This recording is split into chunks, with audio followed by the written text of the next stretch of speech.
I'm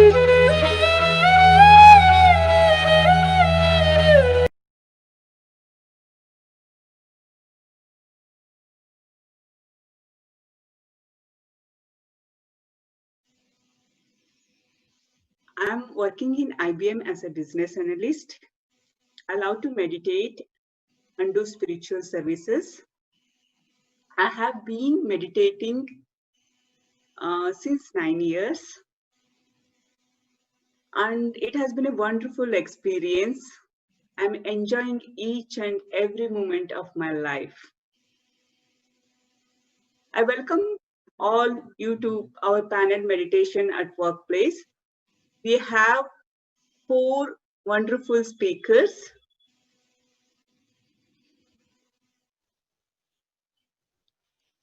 Amulya Shastri.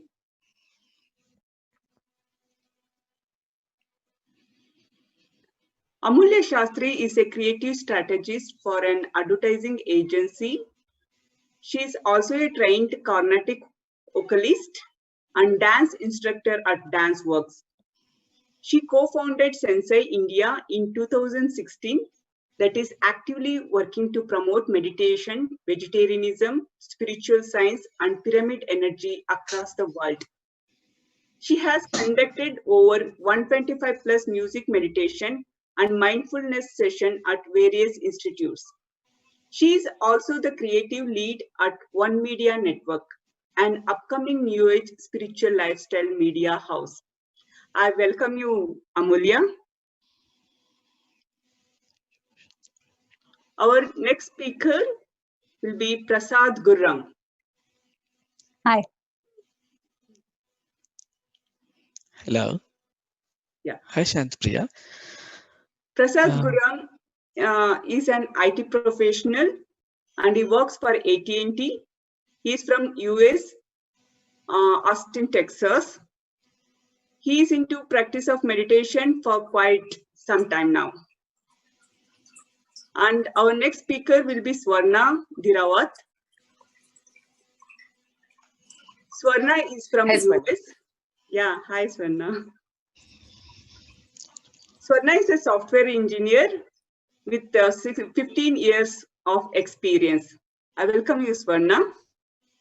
Thank you, Shantipriya. Good morning, everyone. Happy to see you.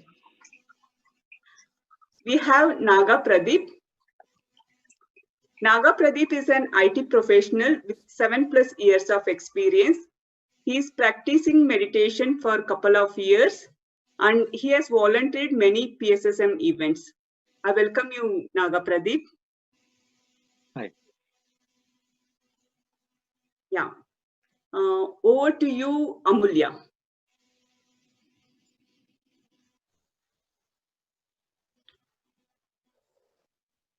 Namaste to everyone.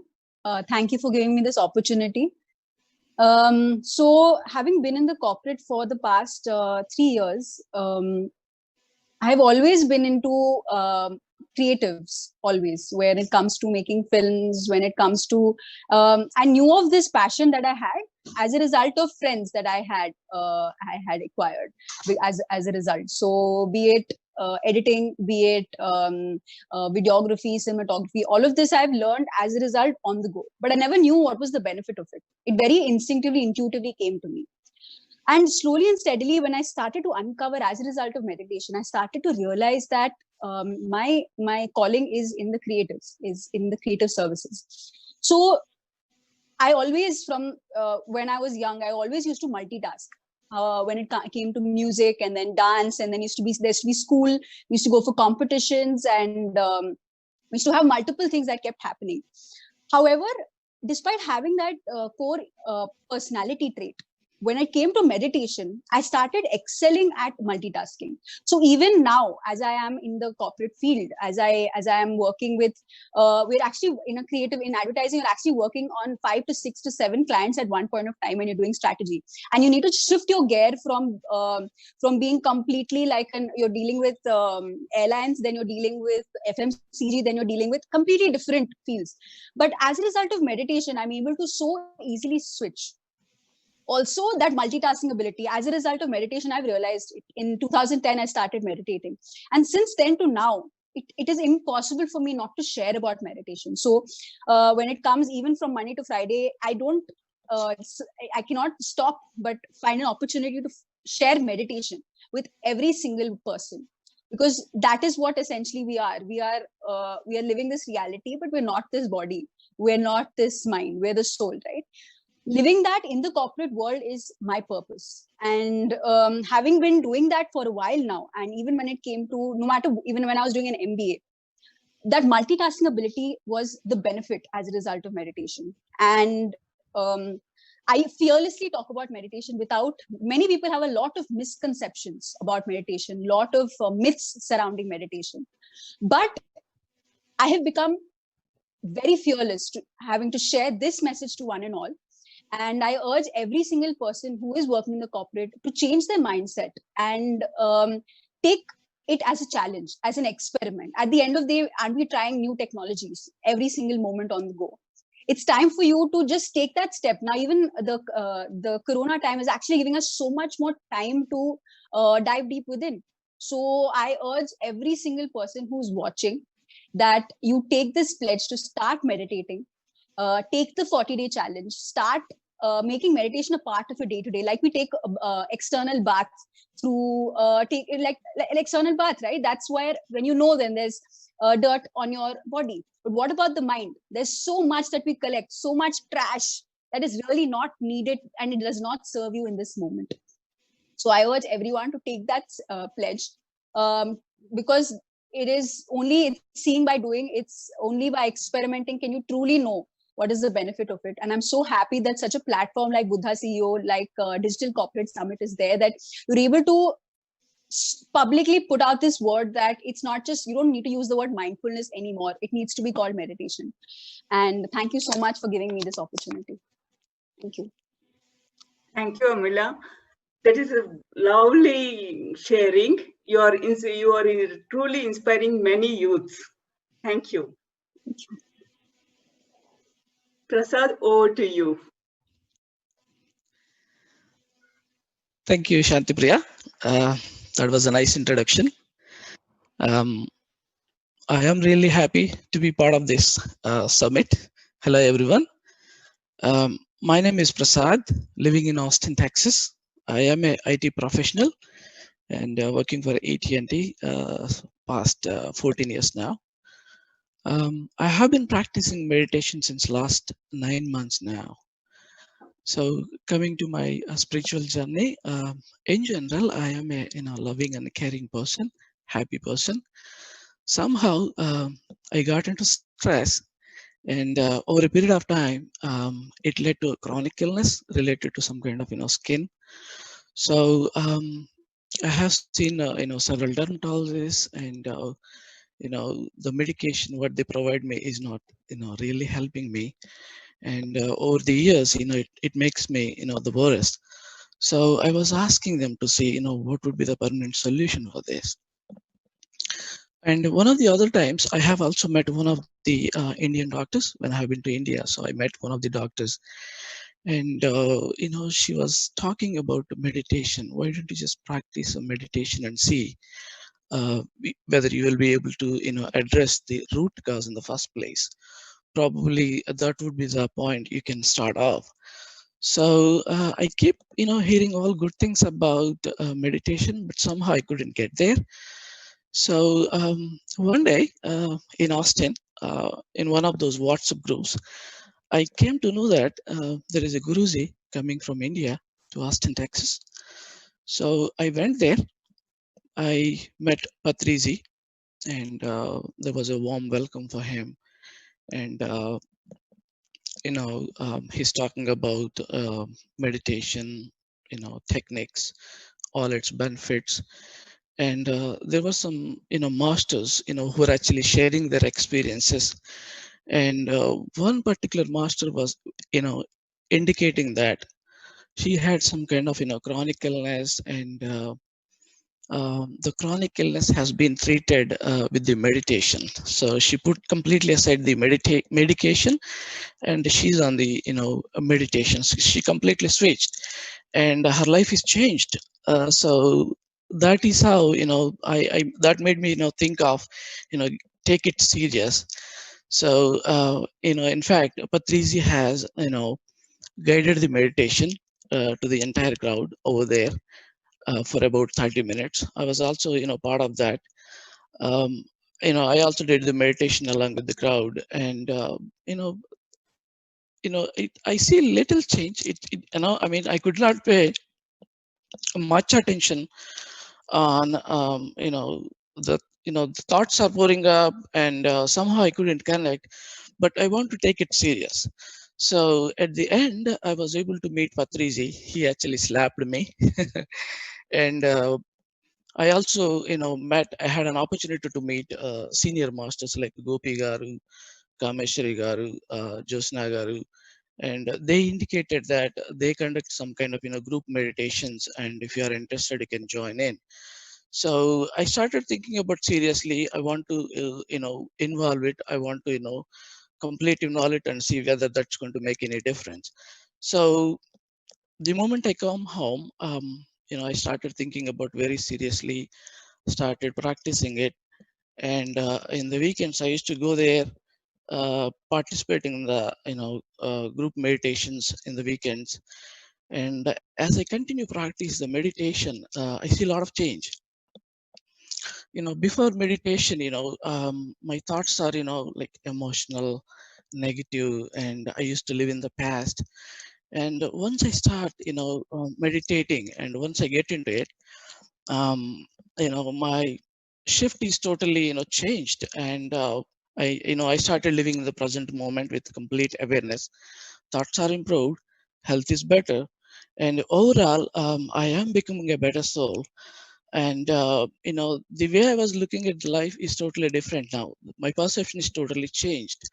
So thank you, Patriji, for showing us this path.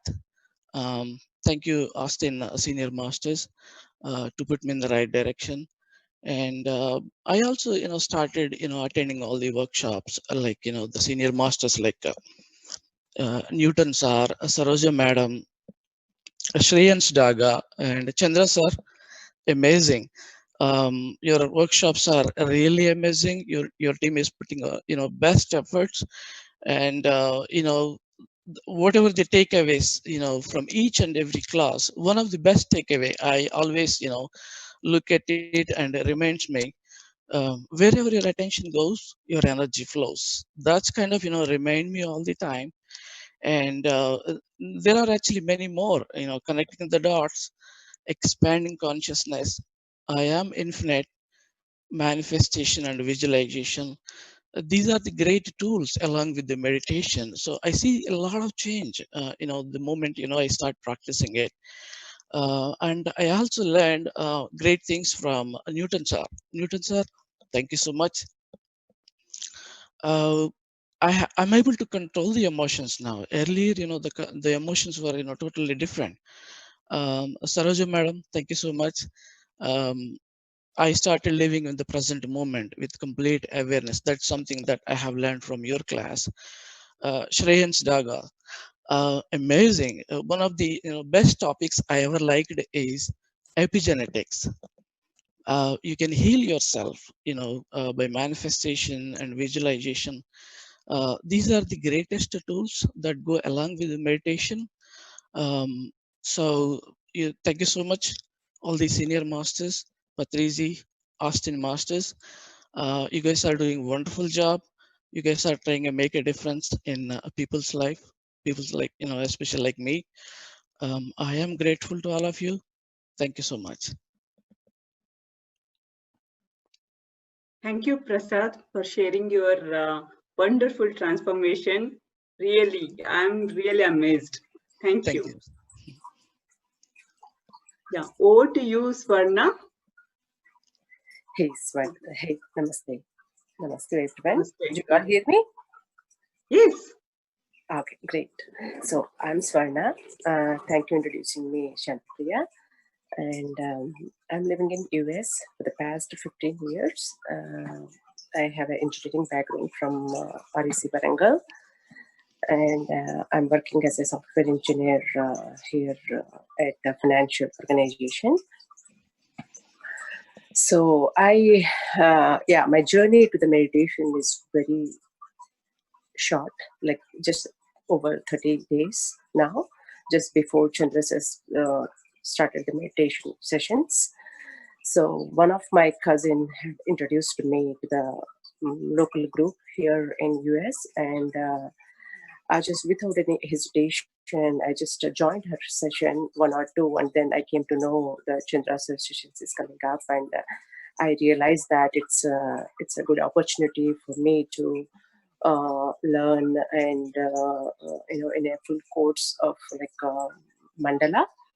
So I joined the session, and ever since I joined the session, I never turned back. I never had any hesitation. Like, why did I join? What? So it's been a pleasure. My journey has been so much happier, and thank you so much, Chandra sir. Like, you inspire me so much and convince me, especially I'm like a hard to convince person. I don't just go by people. So I have to convince myself in order to enter into any field. So his scientific explanation on and every day made me convince more better and better and move forward. I had some ups and downs down the road, like initially a couple of days, like when I really started learning the concepts and all. I really try to understand what is this. Nothing is happening. Nothing is. Am I wasting? But again, I would clarify all those questions through question answer sessions or during the the one-on-one sessions through the other masters, and I try to understand better and move forward with that. But yeah, it's been a pleasure journey, and there are some main highlights that I felt I really made a difference in my life. Those are like, first is like meditation has introduced me to my own soul. So what does that means? Like all these days, I was like very extremely active and hardworking and all those things because my parents told me and because my teachers taught me. I never realized that it's within me and it is who I am. So I just always try to be good and impress people because that's a good thing. But through this meditation, I learned that is me. So it's not something that I'm trying to do or trying to learn something, but it's within me, and that's what I'm supposed to do. So I completely aware of what I'm doing, whatever choices I make. Earlier, I used to do because it's good, because people said it's good. So everything like through books. So, but now I realize my own self, and I know doing taking good choices in health and good decision in what food you intake. All those things made me make choices very carefully and with full of conscious. So always I had a health coach, at my office, and he used to tell me like, hey, be aware what you're eating. Like, I had every day my snacking should have in my daily life. So he used to tell me like, hey, watch out what you're eating, be aware. And I was like, what is that awareness? So I had so hard time. He always says aware what you're, how do I aware? But now the meditation made it so simple that, oh yeah, this is awareness. Like, so if my daughter was asking me to eat donuts the other day, mommy, you want? No, I'm aware of what I'm eating. So I can see within just a short span of time, I am really totally like, wow moment. So I reduced my non-vegetarian as well, and I'm planning to go to fully vegetarian. So that's one of the things I mainly learned from these sessions. And also listening to the great masters like Karthikeyan sir during the session, end of the session, beginning of the sessions made me enlightened so much from their experience. And I also listen to the other audio sessions on the internet to enhance my spiritual journey. Also, another things that mainly I noticed, like, increased my calmness and peacefulness. So I don't jump on things. Usually I'm like I try to be energetic, like, so I pretend outside that, yeah, I'm energetic, I have to do it. So as a result, I'm just jump on things. Hey, don't do that, don't stop that. So, but now I know that when you are aware, when you are fully conscious, you know how to react to the situation. When you are calm and peace, then only you can share your business to the world. So that's what I learned, and I'm really transformed into a very peaceful soul. And I'm teaching my family members, and I talk every moment I do what I do. I say, like, it's a meditation, taught me this one, so I'm doing that. So they just simply smile, and they try to accept me, but it's very soon. But I'm confident that they will be there with me. And then the other things, I can learn better, started reading books, and Shantipriya had initiated a book club. Thanks, Shantipriya. And I'm really enjoying my journey in participating and learning from all other masters, from their experience and from their learnings. And it's really been an amazing journey. I'm able to focus more at my workplace, and I'm able to handle my clients' situations better than before. Before, like, everything, like, I do, like, yeah, I have to do it because it's good. But now I know what I am doing, and I'm fully aware, and I'm fully focused. And so it's like everything is been very, very pleasant journey for me. And I know that I have to learn a lot, and I have to transform more.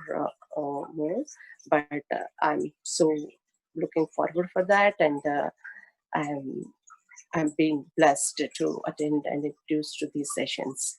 And thank you. I also listened to the Patrija's sessions. Yesterday it happened in USA, like 8-hour session, and I had to attend a couple of them and try to learn from their experience. So it's I don't need to do trial and error how Patriji had did, but I can just blindly go in to the meditation, mindfulness meditation, and just I can experience everything that they could experience in long time. So it's a really blessing to have the Pyramid Valley and all the masters, experienced masters in it. Thank you so much. Thank you for giving the opportunity, Shantipriya. Thank you, Swarna. That is a wonderful sharing.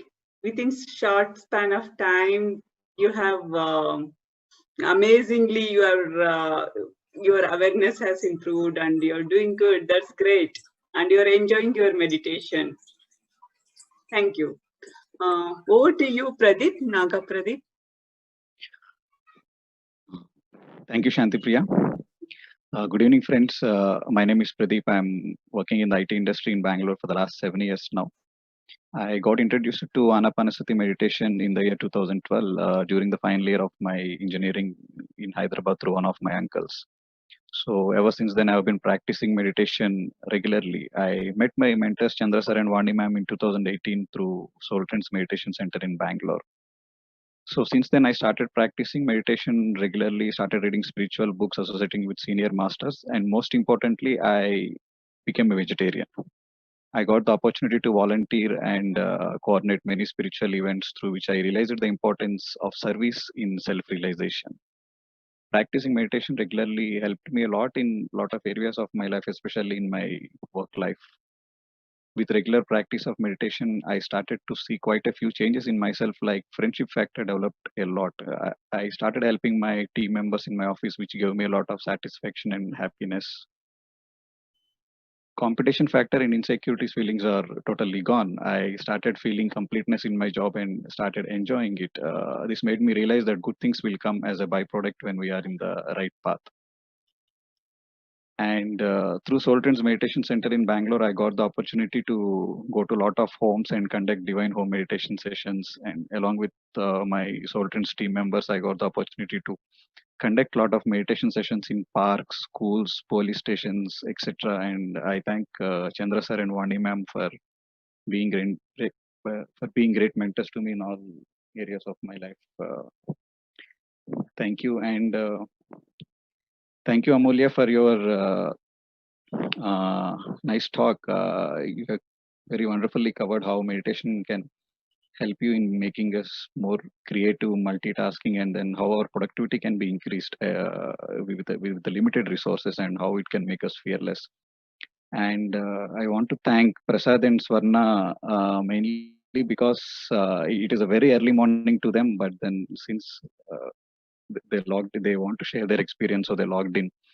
Thank you so much for joining. And Prasad, you wonderfully covered the importance of sharing experience, because those viewers which you have heard in that session made you realize and come into this path of meditation. So this inspired me to share my experiences in various other platforms. And Swarna, good to hear your transformation in such a short span of time. Thank you, Shantipriya. Over to you.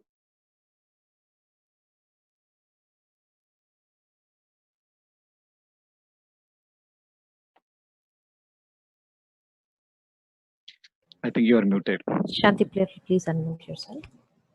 Yeah. Thank you all. I owe to my friend Suji for the next session.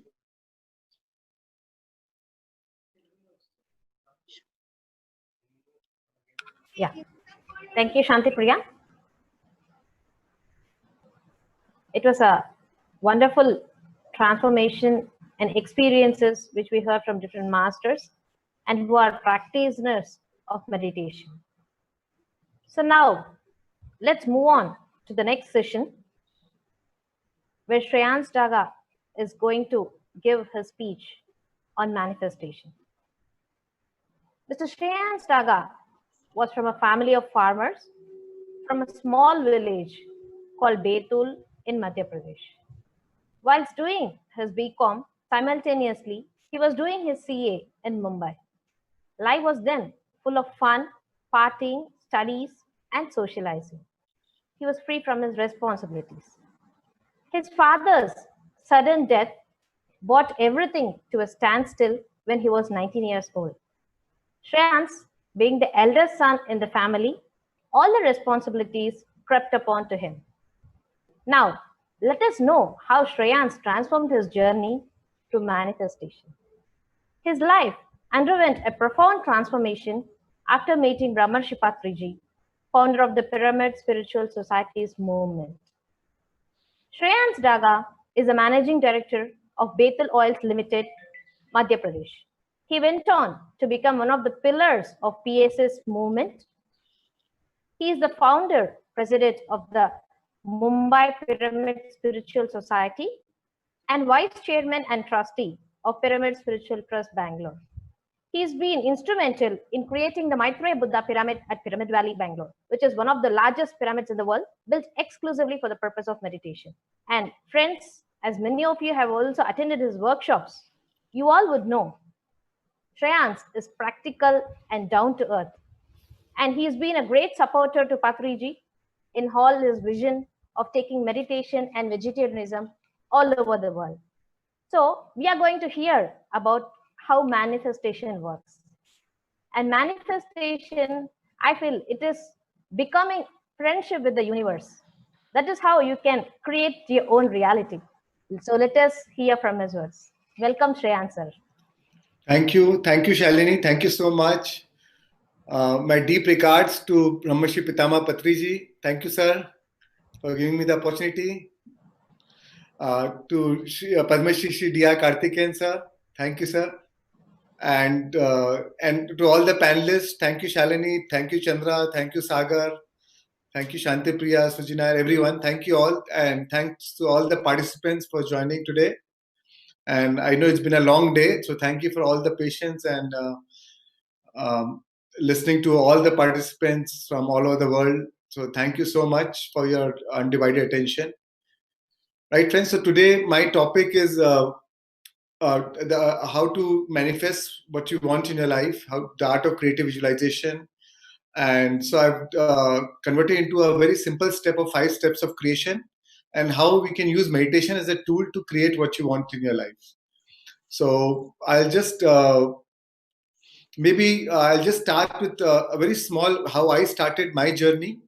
So yeah, so as Shalini has told you, so my father had passed away when I was 19, and my first introduction to meditation was through Brahmashi Patriji, and that's how I first time he came to my house in Bombay. I was detective of chest TB, and I meditated. He told me that your medicine is not going to help you. If you really want to heal yourself, you have to meditate. And first time I meditated with him, and when I meditated with him, I really felt a strong flow of current in my chest. And after 40 minutes of meditation, I was so relaxed, so peaceful, and such kind of tranquility, or such kind of lack of anxiety, or absolutely there was no fear, or no grief.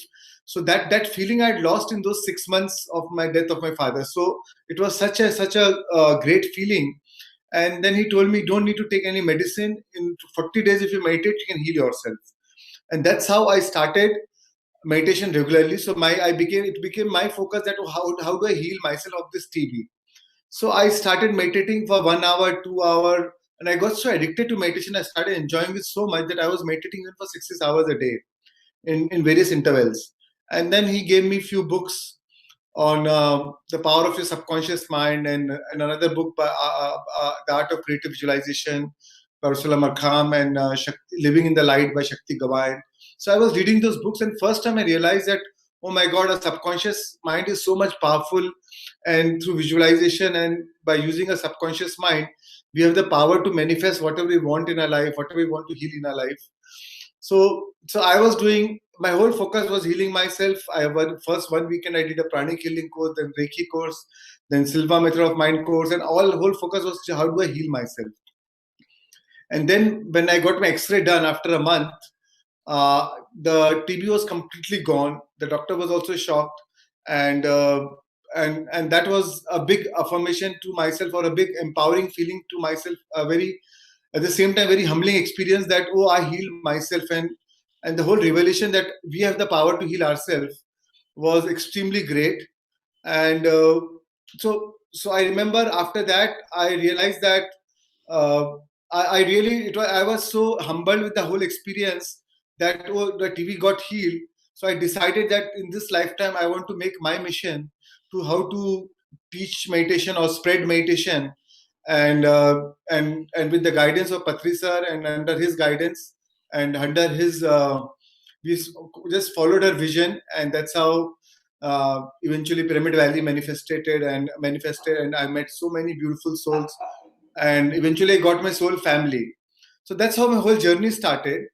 But I realized that, I was not just not, I mean, though I healed myself, but I got so addicted to meditation that I could not even stop meditation. I mean, I would not have my breakfast without meditation. That was my and then slowly, whatever I was thinking, I was able to manifest, and it was just happening very spontaneously. And I was wondering, how come? I mean, I was not even whatever I'm thinking, in spite of any challenges, any issues, a very small thing, small things, big thing, everything was just manifesting and falling in place. And during the same time, my business family partition happened, and I was given a sick unit, a sick factory, where I remember that there was no money even to pay the salary after 4 days. The salary was due, there was no money to be given, and we needed minimum 2 crores to actually start some operations. And I remember then somehow, since I was visualizing and I got used to the visualizing, so I started meditating, and in the meditation I was visualizing that I manifested 2 crores, and now my factory started. And 3 days later, I went to meet one buyer in Delhi, and he gave me a check of 2 crores without even me telling the amount. And that was again a big surprise to me, that how come, I mean, without even telling any amount, and he's giving me a check of exact 2 crores. And I was visualizing for 2 crores. And I was wondering, why didn't I think of 5 crores? So that's how my journey started.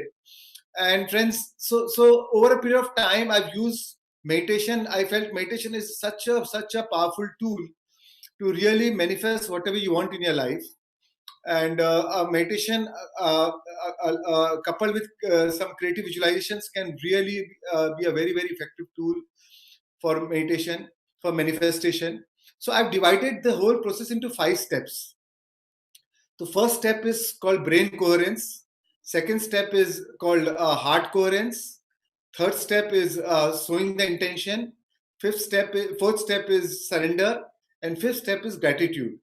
So each step I'll tell one by one, and then probably we'll go into the state. Then we'll do a practical session of meditation for 50 minutes. So I'll just probably talk for 15 minutes, and then we'll go into the actual experiential session of meditation. So friends, so first step is called brain coherence. So brain coherence is when you are meditating, you basically simple step Anapanasati meditation, which is taught by Brahmarshi Patriji, and that's what I've been following on a regular basis. So first step is brain coherence. So the whole idea is to just observe your breath, just be aware of your breath. No, don't think of any god, don't chant any mantra, just clasp your hands, cross your legs, and just be with your breath. Normal, natural, simple, easy, relaxed breathing. And in this step, what happens is when you are doing Anapanasati meditation, you go into the state of nobody, no mind, no one, nothing, nowhere, no place, no time. You become completely thoughtlessness. And I feel for manifestation, this first step is very important. Is going to the state of completely thoughtlessness, become nothing. Because if you want to manifest from nothing, first you have to become nothing. And once you go into this step, so what happens is, usually we are in a beta state of mind, and while breathing, you enter into a deeper state of mind, which is called alpha, theta, delta, and at that state you are vibrating at a much higher frequency. You transcend time and space, and at that state, whatever intention you have so, because you are vibrating at a higher frequency, you will be able to manifest. Because whatever you see as matter, whatever you see as manifested things in our life, was actually once an imagination, once a thought.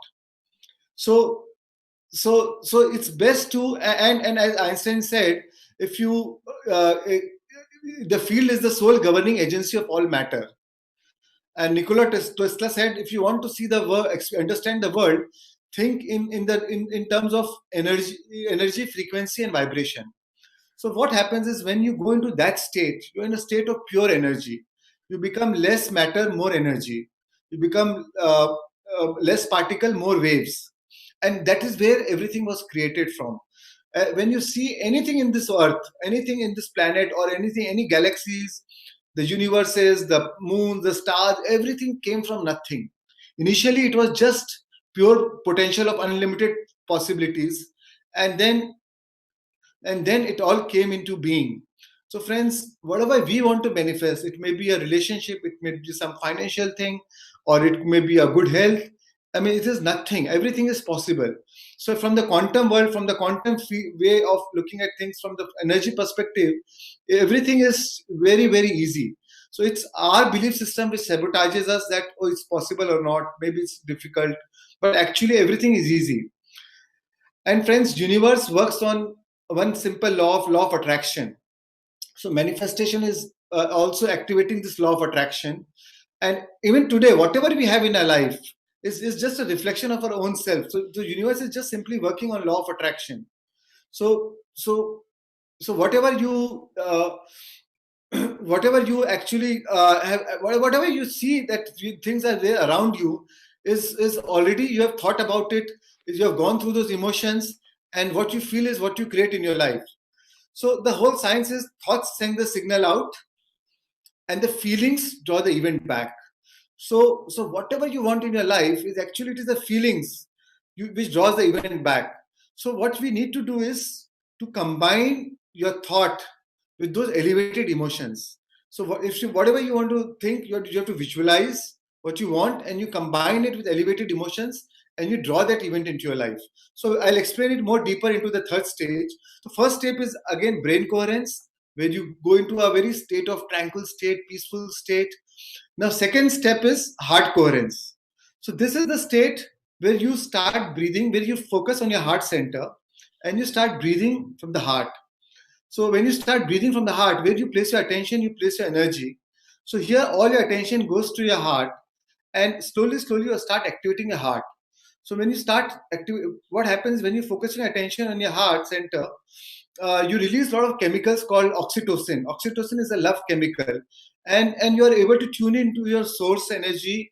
And when you focus on your heart center, you feel a lot of pure positive vibrations, pure positive energies, all love-based emotions, all creative emotions of, feeling of love, joy, happiness, abundance, contentment, satisfaction, and fulfillment.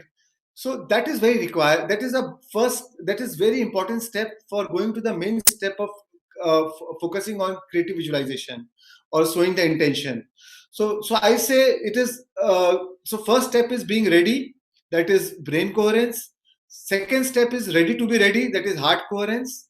And then we go to the third step, called showing the intention. So heart coherence is very important, because you have to gather either enough momentum, enough pure positive energy, that now you are ready to actually show the third intention. What happens is, when you do that heart coherence, then once you show any intention, once you do a creative visualization or whatever you want in your life, you'll be able to generate those elevated emotions. Because as we know, it is the feelings which draw the things into our life. Thoughts send the signal out, but it's the feelings which draw the event back. So if whatever you want to manifest in our life, friends, exists in the quantum field, and it exists in electromagnetically. So when you think, so as you think electrically and you feel magnetically, then you broadcast the electromagnetic signature into the quantum field, and then you draw that event into your life. So our job is to match whatever thing that exists in the quantum field electromagnetically, is to match our thought and emotions with the same vibration, so that we draw that event into our life. So friends, so first we do brain coherence, then heart coherence, then we go to the third step of showing the intention. Now here, when you are showing the intention, just focus on your feelings first. So think of whatever you want in your life. Think in a pure, as if you already have in your life, as if you're seeing, as if you already manifested that in your life. So suppose, you want a good car, so you're seeing that as if you already have that car, as if you're already driving the car. You the thrill of driving that car. Or say I wanted to, when Patricia told me that this is that you have to, you're a part of the trustee. Because I used to visualize, I used to remember that I used to really visualize as if the pyramid is already there, and we are enjoying the pyramid. And that time I remember we had no money to even build the pyramid. But then we used to visualize that we are building the Asia's largest pyramid for meditation, and it will be a beautiful pyramid, and it's the international center. We'll have people from all around the world. I used to visualize that, and as if it's already happened. And we used to do, and I used to feel so much of, I used to do it with so much of passion, as if it's already there. You have to be in love with that feeling, and as if, and that vision really inspires you, and really feel that sense of motivation, sense of purpose, sense of some inner guidance. And so whatever your vision is, it has to be, you have to clearly define why you want what you want. What is the purpose of why you're wanting? Because everything what we do in our life is for an emotional payoff. And friends, the reason why I do this heart coherence and brain coherence, that we can get the same emotional payoff without getting, independent of even if it is there in our present life or not, without even manifesting it in a physical reality, just by thinking it. Because as you think chemically and you feel neurologically, you actually completely hardwire your brain, and you completely rewire your brain, and you broadcast that electromagnetic signature into the quantum field, and you draw that event into your life. So and friends, it is more important to practice it. So I'm going to talk less because we are short of time, so we will go more into the practical session. So for third step is brain coherence. So it's very important is to feel whatever you're seeing, it has to be pure positive in a present tense. So and you are seeing only what you want in your life, not you do not want. So say if you want a white elephant, you do not say I do not want black elephant.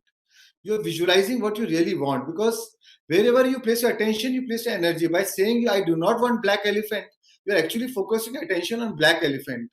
and the universe only understand the language of pictures and emotions, and you will draw that into your life. So you have to focus on what you really want, and as if it's already got, as if you already have it, because your brain does not know the difference whether you're imagining the experience or you're actually having it.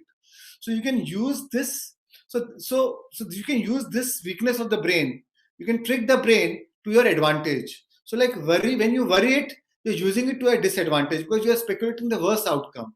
Now you can speculate the best outcome, what you want in your life, and use it to your advantage. So like when you're dreaming, whatever you know you're dreaming, but sometimes you wake up from a dream very frightened if you have a bad dream and you are sweating. So your brain does not know, but the physiology actually reacts to that, and you go into that, and you feel, and as if your body reacted as if it was happening really. So your brain does not know. So when you visualize, your brain does not know whether you are just visualizing or it's actually happening, and you will activate all the cells in your brain. You will actually neurologically and epigenetically change yourself. And so that when you get up from your meditation, you will be drawn to those situations. You'll get a lot of ideas, insights. You'll be inspired to take the right actions, the right decisions. You'll inspired to take the right choices. You'll have the motivation, the motive for action to really drive towards what you have visualized in your life. And then efforts are not required. Efforts are inspired because there's no more hard work. It's you will be able to manifest it by a lot of effortless ease.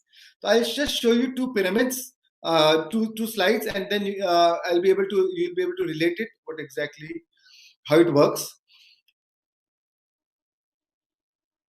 So here, friends, this is a pyramid. So before we are visualizing, or before in a beta mindset, today how we are trying to manifest whatever in our life, you see the base of the pyramid.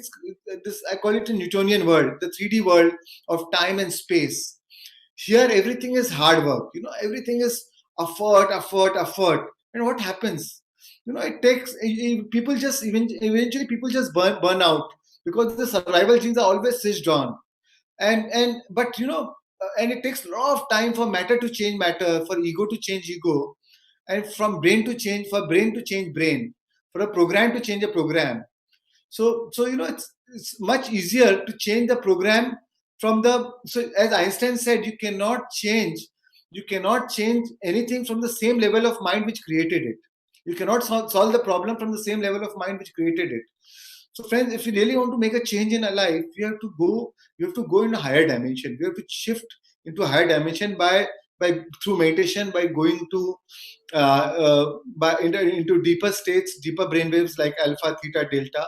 So when you vibrate at a higher frequency, and then you're in a higher mind, and then you change from that. And friends, at that state, you are less likely to compete and rush. In fact, you'll be caught off guard, and whatever you want in your life, actually, it will come to you in the most unexpected ways. And when we say about any management or any work or any business, is all about productivity and efficiency. So friends, meditation is a tool to actually increase your efficiency, increase your productivity, because now you are learning exactly how to manifest from a higher mind. You are learning the skills of manifesto with in a lesser time, how to achieve more, what you're thinking to manifest in 10 years, you'll be able to manifest in maybe 6 months or 1 year. You actually change the whole timeline of destiny. So friends, meditation is actually a time-saving device. So a lot of people I ask within my business community, and they tell me, oh, I want to meditate, but I don't get time. I just don't get time. And I tell them, that's why you want to meditate. That's why you have to meditate. Because once you meditate, you'll have enough time for everything. Because one key thing is with meditation, you actually learn to even where you want to focus your attention and where you do not want to focus your attention. And once you learn how to only focus your attention what you want in your life, you save so much time. You liberate so much of energy, and that same energy is now available to create your new dreams, your new desires. So meditation is a complete time-saving device, and and then you get a lot of clarity, you get a lot of insights, you always make the right choices. So, and that's why a lot of people will call you lucky. So because you're at the right place at the right time, meeting the right people, and everything just universe, all the competitive components of the world just conspires to make that happen for you.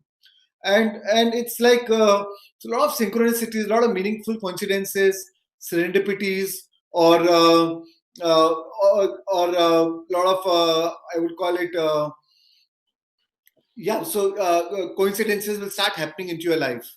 And once you even start manifesting like from that level, even small things, then you'll not even a single day you will want to work hard in your life, because you know how to work smartly. So the lower level of the pyramid is full body hard work. As you grow up, you're using your mind, that is called smart work. As you grow up the pyramid, you're using your consciousness, that is spirit, no work. So you're using your mind and your consciousness to work. You're changing you're using your mind as a thought power, and your consciousness, your spirit, your emotions, to create what you want in your life. So friends, it is our choice which level of game we want to play, whether you want to play a game kindergarten or high school or graduate or doctor. So if you want to play kindergarten, we can be in a Newtonian world and just try to keep working hard and struggle and compete and rush and work from that state. And if you want to really play high school, then you can go to the fourth dimension. If you want to play change the game to graduate or doctorate, then you go to fifth dimension. So and that is and meditation is the only tool. That is the only tool to access these frequencies and visualize from that state. So friends, I told you about the 3 states. First state was brain coherence. Second state was heart coherence. Third state is sowing the intention. So I call it ready to be ready to be ready. So first step is ready, second step is ready to be ready, and third step is ready to be ready to be ready. So when you visualize, you do not just close your eyes and start visualizing. You actually meditate. You first actually do anapanasati meditation, then you do heart coherence, and then third state comes where you visualize, you show the intention of what you want. This is where probably you spend 30 minutes on the first 2 steps, and maybe 5 minutes on this step, and then another 5 minutes on gratitude and surrender, or maybe 8 minutes here and another 10 minutes, 15 minutes on gratitude and surrender. So friends, so this is, even though we want this to happen in our life, but this is not something where you need to spend too much time. It is more important to spend time in preparation of reaching that state of where we are able to actually to feel that emotion, that as if it has already happened. And that emotion you are only able to feel when you do meditation, when you do the first 2 steps.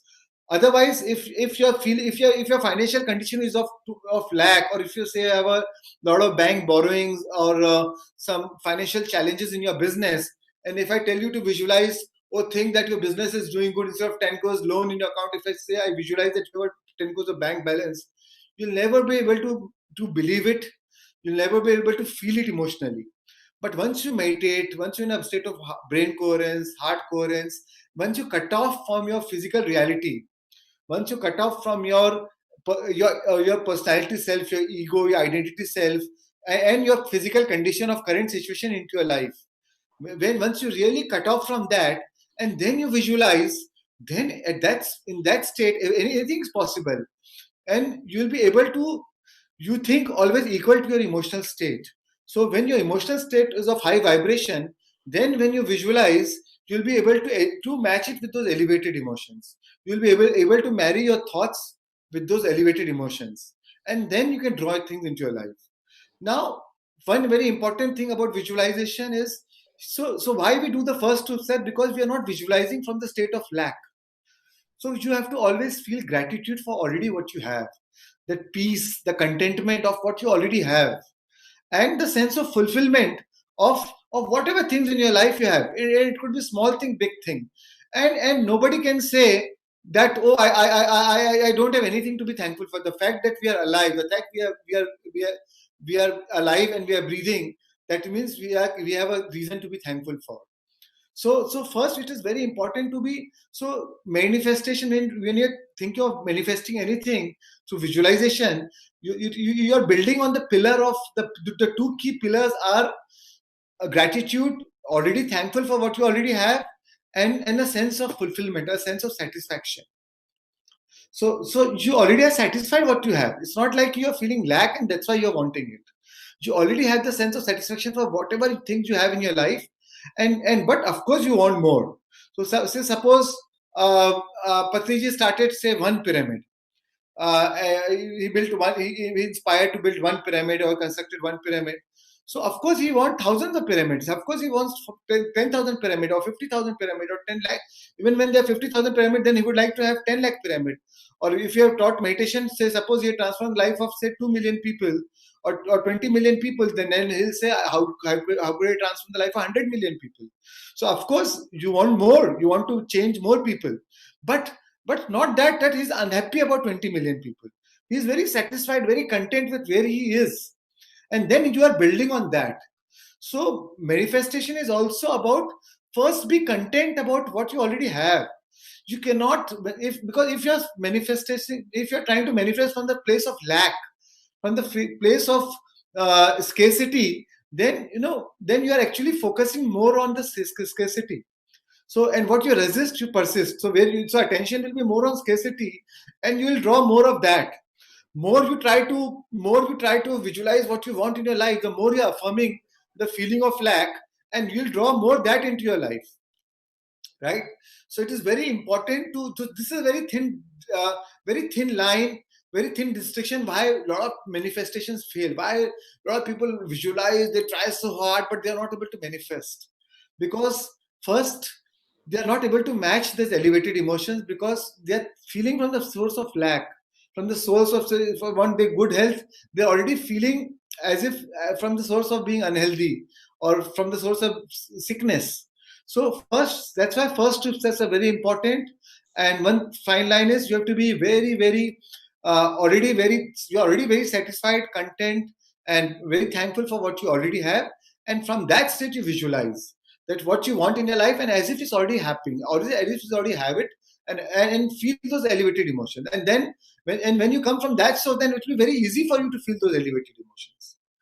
All right, friends. So that is the third step, and the fourth step is then you surrender. So friends, you visualize of what you want in your life. You do not visualize of how you want that in your life. How you want it, you trust it to the universe. Trust me, you and I are absolute best when we get out of the way. So suppose you want to visualize a good house and you need 10 crores to build that house, then you don't visualize that, oh, I want 10 crores, then only I can have that house. You just visualize that house and you're living it with the family, you're enjoying it so much.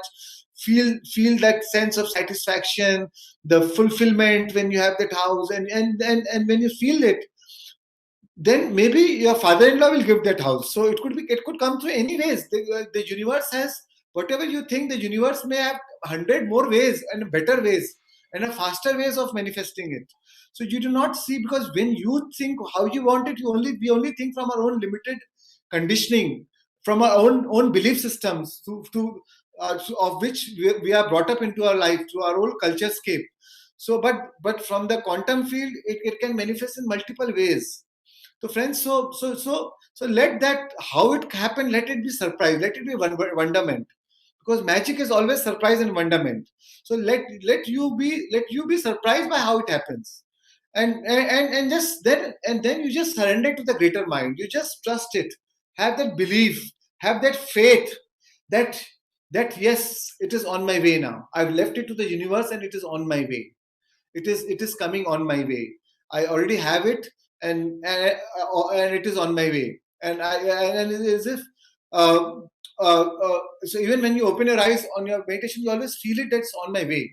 So I'll give you one small story. So in a village, people were there were no rains, and a lot of people were in a group. They were praying that rain should come, and this small girl was also praying that it's raining now, and it started raining. So this small girl went out with the umbrella in her hand, and everybody was saying the whole village is dry, there is no land, there's no rains. Why are you carrying an umbrella? So she said, no, it's going to rain now. It can rain any moment, it can rain any time. And that's why I'm carrying the umbrella. Because what if it rains very much? That's why I'm carrying the umbrella. So she believed that it's going to rain, as if it's definitely going to rain. So when you believe, so when you surrender, you have that belief that it is going to happen, and if it is my highest good.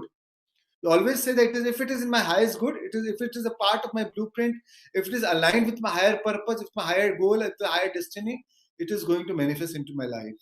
And even during the course of the day, when you conduct your day, you always believe that it is on my way. So you act, you behave as if it is already happening, or it is already on its way. You do not, when you go back into your life, you do not go back into the old conditioning. You believe that it's going to happen away. So first step was brain coherence, then heart coherence, then you sow the intention, creative visualization. Then fourth step is surrender, and then fifth step again is gratitude, friends. Friends, gratitude is the ultimate state of receivership.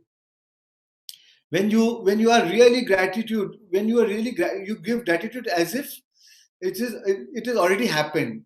So, and the emotional signature of gratitude means that the event has already happened. So and the more thankful you are for what you already have, the universe will give you more of what you can be thankful for. Right, friends? So you feel that sense of gratitude, because gratitude is the most powerful feeling. And what you feel is what you draw into your life. So friends, manifestation is not about what you want in a life. Manifestation is about, you do not manifest what you want in your life, you manifest what you are. So the whole why we are doing the first step, second step is to changing our vibrational frequency to what you are. First, you align with what you want in your life. So you are becoming what you are. So you have to, and then you attract that into your life, right, friends? So these are the 5 steps we'll take. So we'll quickly go into meditation now. So friends, I want to, and I'll be guiding you all through the session, and all the 5 steps I'll be guiding you. So just relax completely. Just follow the guidance, and there'll be a background music, beautiful music playing. And I want you all to visualize, and we all will meditate as one heart, one soul, one consciousness. I just want you to think of one intention which you want to manifest into your life. Maybe I will give you 1 minute to just think of one intention, what you want to really manifest into your life. And yeah, just close your eyes for a minute.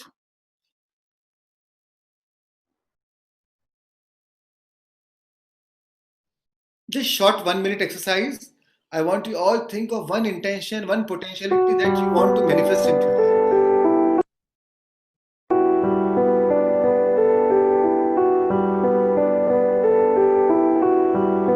Keeping your eyes closed.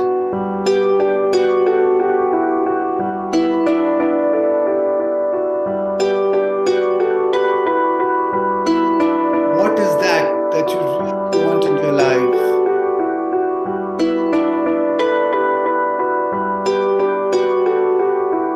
See it as if it's happening now. See it as vivid as you can in the present tense.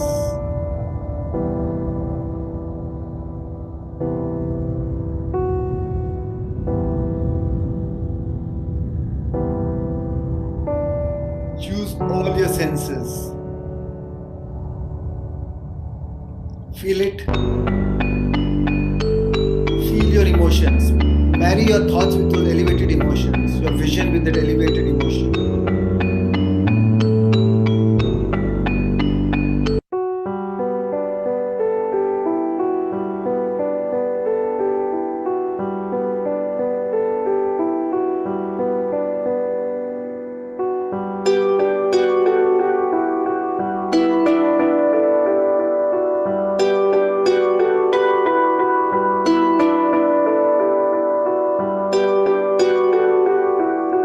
Whenever you are ready, you can slowly come back.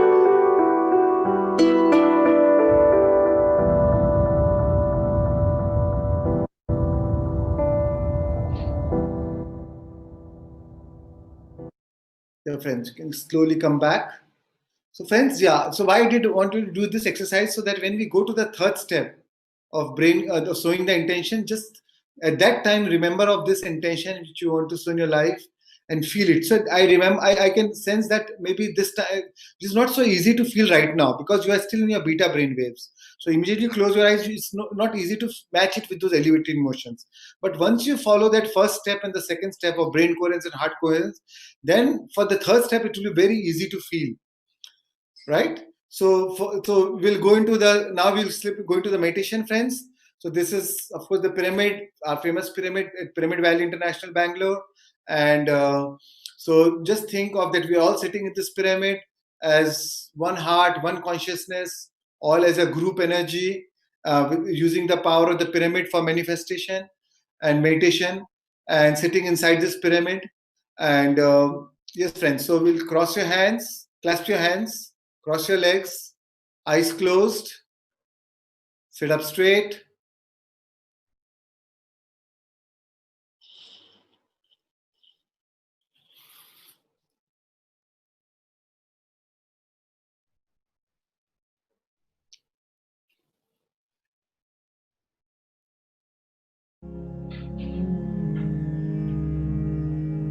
Gently observe each and every breath going in and out.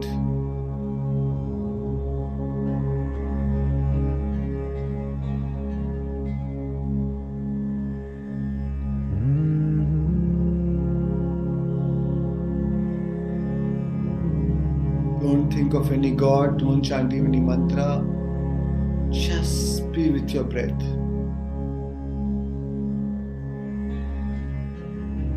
Keeping your eyes closed all the time.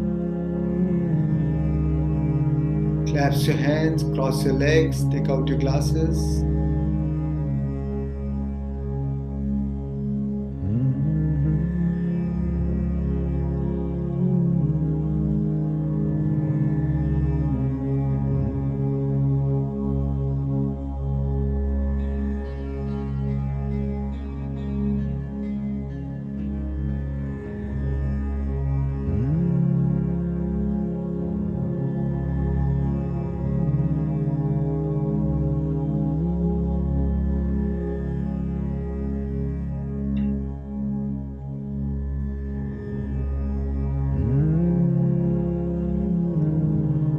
Away from all people, places, things, times and events. Just drop all your thoughts completely.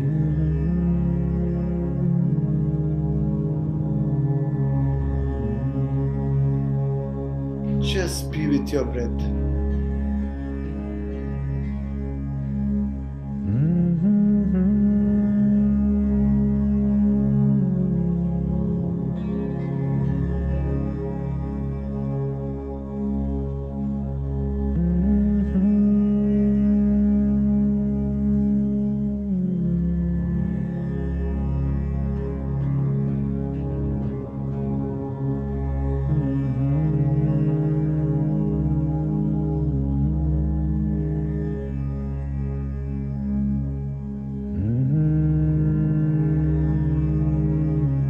Each and every breath is keenly observed.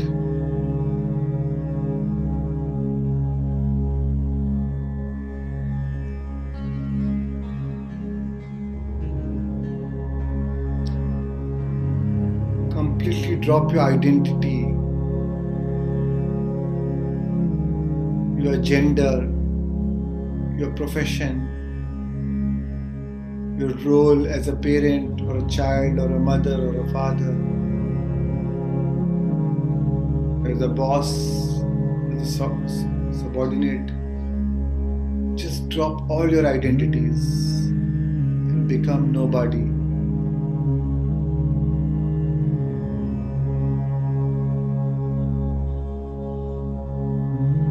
Completely drop your personality self.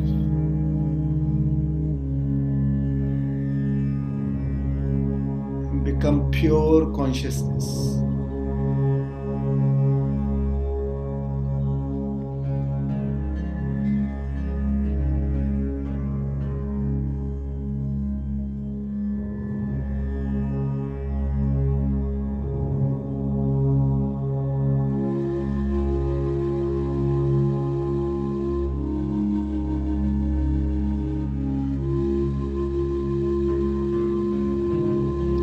As you keep your awareness to your nostrils, I want you to feel the temperature in your nostrils. Sense the temperature. Are you breathing deep? Is it warm or is it cold?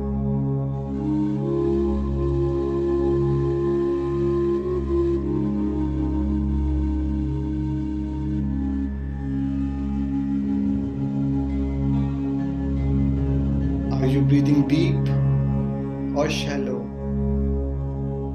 Observe.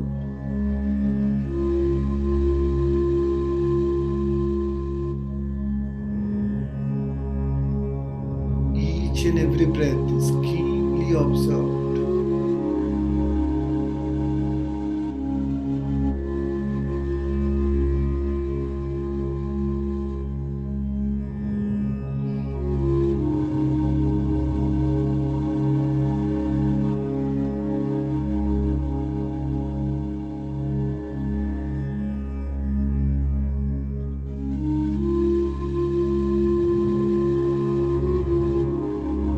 Time to become nobody. No one, nowhere, nothing, and time. Just pure consciousness.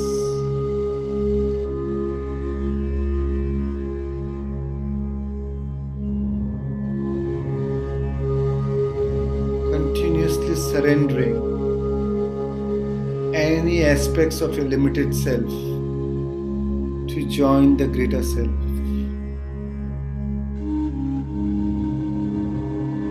And to lose yourself in nothing, to become everything.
Be with your breath.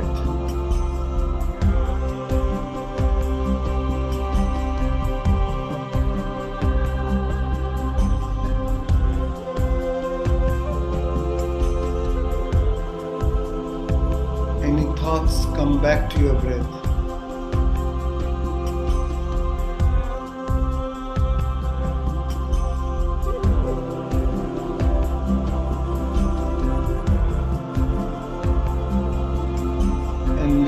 yourself in nothing.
Can you rest your attention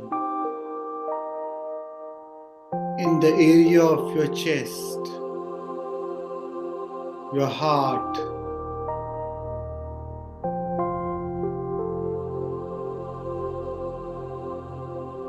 allowing your breath, allowing your breath to move in and out of the center, breathing more deeply, more soundly, and more completely.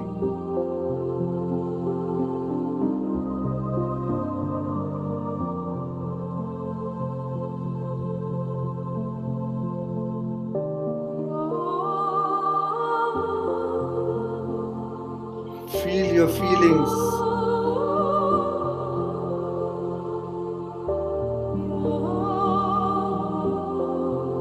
Remember, where you place your attention, you place your energy. Wherever your thought goes, your energy flows.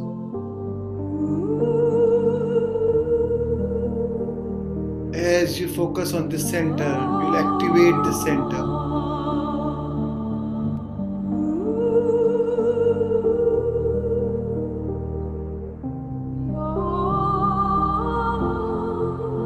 Breathe from this center as if there's a little nose in your heart.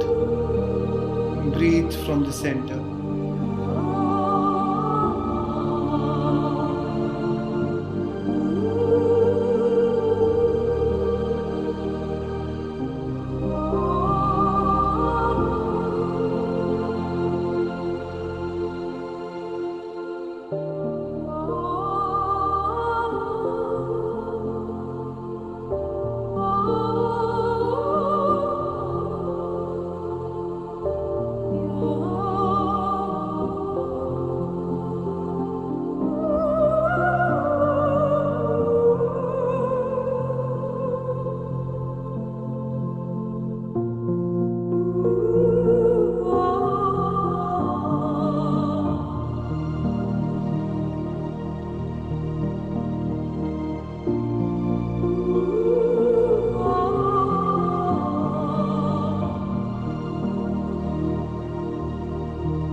As you activate this creative center,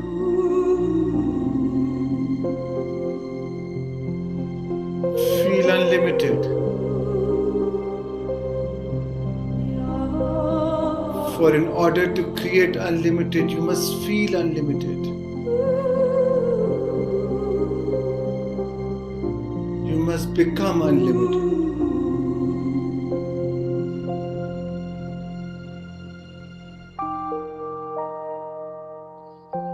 In order for you to emulate the divine, you must feel divine. Breathe, feel.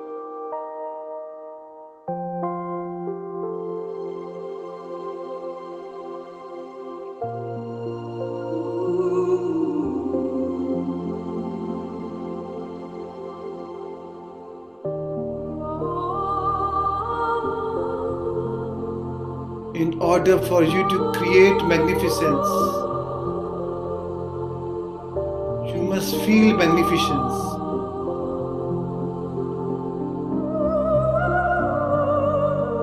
Breathe. Feel.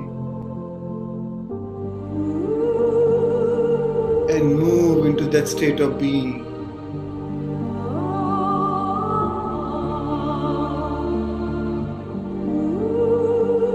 And as you rest your attention within this sacred heart, this beautiful center, your source of creation, feel immense joy.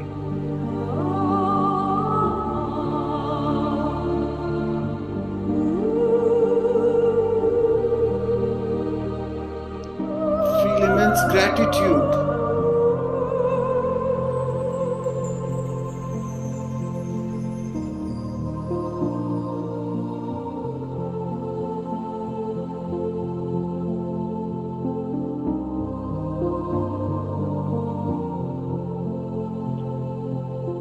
Feel immense satisfaction.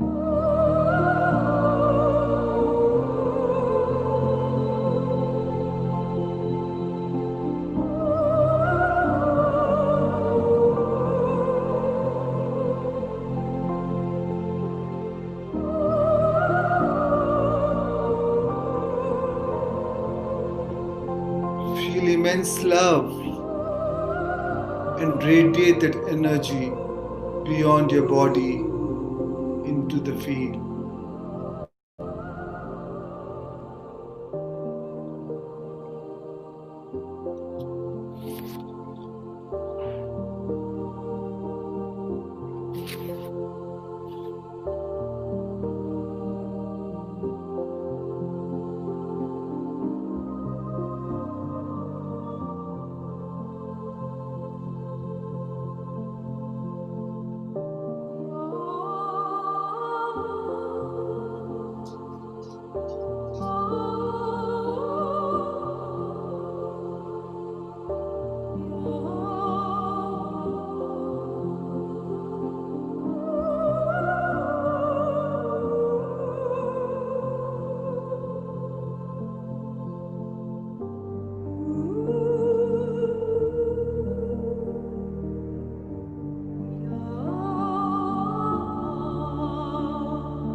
now.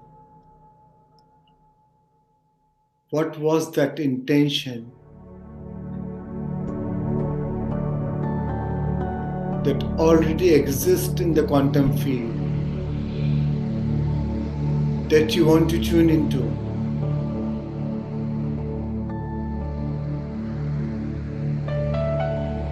Think of that potential. Visualize, imagine.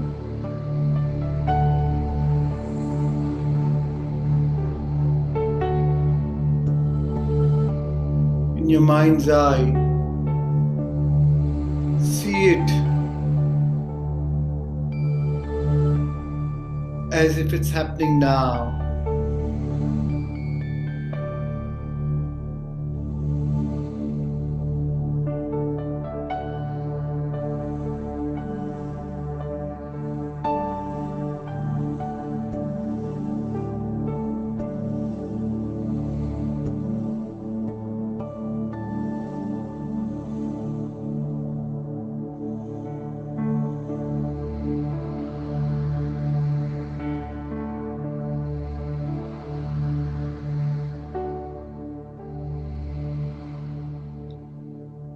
And feel it. How would you feel if it has already happened?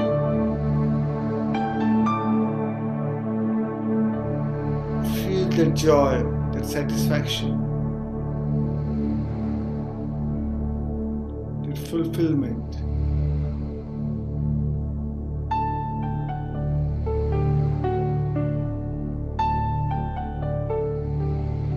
That contentment.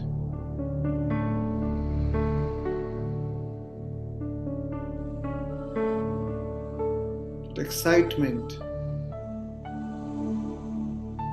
that freedom.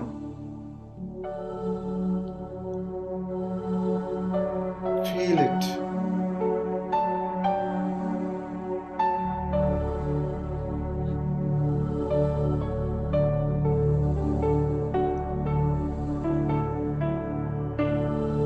It's time to change your energy and move into a new state of being, broadcasting a whole new electromagnetic signature into the field for a clear intention with an elevated emotion has an effect on matter.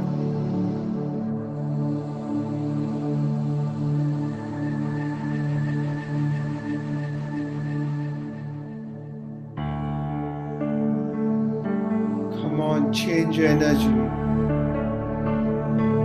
and open your heart and allow your body to respond to a new mind, to a new vision.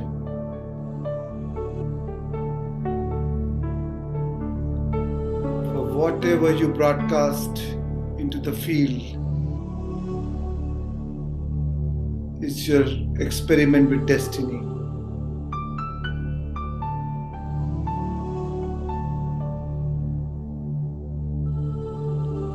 And the longer you rest in this state of being, the more you draw that reality into you.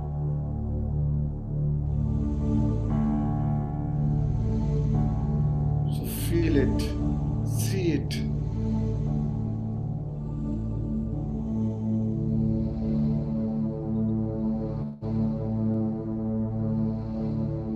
Can you teach your body emotionally how that future is going to feel like when it's already happened now?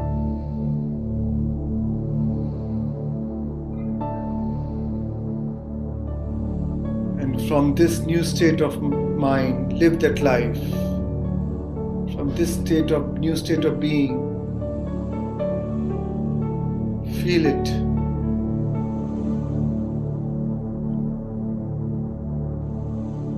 What choices you would make, what behavior you would demonstrate.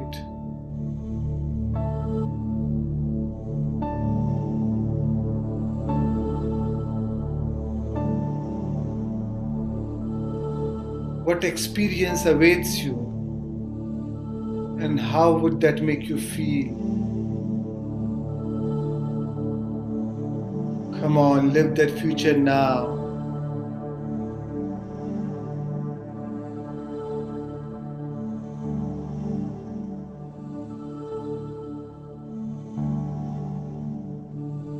Remember, where your attention goes, your energy flows. With your attention, you buy that experience. So invest your attention into the future. Invest your energy into possibilities.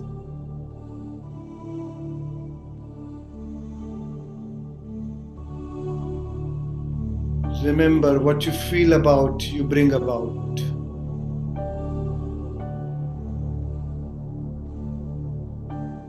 When things change inside you, things change around you.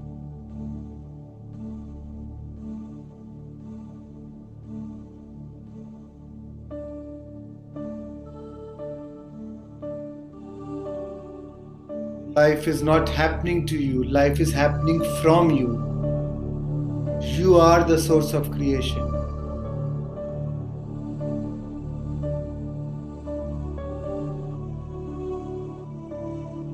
We are all gods.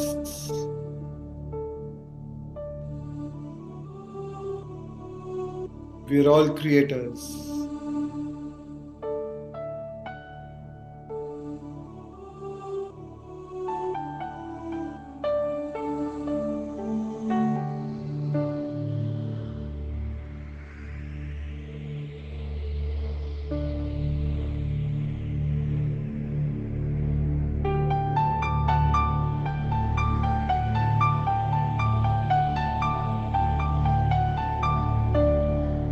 And now, surrender your creation to a greater mind and allow it to organize in a way that is right for you.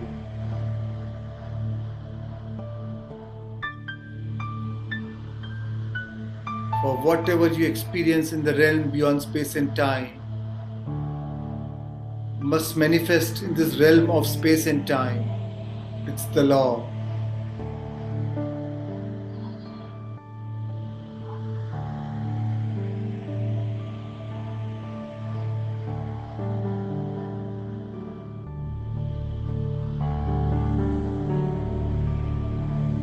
Trust the universe, trust the higher mind, and surrender.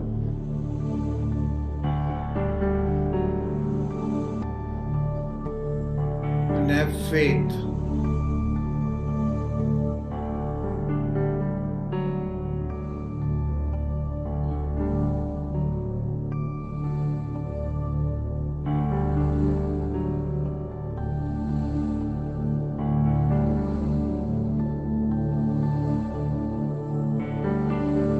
The universe will bring it to you in a way which is in your highest good.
And now,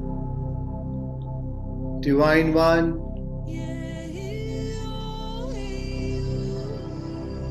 Creator of destiny, sentient being, center yourself by placing your attention over your beautiful heart and soul. Acknowledging the sacred place that all things are created from.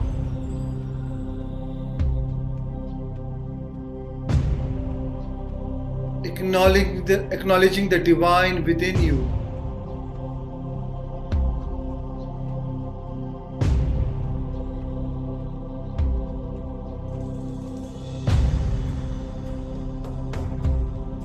And the power within you.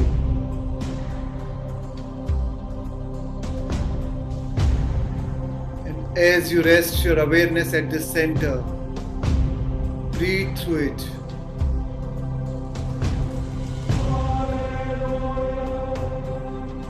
Allow your breath to relax your body.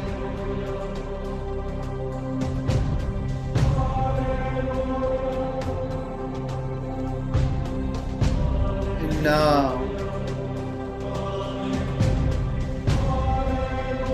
it's time to give thanks for your new life.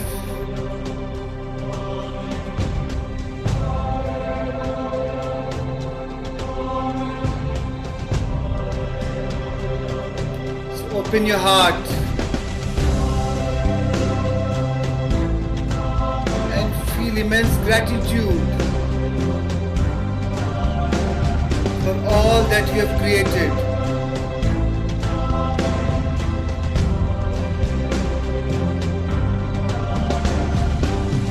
The longer you linger in this gratitude, the more you draw your new life to you.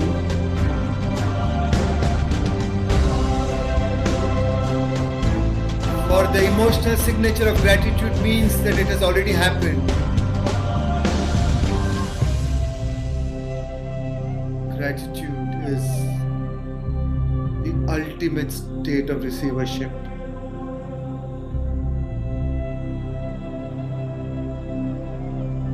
Breathe. Feel.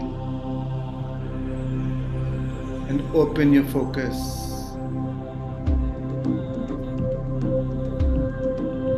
And receive that energy as it moves into your being.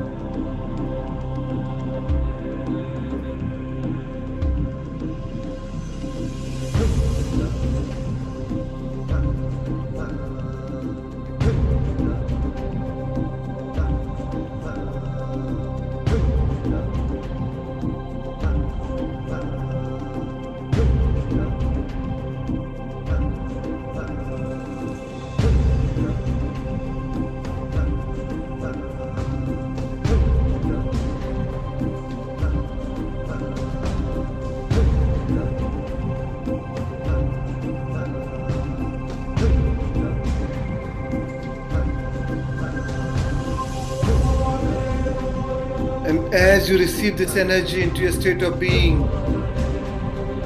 you are worthy to receive in this moment. And you are thankful for this new life. And the power within you continue to unfold in you, to consume you, and to move all around you.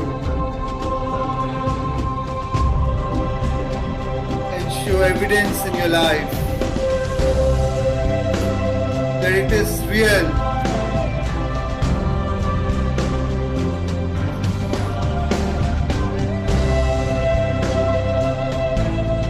And that life is filled with unexpected wonder.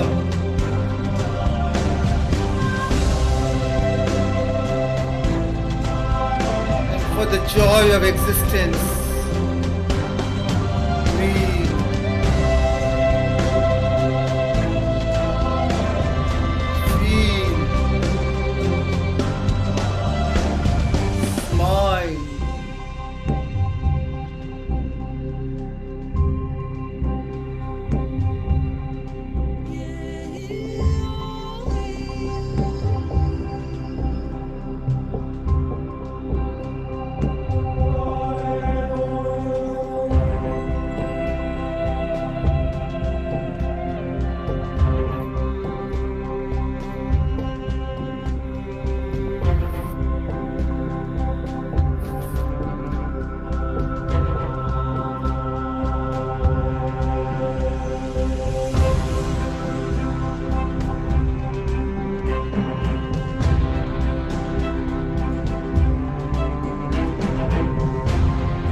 power to connect to your new life, stepping towards your new destiny. Believe in your power to become your new future now, remembering it is already happening now. Trust it, know it, enjoy it, and see it with all your heart.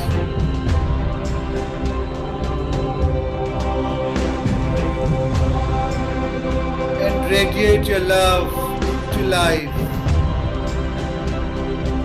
Breathe,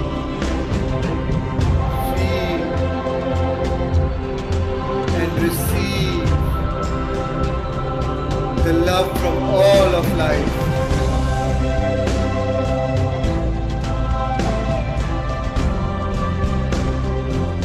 I wish a new awareness right behind your eyes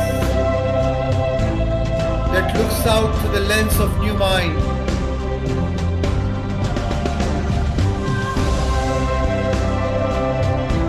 Knowing that what you want wants you.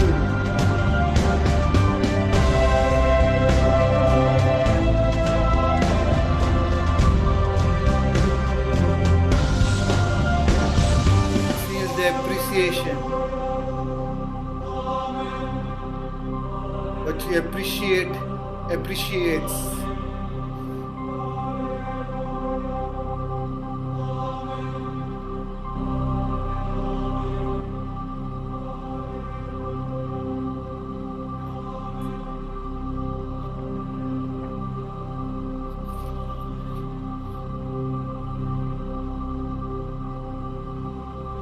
Whenever you are ready, bring your awareness back to a new body, the new world, in a whole new time. Whenever you're ready,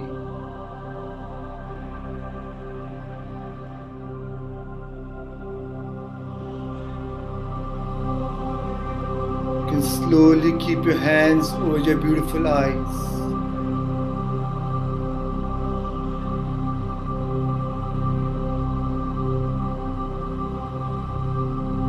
And can slowly open your eyes and return back.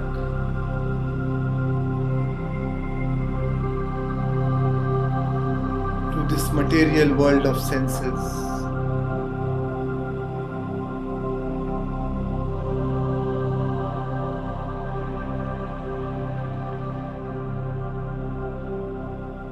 Take your time.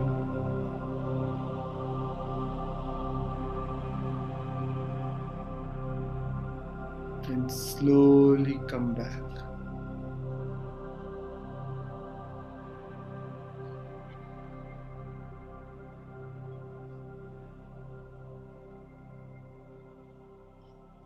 Slowly come back.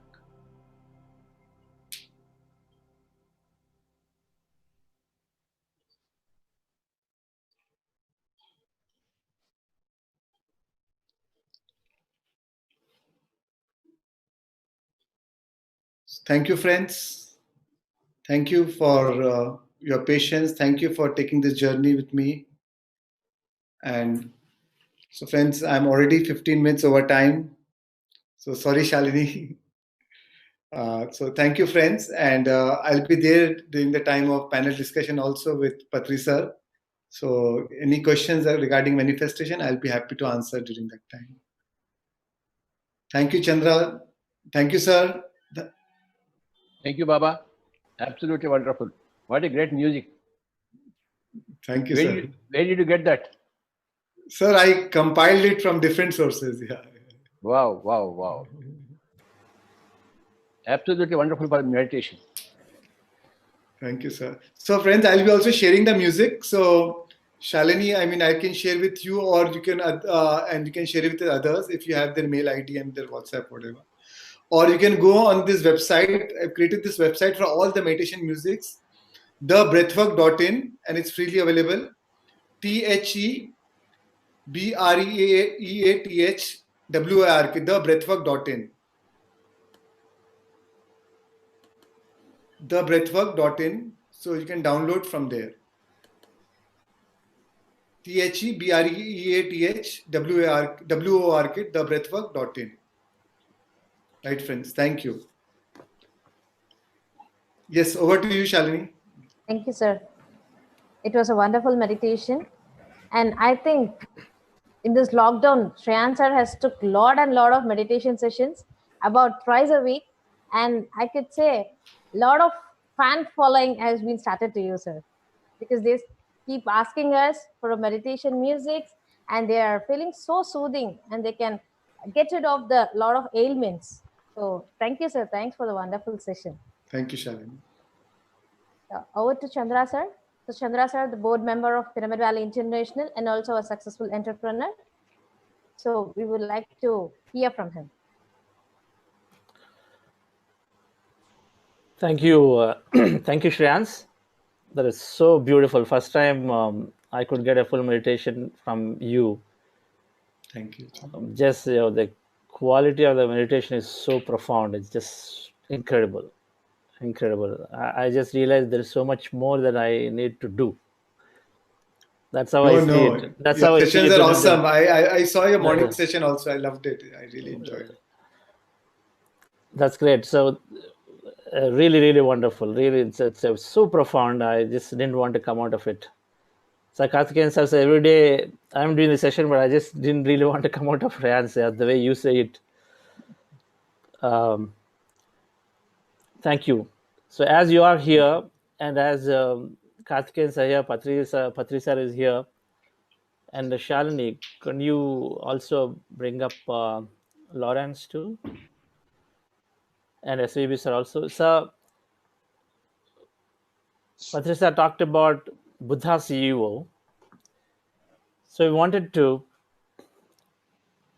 talk a little bit about the Buddha CEO, the concept of Buddha CEO, and what we are intending to do here as a team of leaders, and then to bring about, shall the SVB sir also, if sir is coming on, to what we intend to do about the concept of Buddha CEO from PSS moment.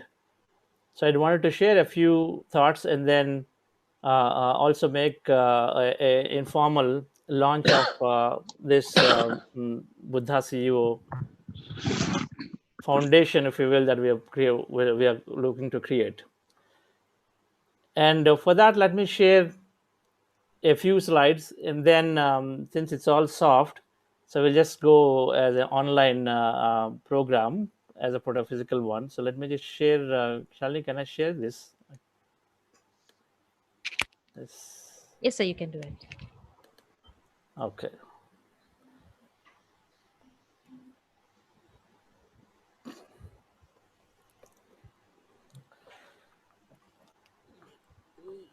So we have been hearing, some of you in the sessions, but otherwise, meditation is helping us develop this holistically. So physical vitality, passion for creating that passion for life. Those who lost it, creating a passion for life. It's increasing this IQ tremendously. So much of mind power is boosted. So it's helping us learn so much. Part of purpose. Then emotionally, it is creating great well-being to celebrate life. Go back and celebrate life. And then more importantly, that understanding the inner self, to look at the inner self in a much more grand way. As you can see, this circle SQ, which is spiritual quotient, is much, much bigger than anything else. And to really make a big difference to the society, to yourself, to the community, to whoever that is, to making a big difference. So meditation, we will realize that as we are in the path of meditation, it is absolutely helping us boost in each of these, all four areas. In fact, we even heard, if you have to draw a circle about creative quotient that Dr. Newton talked about this morning, then somewhere that is there too. Now, if you go a little deeper into SQ, what is that spiritual quotient? The spiritual scientific understanding of the higher truths can be termed as the spiritual quotient, and this is something that we consider this core of the Buddha CEO. If there is a leader who is a CEO, who is a leader, who is also a Buddha, so perfectly marrying the two things, outer world and inner world. So what is that SQ? So we consider it in 5 areas. The first one, a Buddha CEO understands that everyone is inside me, I'm inside everybody, so we're all one. Now, scientifically, from a quantum, there are various sciences trying to make that happen. They're trying to understand it, but quantum physics is explaining to a little bit now that we are connected to each other in that one energy field.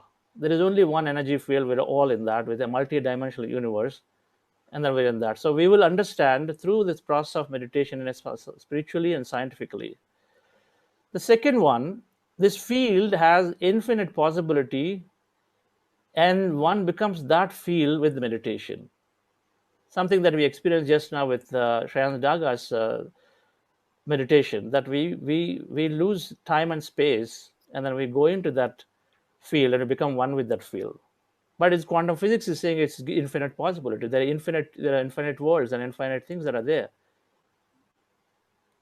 The third statement we'll understand that our observation collapses the possibility. My reality is by me.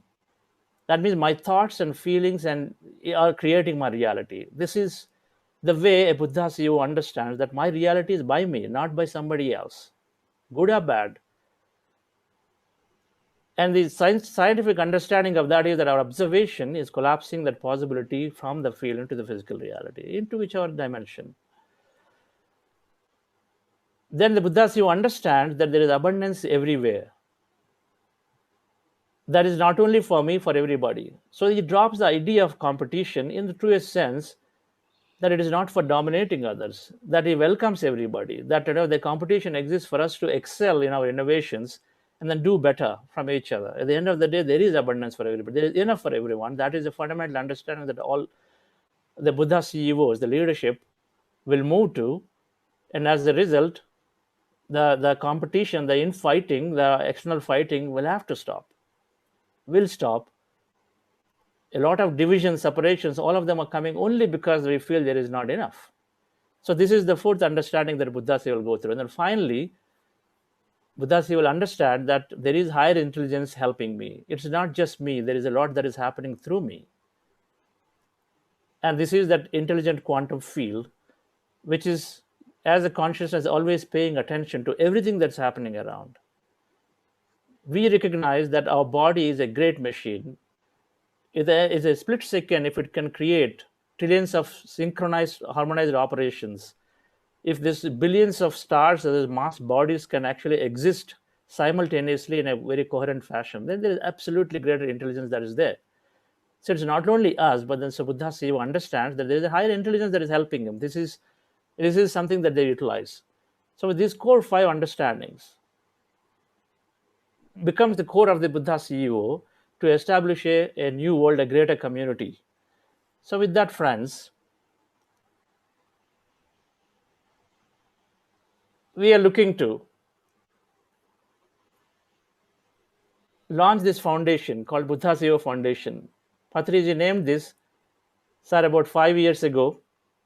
We started as an event, and we would like to take this into a full-fledged foundation that we are creating. This foundation right now as a Buddha CEO Foundation is going ourselves into a 5-dimensional reality, connecting to everybody, symbolizing in their higher emotions, symbolizing those colors, connecting to everybody into a higher 5-dimensional reality is where we all moving. And the Buddha CEOs, these leaders who understood, will take the people around him or her to the higher world. So a characteristic of a Buddha CEO leader, there are many, but I listed some, is very compassionate, takes always very responsible actions, energetic, highly energetic, carries him or herself are highly energetic, highly equanimous, treats everybody equal.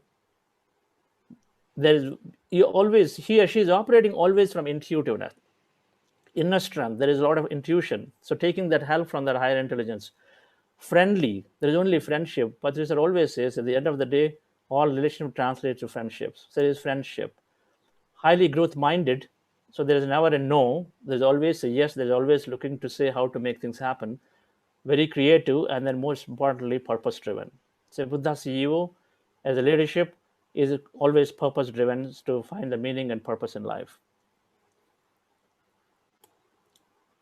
So what is exactly the Buddha CEO Foundation? So the foundation, it will be a non-profit entity that we're setting up, provides transformative meditation, wisdom, and techniques to all leaders or aspiring leaders in a compassionate and friendly environment, and inspires them to develop corporate socio-spiritual responsibility, or what Sir named it CSR plus. There is corporate social responsibility, but would like them to take it to corporate socio-spiritual responsibility, where in everything that they do, in every activity they do, they introduce meditation and meditation wisdom as a core element to the communities they're serving, to the employees they're serving, the communities they're serving.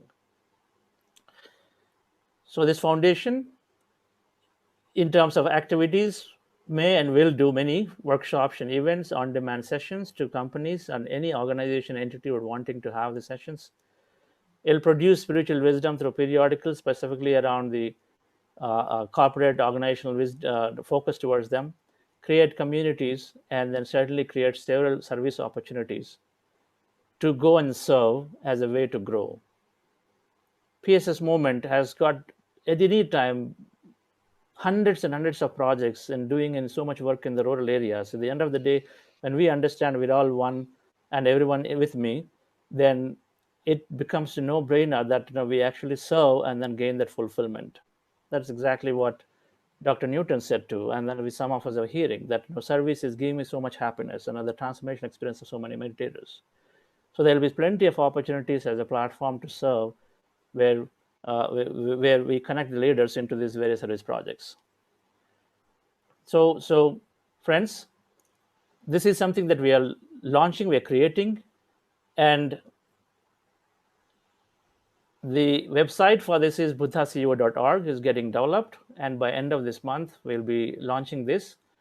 And it's a pleasure, it's a privilege for me to talk about this in the presence of Patriji, Shreyans. Daga Shreyans himself is a great leader, the Buddha CEO, truly a Buddha CEO.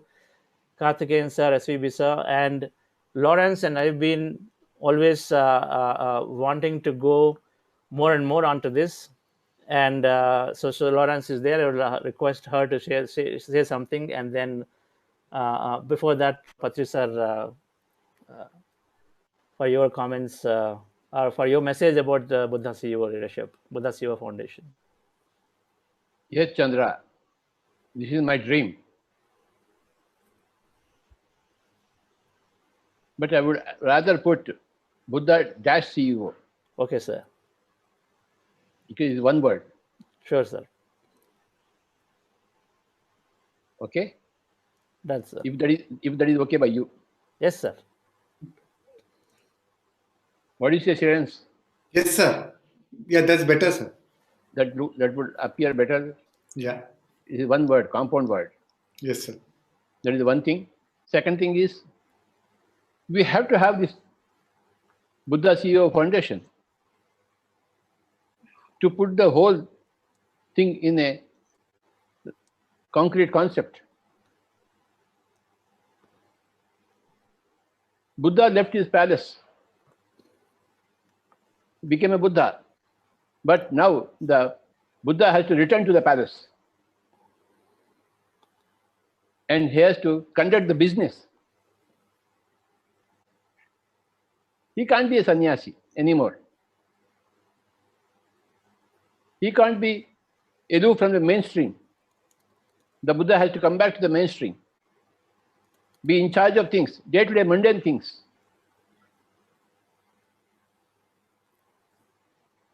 This is the great return of the Buddha. First of all, Buddha had to go there to discover Anapanasati for the whole world. He did that. But now After 2,500 years, the time has come for the Buddha to return to the palace, to return to his job of being a CEO.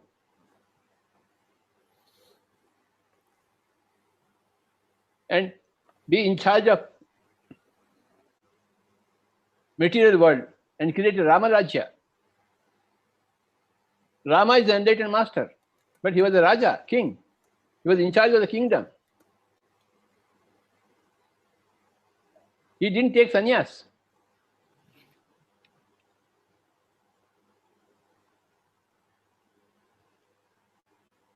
Lord Krishna never took any sannyas.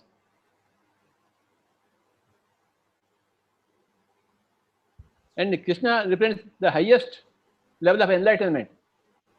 And Rama represents the highest level of dharma in this material world.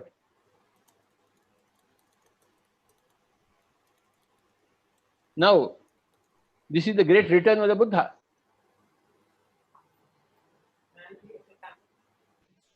You stay in samsara, you stay in business, and you become a Buddha while you are in the business. From a non-Buddha state, you become a Buddha.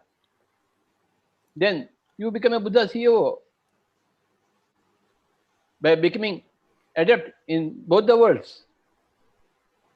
A CEO is a master in the physical world. A Buddha is a master in the spiritual world.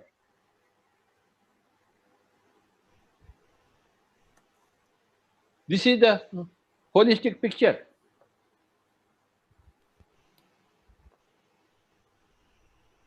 The great return of the Buddha to the palace and taking charge in every day-to-day matter.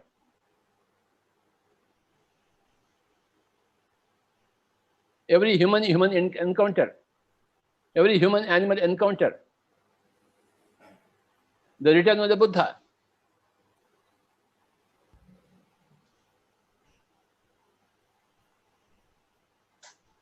Chandra, I congratulate you. You have put very beautifully everything. Thank you, sir. I am looking forward to a book on this principles of this foundation. Social. So yes, sir. A lot is developed. Just we are, yeah, yes, sir. Which will be the Bible for in the whole corporate sector in the whole world.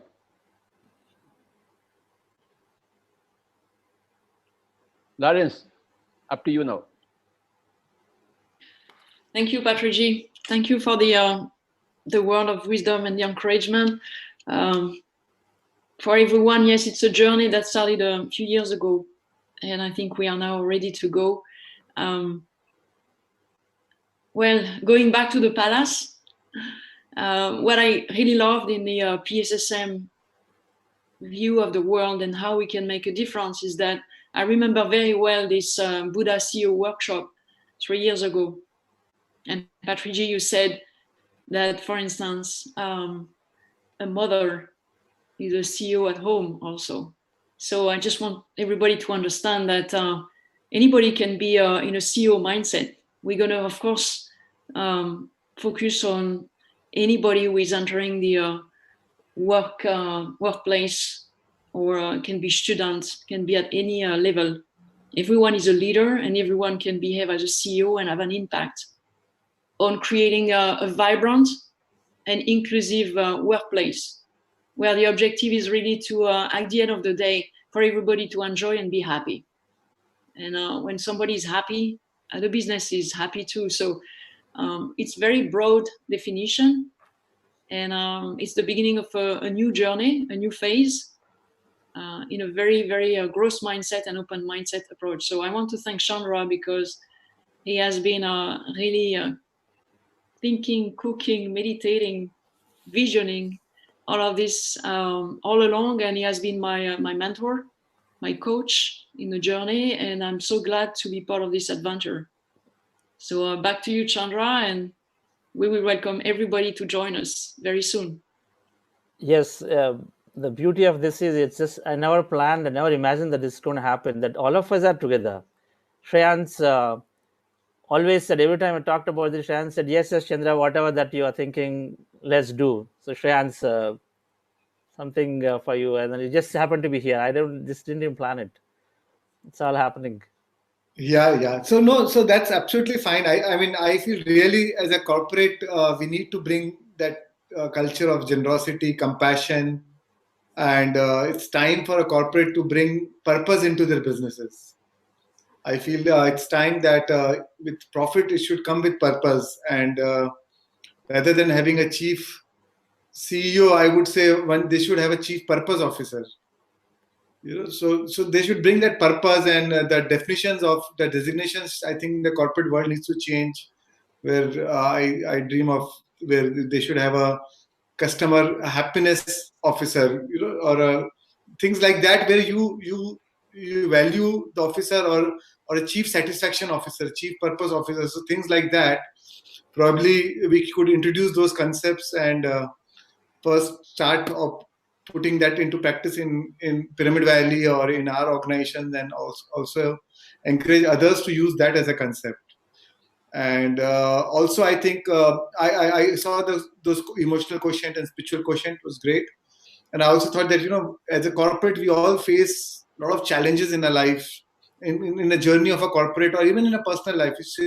So one important is the adversity quotient or the adaptability quotient. I think that with spiritual quotient, which is the extension of that, will come as where you will learn, when the corporates will learn how to face the challenges, the business challenges, or in the sense of at the time of adversity. And also the spiritual, doing the spiritual, if they have the spiritual quotient as a corporate, then even if they are doing good, they'll understand not to sense, even in the good times. A lot of times the corporate make the worst mistakes in the good times, because they sense to start driving from the sense of competition and ego, and now they want to become number one, and they want to in a rush. So I think it will bring a lot of balance and take decisions not from the sense of competition. So it will help them in good times and bad times of both. And yes, and definitely make world a better place. And the whole corporate culture should be a means of serving people, and it's a means to an end. So and I think the success without, the quote which I read somewhere, the success without, I heard by Wayne Dyer, success without fulfillment is the ultimate failure. So unless corporate are driven by purpose, even though they achieve something, but at the end of the day, there's no fulfillment. They still operate from the sense of lack and something more.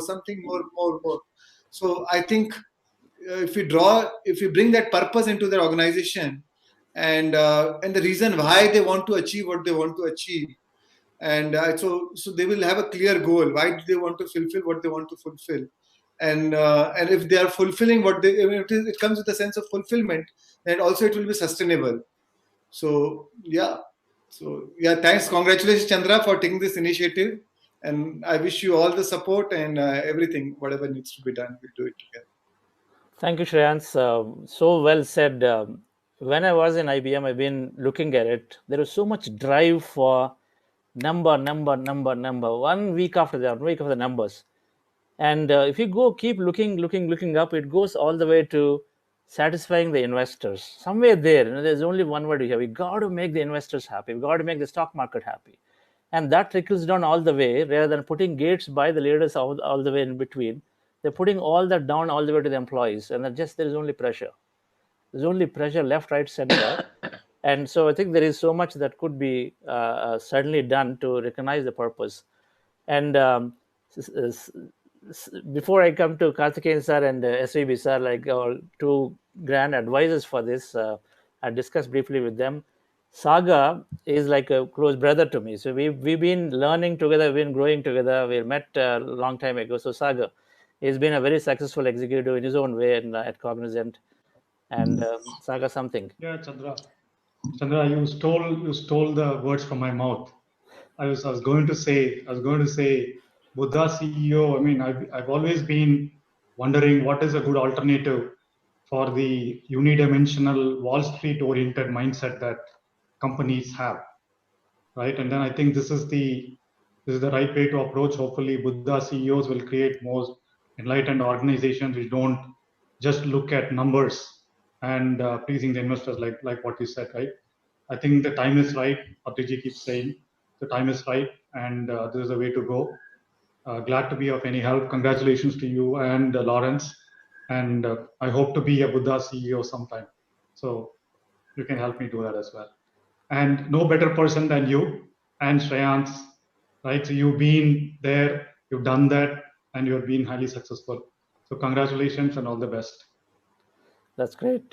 Thank you, Saga. So talking about investment, Shreyans was the investor for the company that I ran. And of course, it was easy, but still for an investor to put in money, at the same time, take away, and we clearly had an understanding that now whatever that we are making out of this, a lot of it or most of it goes towards service. This is the understanding that we had, and that's exactly that purpose needs to come out. That it's now, of course, it started as a CSR with 2% or whatever, but it needs to move to that whole real socio-spiritual service. I think this is where it needs to go. And Karthikeyan sir, so your words, there is anytime your advice is so valuable, your connections, and whatever way that you just guide us, and then we will just take this through. Well, I can only. Yes, sir. I think it's call of the time. It's very timely. Growth and development are important, but it has to be sustainable, not at the cost of environment or others. It has to be growth with justice. All sections of the society should be benefited. Otherwise, there is no way some people can be happy and some people are unhappy. You can't distribute wealth, all right, but the basic needs of everybody should be taken care of. So that should be the concept, obviously, from what you say. So the growth has to be sustainable, environmentally friendly, not at the cost of environment. Competition, healthy competition is necessary, is a must, but not rivalry. Yes. Ethical principles should be followed in growth by better methods and all that, respecting environment, respecting other forms of life, and respecting all those people who are working for the organization. Even the lowest people also should be have justice. So that way, when Buddha is involved, naturally there will be justice, compassion, kindness, and all. I wish you great success. I always give my moral support to you. Thank you, sir. That means a lot to us.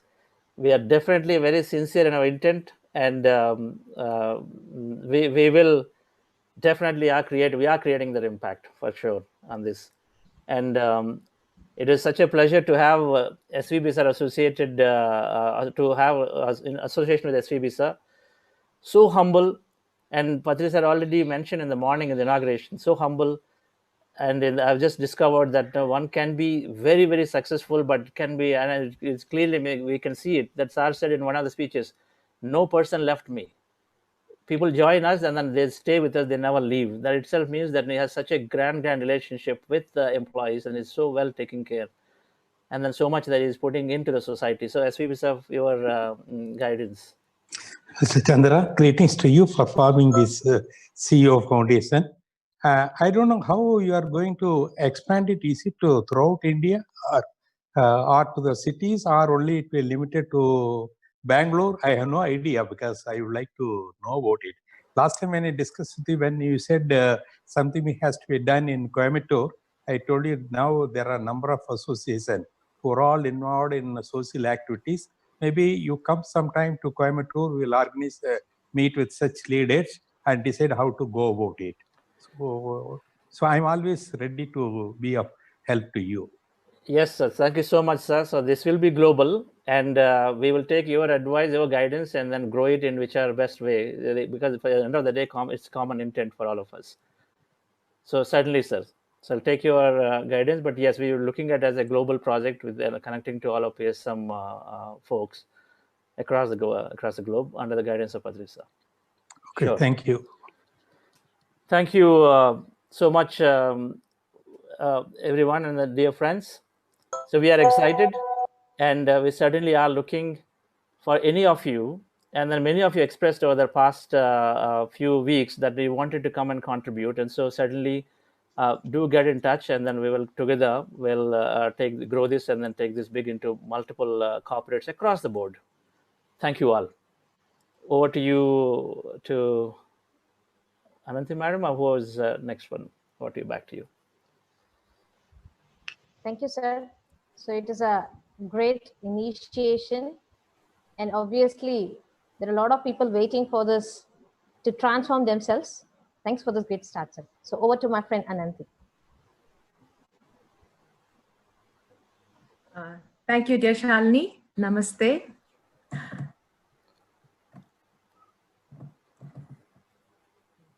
My name is Ananthi, and I have been doing pyramid meditation for the past 9 years, friends. So about myself a little. Before meditation, I used to just describe myself as a great listener and used to excel in my individual contribution at workplace. Okay, but now, with the wonderful gift of meditation, I have transformed myself into a very happy listener who is very eager to listen from my inner self, and with a great understanding of being present in each and every moment of my life. And I contribute with lots of enthusiasm, with friendship in all the group activities I do now. So now we have a panel discussion with mindful executives and business leaders on the topic, shifting mindset for growth in changing business environment. So I would like to welcome our first speaker, Ms. Lawrence. Yeah, you can hear me okay? Yes, ma'am. Okay. Yeah, thanks a lot, Auntie. And thanks I for would the... like, Yeah, yeah, ma'am. Miss, I would like to just talk a little bit about you, ma'am. Oh, okay. Yes. Sure. Ms. Lawrence is a dynamic executive and a successful leader. Lawrence is the general manager of hybrid cloud infrastructure services at IBM Services and sponsor of mindfulness at IBM. Lawrence holds executive large deal makers from the University of Pennsylvania, the Wharton School and Business Administration and Management, General International Business from a prestigious university in France. Lawrence is an author at IBM Service Blog and Think Blog. Lawrence is interested in how mindfulness makes you a better leader. Welcome, ma'am. Thank you. Thank you. Thank you. And actually, what we had planned, so I'm going to ask you to introduce Deborah. If she would like to go first. And a few words about Deborah. Deborah has been working with me for, the last 2 years and a half. And she will introduce herself with your help. And she has started meditation a while ago, but the last 2 years, she told me, I've been helping her, blossoming how she applies meditation and mindfulness to the workplace. And she will also introduce her own view on the growth mindset. After that, we will go to Deepak and I will conclude the session, if you don't mind. Okay? Yes, ma'am. So if you could introduce Deborah, and then she will talk about it. Okay. Ms. Deborah Davis is a vice president in the IBM organization.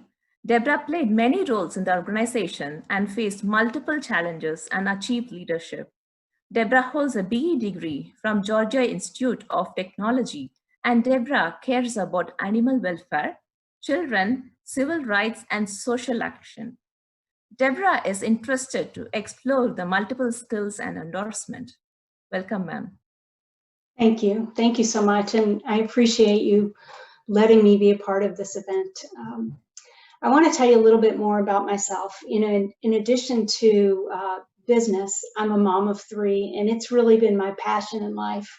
I'm one of those moms who enjoyed every minute of parenting. Even if my daughter was throwing a tantrum, I'd gently correct her, but I'd secretly think, I'm raising a strong woman. I really delighted in motherhood. So when my children started to leave for college, I felt a need for something. I felt a longing, a missing. So my husband and I sold our house, and we moved into a cottage that was about 20% of the size of our former home. We moved to a college campus, very different from our suburban home, and very close to a university hospital. I began to spend my Sundays volunteering in the neonatal intensive care unit, holding babies and kind of helping where I could. And although meditation wasn't really top of mind for me then, mindfulness seemed to be popping up everywhere, and I was learning more about it. So I decided to kind of experiment with that on my Sundays at the hospital, just being more present in the moment. And I decided to start by walking to the hospital. We drive a lot here. So I decided to, get up early and walk to the hospital and not rush. I'm a rusher. I move at a quick pace, but I decided to really slow down and try to take it easy and enjoy and savor the walk and the sights and the smells along the way. By nature, I'm a fixer. I'm always looking for things to fix. I'm an engineer. I want a process to improve. And so if you know anything about hospitals, they're very inefficient in many ways. And I was constantly getting distracted at my time by the hospital on how I could fix a process or improve something. And that's when I decided to kind of explore meditation as a tool to kind of strengthen my mind and help me be more present in the moment and just experience and enjoy these babies, give them love and let just me be enough. Let me be enough for these babies and not have to fix the things around them. It was difficult for me to let go of the compulsion to fix and just to be me. And my meditations really helped with that. I started with YouTube using guided meditations, and I really enjoyed that. I felt that they were helpful, and I could choose a topic that matched my need for the day: healing, compassion, gratitude. I could pick a short video or a long one. So it was a great way to get started. And as I meditated more, I became more aware of the people around me, their pains, their challenges, their needs. And it became an important part of my personal life. But it didn't really cross over much into my business world. At work, I'm what's known as a type A personality. I'm also a perfectionist. I'm pretty serious when it comes to work. And for me, meditation and work just didn't go together. It almost seemed unprofessional to me to talk about meditation. So as synchronicity would have it, I moved into a new job, and Laurence became my manager. And she, of course, is into meditation and mindfulness, and she introduced me to a community of wonderful people at IBM that practiced. I spent a lot of time initially listening, absorbing, and trying to figure out how meditation and work could work together. But mindfulness was really the thing that interested me the most: being present, not distracted, and not judging. And as I continued my practice, applying learning where I could, I think the thing that was most pivotal was coming to the realization that I didn't need to be perfect. I thought my value was in my perfection, and learning that I didn't need to be perfect and that I was where I was supposed to be on my journey. You can't imagine the impact it had on me. It was so freeing. I mean, it freed me to be okay, to be on a journey, to be learning, to making mistakes, to improving. I found that I started sleeping better, worrying less, not only worrying less about work, but worrying about what was next for me in my personal life. And that's when I started shifting my mindset. I'd always been an optimistic person. I like new challenges. I embrace change. It was kind of in my nature. And as we all know, those are characteristics of a growth mindset. But I also liked being the expert. I thought I always had to have the answer. I was afraid to fail, and I wasn't patient. I still am not that patient, but I'm working on it. Those are all characteristics of a fixed mindset for those of you who know mindset. And before my journey into meditation, I really thought those traits of perfection and being afraid to fail and not being patient, those were things that made me a better worker. But as I started to meditate more, and as I interacted with Laurence and the community of mindful practice, I began to accept and understand that we're kind of all on this journey, and mistakes are a part of growing and learning. I also started to become more tolerant of others' mistakes and imperfections. That was really important. I mean, becoming more tolerant of others' mistakes and imperfections. I'll say it again because it was very important for me. Again, I wasn't that patient. I became, as all this happened, I became freer to take risk, to innovate more, to embrace new challenges with less fear and worry, and to become more bold. I was also willing to let others take on more responsibility and trust them more, something I hadn't really done that well in the past. I think the biggest benefit of my meditation practice to date was how it opened me up to embrace others' points of view, not feeling as though I had to have all the answers, but allowing for more collaboration. Mindfulness meditation helped me to take the time to pause, to listen, to really listen, and to see other people's points of view. But I didn't get there alone. Laurence and the meditation community and coaches really helped me.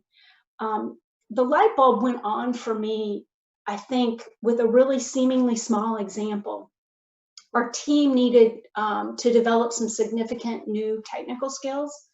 And I put together a proposal on how we would approach creating these new skills and measuring our team's expertise. And it was a good plan, and I think it was technically sound, but Laurence kind of looked at me and said, how do you think people are going to feel if today, on the current scale, they're experts, they're considered experts, and on this new scale you're proposing, they're not? She asked me to go back and think about the way we communicated the change and present it in a light that the teams being trained would see it as good for them, and a more positive light and opportunity for them. Not only did I think about it, I meditated on it. And not only in regard to that program, but really the light bulb really went on for me then. And I tell this story for a few reasons, because sometimes for me, it's all about the business. I know consciously that success is largely dependent on relationships and people and teaming. And I thought I was pretty good at it, but I really hadn't taken the time to think about the individuals involved, why they behave how they do, how I could better support and encourage them, what motivates them, what scares them, you know, how we can better prepare them for change. So meditation and my mindfulness community really helped me to start seeing this. I spent a lot of time on it. It was an important lesson for working with those I lead, but it was also important for those with whom I collaborated. When I practiced meditation, I learned the discipline to listen, to give others space, to hear and feel where they were coming from. I not only learned to listen, but I learned to love and cherish what I heard. The collaboration was profound, and I collaborated more, and I found more joy in my interactions with people. This was really transformative in my work. The skill of collaboration and co-creation are excellent enablements for growth in a changing business environment. And I know I mentioned in my example the importance of all of that, but the other thing I really want to mention is that having a coach there to help me learn made a big difference. It's one thing to meditate, and it's one thing to be a part of a community, but having somebody there that could guide me along the way and set an example in the workplace was pivotal in shifting my personal benefits of meditation to business benefits of meditation. My coach had also created a culture that enabled a growth mindset. And you can't underestimate the importance of culture in this area. It's one thing for us to believe that mistakes are okay and a part of learning and embrace change. But if the culture of our workplace is punitive and it doesn't have the same perspective, it's hard to live that behavior. And studies do show that the highest performing teams are the ones that have a belief that they won't be punished if they make a mistake, and that successful and engaged leaders connect with their teams and create trust.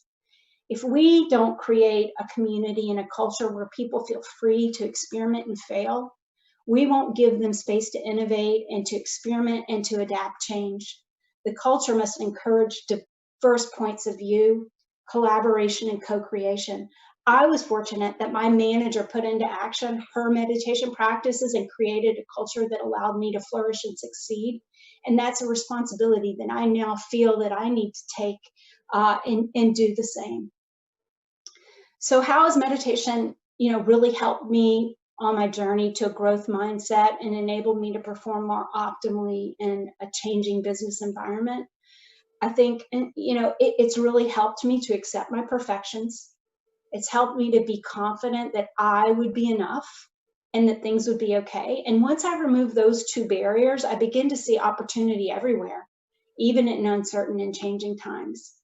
Meditation helped me to see others' points of view and collaborate more fully. It's probably been the biggest joy to me in this whole experience is that I now see others and care more about others.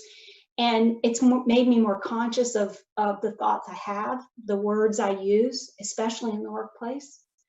And while I didn't spend time on it in today's discussion, it's important to note that meditation also helped me with focus and creating clarity. We all have distractions in our personal lives, whether it's a sick loved one or mounting housework or picking up the kids from school on time.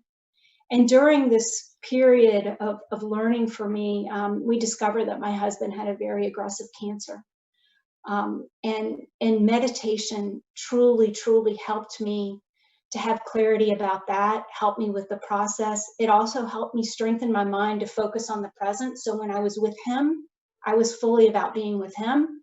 When I was at work, I was fully about being at work.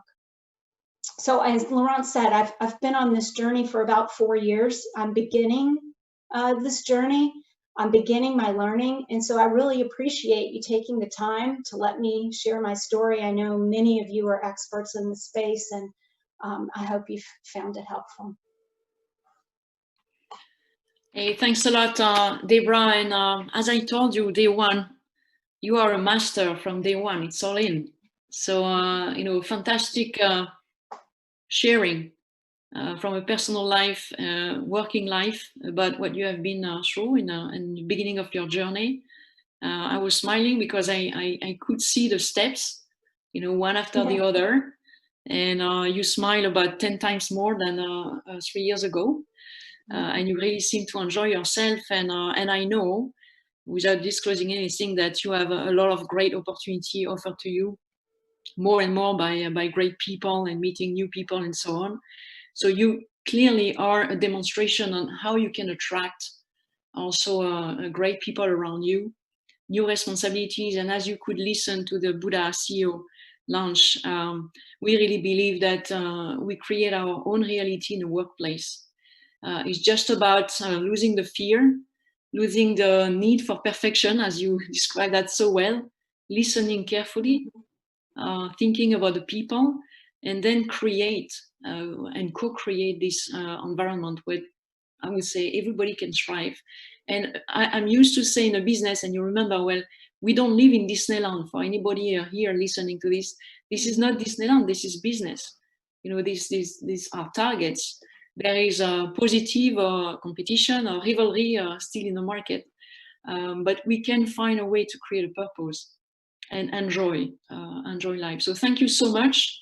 And I'm sure you're gonna now replicate all of this in your new teams and plant the seeds. Shreyan planted the seed with me also. If you said start with one seed, and it's gonna grow and blossom. So thanks a lot. And with that, Ananti, I would ask you if you could introduce Deepak. Yes, ma'am. Also has a wonderful story about how he did multiply by 50 plus his business in the last years. Yes, ma'am. Mr. Deepak Sangvi is an owner and managing director in Elon's Enterprises Private Limited. Deepak holds MEP management from the Indian Institute of Management, Ahmedabad. Deepak started his journey from 1999 to Elon's company, and today company is benefiting from its strong brand name, distribution network, excellent products and the working environment where entrepreneurial skills get full freedom. Welcome, sir. Thank you. Hello, Patri sir, and hello, everyone. It's been an exciting journey, and on this growth mindset, maybe I would want to start something that how I look at it, and from the Indian mythology way, and maybe then from there build into what exactly I have been practicing in my life. So Patri sir says that we all are Brahmas. So all of us are Brahmas, and I'm just using that terminology and building the thought. So as we all are Brahmas, each Brahma also has a Brahmand. Brahmand is the universe. So each Brahma has a Brahmand around him, and that Brahmand is made from the experiences of a person, of his previous lives, and the experiences of his this life. So what he has seen over the past lives, what he has seen from this life, that is the boundary or the circumference or the area of the Brahmand of any individual. So if we are 6 billion people in the world, there are 6 billion Brahmands. So that's what I believe. And the end of a Brahman for any person. So what is the end of Brahman for me, or what is the end of Brahman for, say, Lawrence or anybody of us, is the beginning of the fear of us. So we only, our Brahman is the size of our Brahman, the boundary of our Brahman is the beginning of our fear. And the true spiritual journey on which we come to this planet is to challenge those fears, challenge those boundaries of a Brahman, and embrace the larger Brahman into become one with the larger Brahman. So that's how I think the growth mindset terminology is how I look at it. So the growth mindset only is about expanding and challenging those fears of our Brahman where we stop, and expanding it into the larger scheme of things. So this is, according to me, the journey of how a growth mindset is built. And what happens is, so as individuals, whenever we want to be a growth mindset person or be expand ourselves, and everybody us wants to expand, all of us wants to grow, but whenever we want to grow, it asks us to embrace the discomfort, because growth will require some discomfort to come. And whenever we want to embrace the discomfort, that's where the challenge comes. And as human beings, the way we are built, we want to come back to the comfort zone. So in this process, when we want to embrace the discomfort, what is the discomfort about? As Deborah was rightly mentioning, there is we fear of the judgment, we fear of failures, and those fears stop us to expand, stop us to grow. And that's how the journey synchronizes into the meditation, because in meditation, when we actually meditate, what happens is we are only observing, we are just being there. There is no judgment. And the moment we drop the judgment, when we just observe, when we are just with ourselves, and the moment the judgment drops, we start getting comfortable with that discomfort. We start embracing those discomfort because we are just observing it, we are just being with it, we are just not judging it. And the moment the judgment drops, the journey of expansion starts. So that has been my journey. I got into the business very young. I was 24 when I lost my father, and I got being the only son in the family, I got into the business. And it has been a very interesting journey of growing through this process. And the beauty of this journey has been about exploration. It's about creativity. It's about accepting the challenges and creating an environment where not only me. So just now Chandra spoke about the Buddha CEO. So as a CEO, as the head of the organization, it's not only me who needs to grow, but the entire team that works, the entire people that work together should grow. So that has been an interesting journey where there have been Meaning I typically do a very interesting thing. Every morning for last 1 year, I will just make a 7-8 minute selfie video every morning. And that video is about, with a story, it's about a positivity. It's about an attitude that I can do it, or we can do it. If there is no way, I'll find a way. If I cannot find a way, I'll create a way. And something around that story, that a new story every day, a new example every day. And that video is sent to all the employees of the organization. And before they leave their homes for the work, they would typically end up seeing the video when their children, their wife, their families are also listening to that video. So it's kind of creating an environment or a culture in a family, because it not one day it is stopped. So it's 365 days except Sundays. It goes every morning before a person, when he's in the bed, he will just listen to the video before he is, and his family is around. So creating an environment where people, and every day there's a message that comes that yes, I can do it. Yes, it's possible.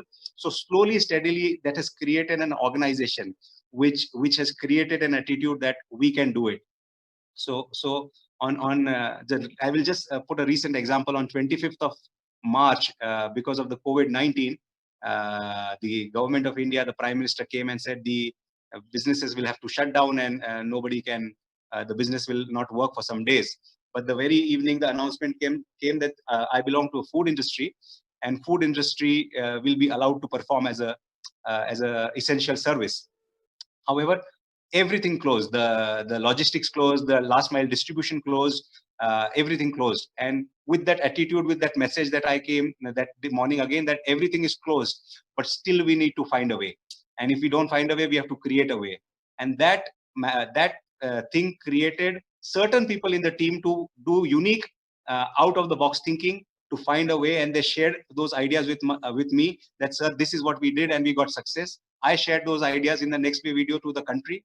And even in the lockdown phase where the country was not working, we actually grew 25% in the first quarter of this year. So that's the growth mindset that I have been practicing, that if you do not have a way, you create a way, and challenge those boundaries, challenge those fears that we have, and move ahead. So meditation has been very helpful, because that journey of being with yourself, going inside, and then believing that whatever is there is just to be observed without any judgment, and accept it. And from there, the expansion will start. So this has been a journey of how I have looked at the growth mindset. Yes, Lawrence. No, how did you start meditation? When? Sorry? When did you start meditation? I started meditation when way long back in 1991, and I met Sir in 1998. So it's been 21 years I have been with Sir, and about 30 years that I've been practicing meditation. So, and my father was a very high spiritual master, and he had a lot of messages from the master. My sister is also a very high level master, and she got a lot of messages which she channelized into my father. And my father used to just sit on the desk with a pen and paper, and hours together there would be flows of messages that would come, and he would keep writing. He published a couple of books as well. And so that has been journey, but interesting journey of how we met Patri sir was because he was getting all this. He was not aware that what is all of this is coming to him, and is it right, is it wrong? And the previous guru that we had, when he mentioned it to him, there was no clarity of what was happening. So in this process, this gentleman called Manish Bothra from Chhattisgarh, he sent a book to my father by name of Ramtha, and the Ramtha book actually narrated all those things which was actually happening to my father. So he was very surprised, and he immediately called him and he said, "Who gave you this book?" So he said Patri sir was the person who was guiding him, and that book came from Patri sir. So he said, "Can I speak to Patri sir?" And then he spoke to Patri sir the very day, and he explained exactly what was happening to him. And I guess in a matter of and we that time used to live in a very small town of Jalgaon, very there was no airport, there's only train connectivity, and within 5-6 days Patri sir was in Jalgaon to meet my father. And that's how in 1998 we got connected, and from that time the journey has been very, very interesting. Okay, thank you, Deepak. I just have one quick question. You told me that since you took the business, you multiplied it by 50. How do you associate meditation very briefly with the multiply by 50 business? So, so meditation. I guess meditation, I always explain, is when you forget the known, the unknown comes in. So meditation is about forgetting the current reality and just being with yourself, and that makes you a person which is accepting everyone as they are. So a business growth actually comes from, so one person cannot grow the business. It's about the people, it's about the team, it's about the organization. And when the organization starts believing that what they are doing together is something miraculous, they want to do more. So the journey of embracing everyone the way they are. So I use there's a product called Surf, which is a Unilever product called Surf Excel. It's a detergent, and their advertisement in India says "Daag achhe hai," which means because it's a detergent, it says any spot on your cloth is good.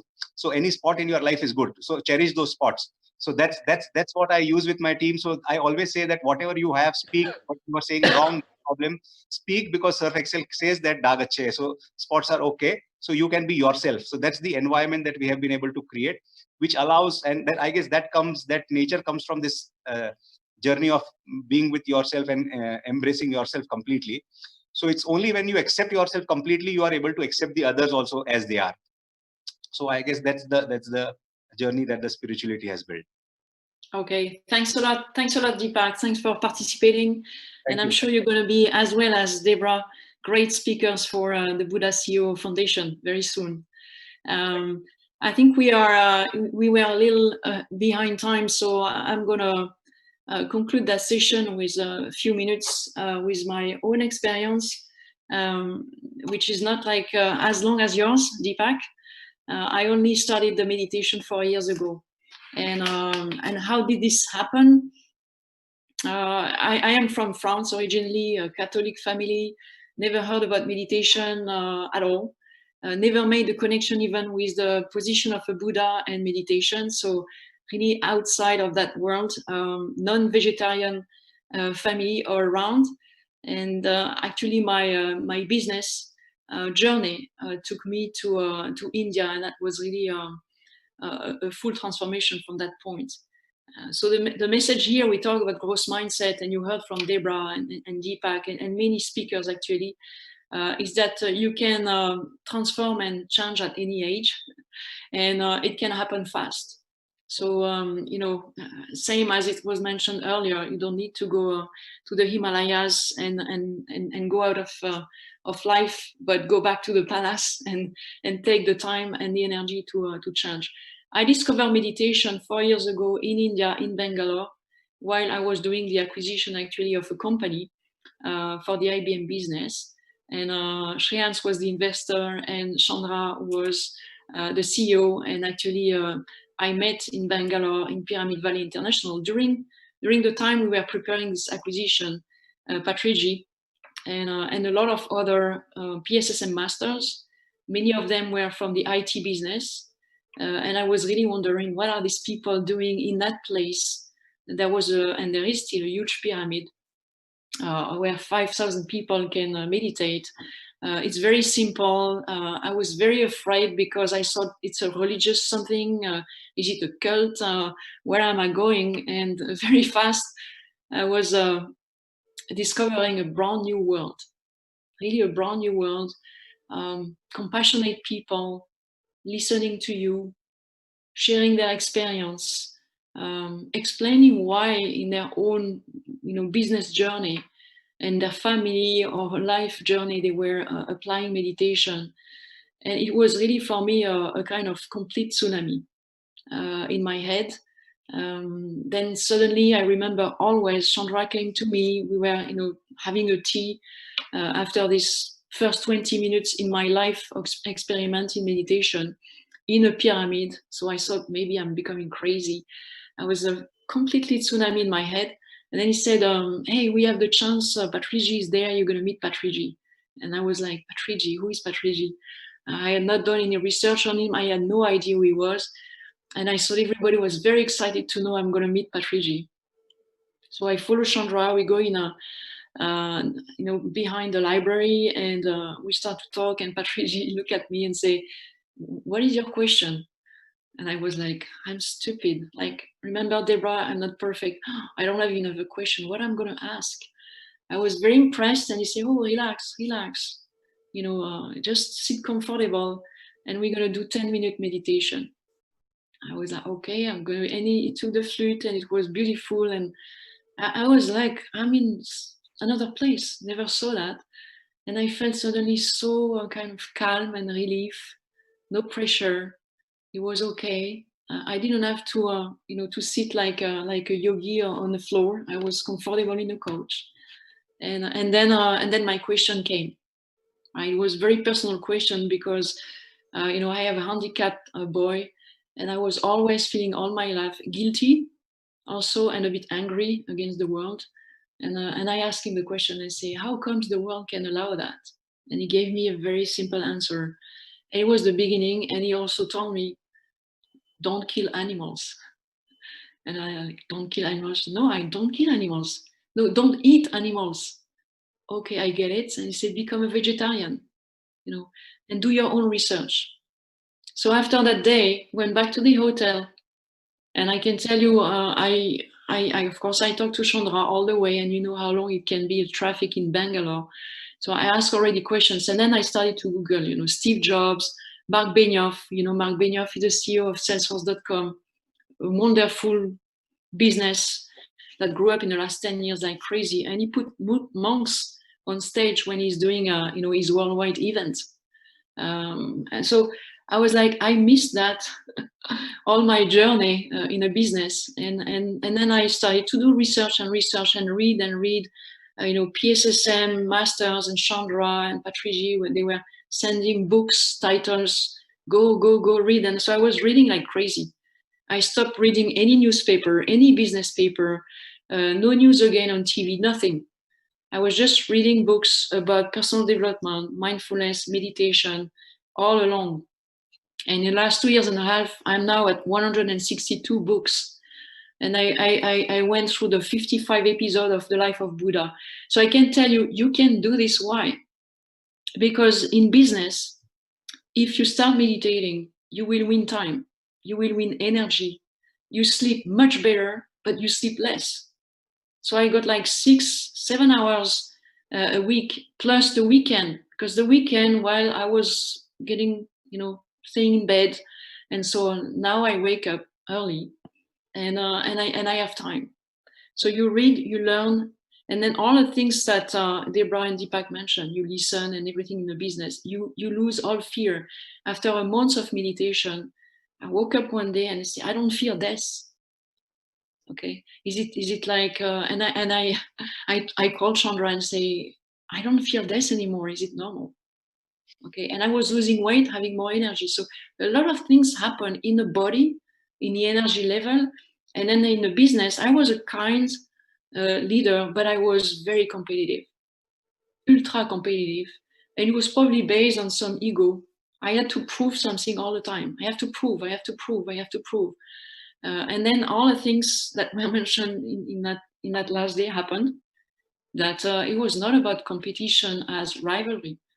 It was really competition as the fun of winning in a good way. The fun of trying, the fun of winning, the fun of starting new things, thinking bold, having the big pictures. So all of this came through the energy of meditation. And I was committing myself to talk about this every day to one person at least. And I remember most of this conversation, sometimes complete stranger.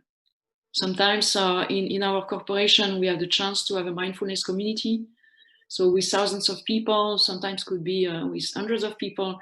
I remember the conversation with Shreyans also in Mumbai, where he told me, don't be frustrated that you didn't know about this before. Just go ahead. It was time now. That's okay. Patrigi told me, be patient. Okay, take your time. Start, step after step after step after step, and go to your research. Then you're going to go to teaching, and then you're going to elevate yourself, and the rest will follow. So the business was very well. Chandra mentioned an acquisition, and I mentioned it too. I cannot tell the numbers, but after the acquisition, the business plan, was kind of far, far, far above what we had planned before. Everything went super fine. We were on, we would say in the US, on steroid, but we were not on steroid. We were on meditation. It was working. It was really working. So we were confident, and everything was happening even far beyond what we were planning to do. And we felt so confident, and we had so much credibility in the business that then we decided to go ahead and search inside the corporation who could listen to us on promoting mindfulness and meditation in the workplace.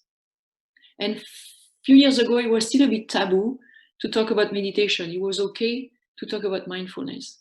But we found some people in HR. We found a mindfulness community. We grew it from 2,000 people, 3 years ago, to 12,000 people now. Okay, and we started to lose the fear of looking strange at work and proposing then meditation, mindfulness for executive, and then for everybody. And we did weeks and weeks and weeks of programs, and step by step, it went through the corporation. And now there is an official program that is called Be Resilient. It's a bundle, and it's official education, and mindfulness is one of the modules of it. So it's really a journey that can happen. And my message here, because a lot has been said, is for the business, for the individual, for their family. It's perfect. You made everybody aware. You change the purpose. You create a purpose, and you can create for anything. It may be the purpose. It's a little complementary to the purpose of the company, but you have to make everybody feel that they matter. They matter for something. They will have an impact.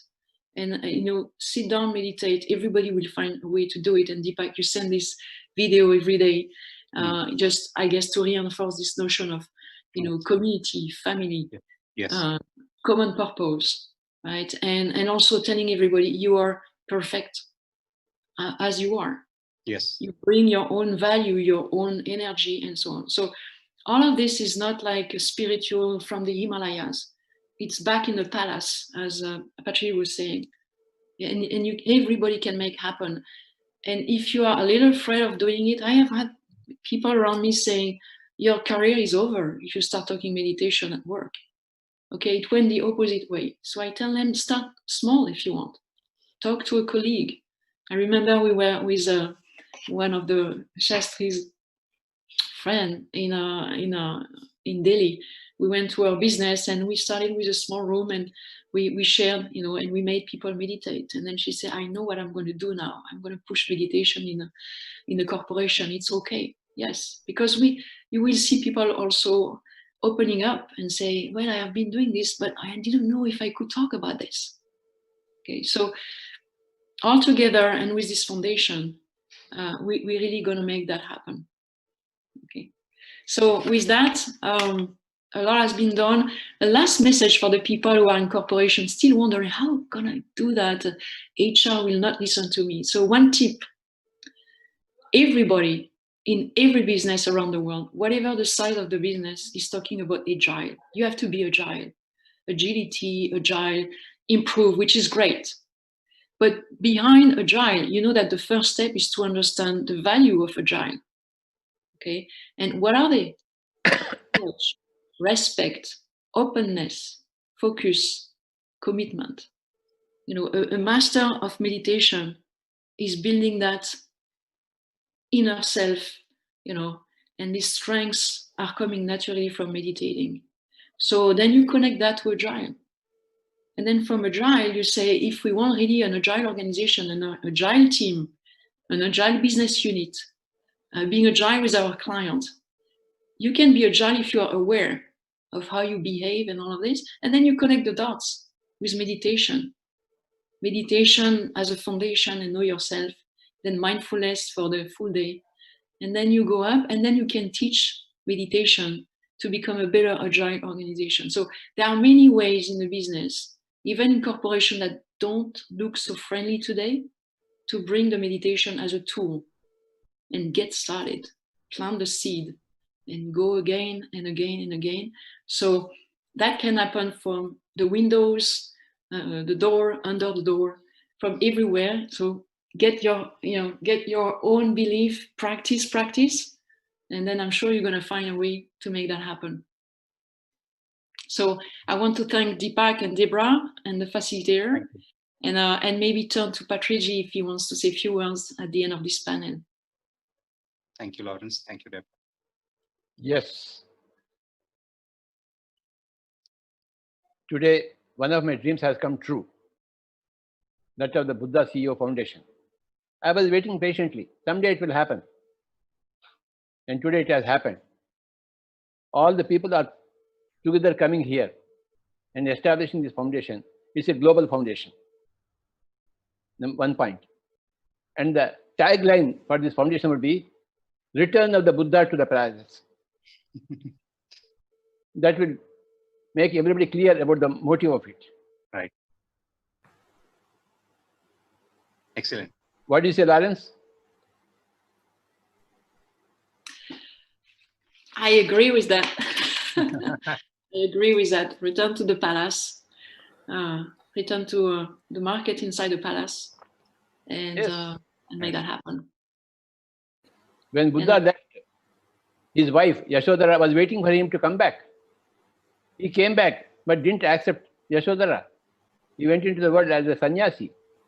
Yashodhara was unfulfilled, but she was not unhappy. She was not happy at all. Whereas Buddha's mother followed him, Yashodhara didn't follow him. He stayed in the palace to look after the palace. So now Buddha returns to the palace to go to his wife, to go to his father, to go to his kid, to go to his people, and make that kingdom as Buddha kingdom, and be an example to the whole world. Yes. That's going to be a very nice story. Yes, sir. I have been reading The Buddha's Wife book by two American masters. Wonderful book. Everybody should read that book. Buddha's Wife. Then that book would be the basis for the Buddha CEO Foundation. Yashodhara, she became a Buddha while staying in the palace, and she remained in the palace. She didn't follow Buddha at all. She went there to see her son there a few years. Then she came back to the palace and maintained the palace by herself. She was the Buddha CEO in the palace and taking care of all the people of her kingdom.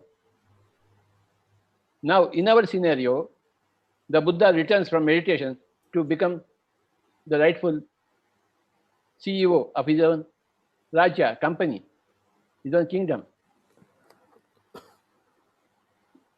So the tagline for this foundation is the return of the Buddha to the palace. Buddha's story is world famous. Everybody knows about it. It is the most famous story. Nobody can miss the word Buddha. Now, we bring that Buddha back to the palace.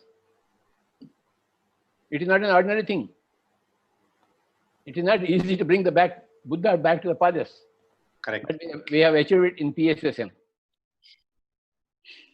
I am very proud of PSSM.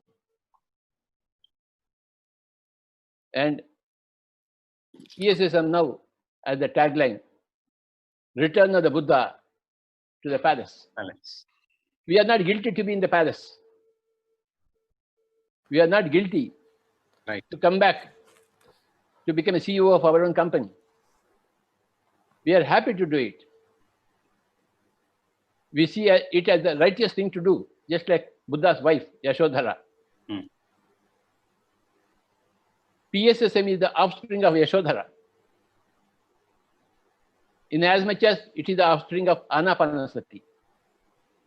Anapanasati plus Yashodhara philosophy is Buddha CEO program.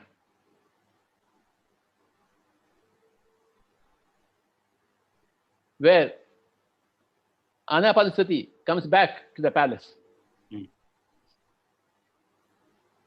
Anapanasati becomes the CEO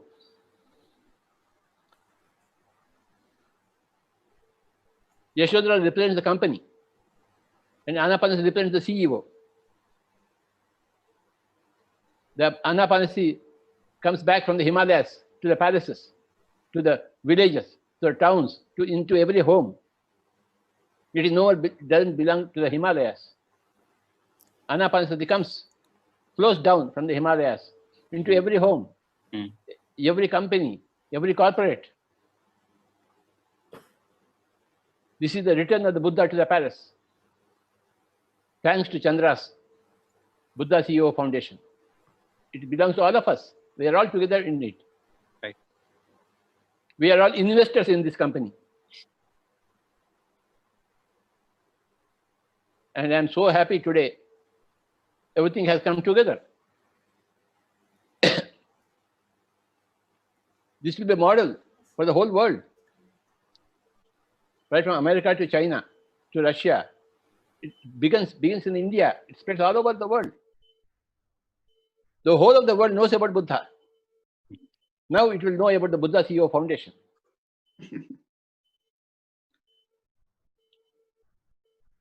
Under the able leadership of Lawrence,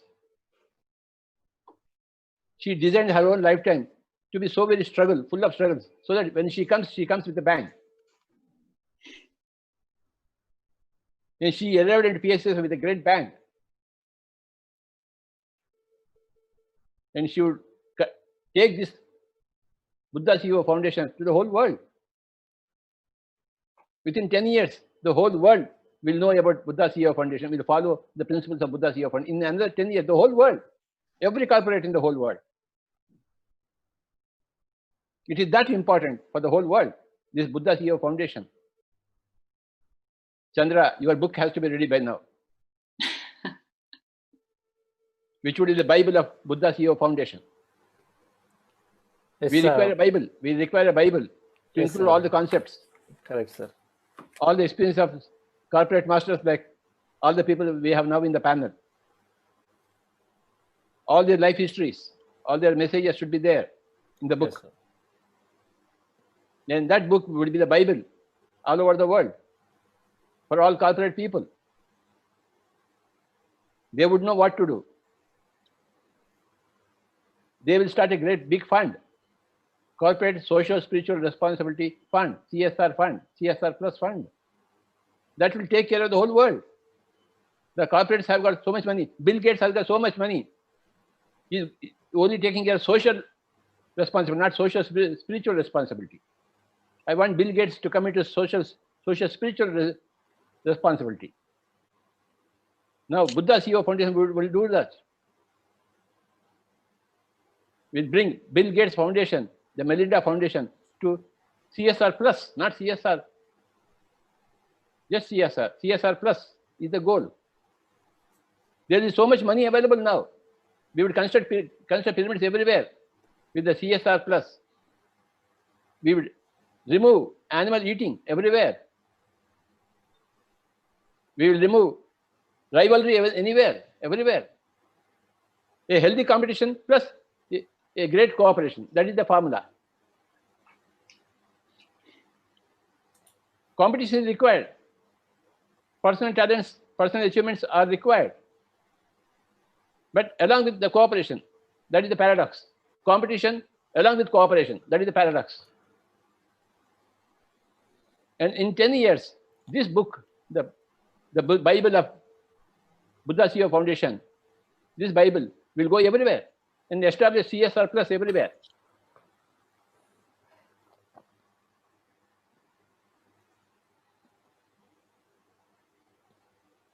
Thank you, Chandra. Thank you, sir. Thank That's you, great. Thank you. Excellent. Thank you. Thank you. Thank you. Thank you, Dr. Very inspiring. We have our next 10 years in front of us. Plan, yeah, the whole vision painted already by Patri sir. Just it came through for him. Thank you, sir.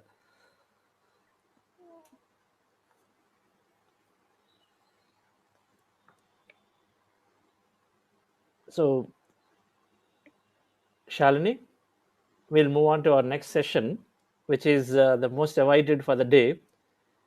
That's Q&A with Patri ji and Shreyans Daga. Go ahead, Shalini. Okay. Thank you. Since Karthikeyan sir also there, so we'll have Karthikeyan sir too on the panel to ask questions to masters. Yes, sir. Yes, sir. Absolutely. So, dear friends, as Chandra sir said, it is really an interesting factor of today's event. So, we also have Mr. Thangaveluji. So, Dr. Thangavelu, having grown up from a very, very humble background from Karnataka, Dr. Thangavelu is a self-made business leader, doctor, and social service leader from Coimbatore. He is the founder of Ashwin Cancer Hospital of Charity, providing free treatments, and founder of Ashwin Multi-Speciality Hospitals in Coimbatore. He also founded and runs PPG Group of Education Institutions in Coimbatore with 5,000 students. He is a keen explorer of life and practicing deep meditation these days. We welcome Thangavelu sir. So you have been a interesting questioner to Patriji, and through your questions we have got a lot of wisdom these days, sir. Thank you. I now invite Charu. Charu divides her time between her doctoral research at the Department of Philosophy, Delhi University, as the co-founder, and she's a chief editor at MD Publishing House. She's a certified philosophical counselor as recognized by the American Philosophical Association and regularly writes articles on various topics of interest to the civil society for popular magazines. She's also part of Mad Buddhas, where the animations, graphical design, illustrations, organizing national spiritual events, seminars, and lot more. I invite you, Charu. I also call upon Alekia. Alekia is a chartered accountant. Currently, she is working as a management consultant in the world's leading consulting firm, and she is a magazine editor and writer with an innate inclination towards psychology and philosophy. She is also a co-founder of a non-profit youth organization, Sinsai India, a voluntary youth movement that is actively working to promote mindfulness to schools, colleges, and corporates, as well as creating youth empowerment programs to spread the message of self-empowerment through meditation to one and all. Hi, Alekia. So over to Chandra, sir. Thank you, Shalini. Friends, we have a broad panel of wait, Lawrence is joined. Lawrence is there on screen. Okay. Yes, I'm here. Okay, there. So we have a broad panel of broad array of people from different walks of life, and we'll use this next 45 minutes in we as panelists asking questions to around meditation and manifestations at the work life to the best possible, into the business lives to the best possible, right? The questions as much as possible in that in the business and work life. For meditation manifestation, let's pose the questions to both to Patri sir and Shreyans Daga, and we'll also from participants we'll also be taking questions. So please do write in the Q&A. Those are in the webinar, and those watching live, write in your in the channel comments, and then our moderators will pick them up and then post them here for us. So we'll try to cover as many. So first, let me start with Thangavelu for a question. Dr. Thangavelu is very, very accomplished, but yet very humble. And so thanks for agreeing to be part of this panel. And then you have a question to anybody. I mean, Patri sir or Shreyans Daga. Thangavelu sir, can you please unmute yourself? Thank you. Namaskar, everybody. At the outset, I'd like to congratulate Chandra for organizing this wonderful one-day conference for this meditation conference for corporate. And I also congratulate him for starting a Buddha CEO Foundation today. I wish him also, I assure him all my support from Coimbatore, and I congratulate him once again for this excellent gesture. And my questions always to only Brahma Rishi. Brahma Rishi, today morning I was listening to your lecture. You said Yogi, Dhyani, and Rishi, Maharishi, and Brahma Rishi. In that, I tried to put him in this 5 classification. I could not place me in anywhere. Probably I am in pre-KG stage, but you are a Brahma Rishi. And we are all working people. I am a doctor, like that many of the participants are working. And Swamiji, what do you want us to become? I want you to become Brahmarshi. Nothing less than that would do. Then you advise me to give up my work practice. No. The Buddha remains in the palace. He does not go to the Himalayas. Buddha remains in the palace and does meditation, anapanasati. You remain with your job, fulfill your job. Along with that, you must do meditation. 40 days to become a dhyani. You have already become a dhyani. 40 days to become the yogi. 40 days become the rishi. Then 40 days for Rajashi. Under 200 days, you will become a Brahmarshi. You are such a capable person. You have already become successful in your world, external world. Now you will become successful in internal world. 200 days, that's all, from today onwards. Not 200 days, 160 days, because you have already become a dhyani. A dhyani is an amateur apprentice. A yogi is a master. You have already become an apprentice. That's why you are in front of me. Now you will become a yogi in another 40 days. And another yogi, another rishi will become in 40 days. And a 40, 160 days, you will become a Brahmarshi Swami. Then there will be a healthy competition and rivalry between you and me.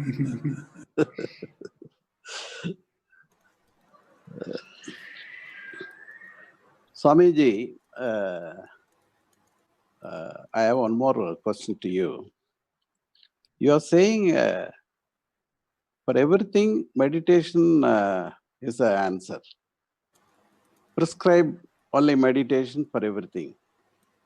Again, I am a doctor, and we are coming across so many, problems, medical problems with people.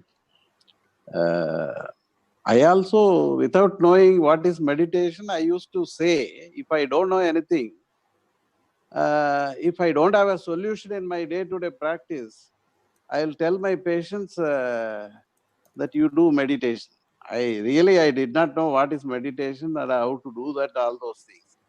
But simply I used to say, for unanswered questions, I always say, you do meditation. How come you did say that? Tell me, what is the source of that statement? What could be the source of that statement? You tell me now. Otherwise, I will tell you. Swamiji, the idea is that so many medical problems, there is so much of psychosomatic overlay, psychological overlay is there. For example, one may have a small ulcer in the stomach, but because of his stress and work pressure, all those things can aggravate the disease. So we give medicine, and we say for this to solve the psychological overlay, sometimes we give antidepressants, sometimes we give some tranquilizers, and we advise them to go for meditation. That is a general, common sense, Swamiji. That's what I used to, tell my patients. Now you can be a teacher of meditation. You can tell them about the Anapanasati technique to all your patients and the relatives of your patients, the wider circle. A word from your mouth will be a law for the patient, Swamiji. A word from a doctor is a great law. Vaidyo Narayano Hari. So you are in the eminent position to give the advice of Anapanasati technique to everybody. In your patient in the hospital, when the patient comes, they should sit in the meditation first. 1 hour, then only they will come to you. They should come to you. In the outpatient yard should be a meditation place. There will be all statements about meditation on the walls, and there will be pyramids there, and they will sit under the pyramid, and one person will be there to teach Anapanasati in your hospital, in the outpatient yard. Only after they are done Anapanasati, they should come to you. So all these practices you should be established in your hospital. The word should come out of your mouth. You are the boss there. You are the CEO there. You are the king there. The king's word is the rule in the kingdom of the king. So I want you to do that, Swamiji, and be an example for the whole community, medical community. You are eminently fit, Brahmarshi Tangaveduji. This was running in my mind for quite some time, Swamiji. So why not we set up a meditation center in one place of our hospital and also in our institutions? Why not we set up a meditation center without knowing much about these things?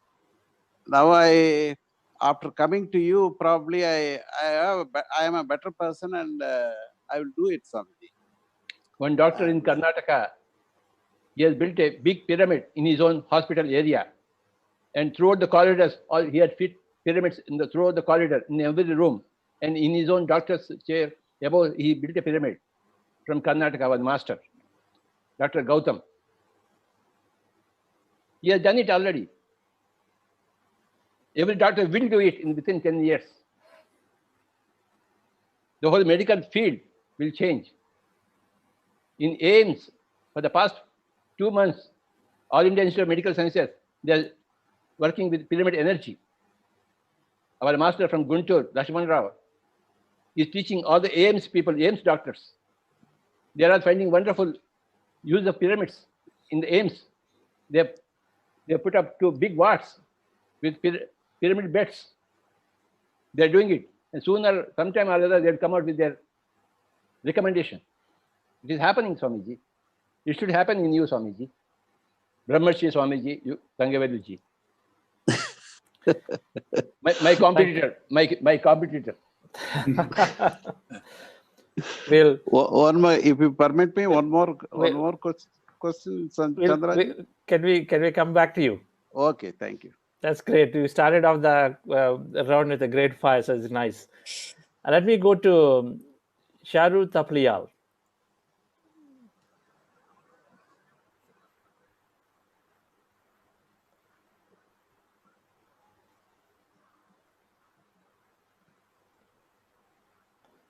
We can't hear you. So any time? Okay.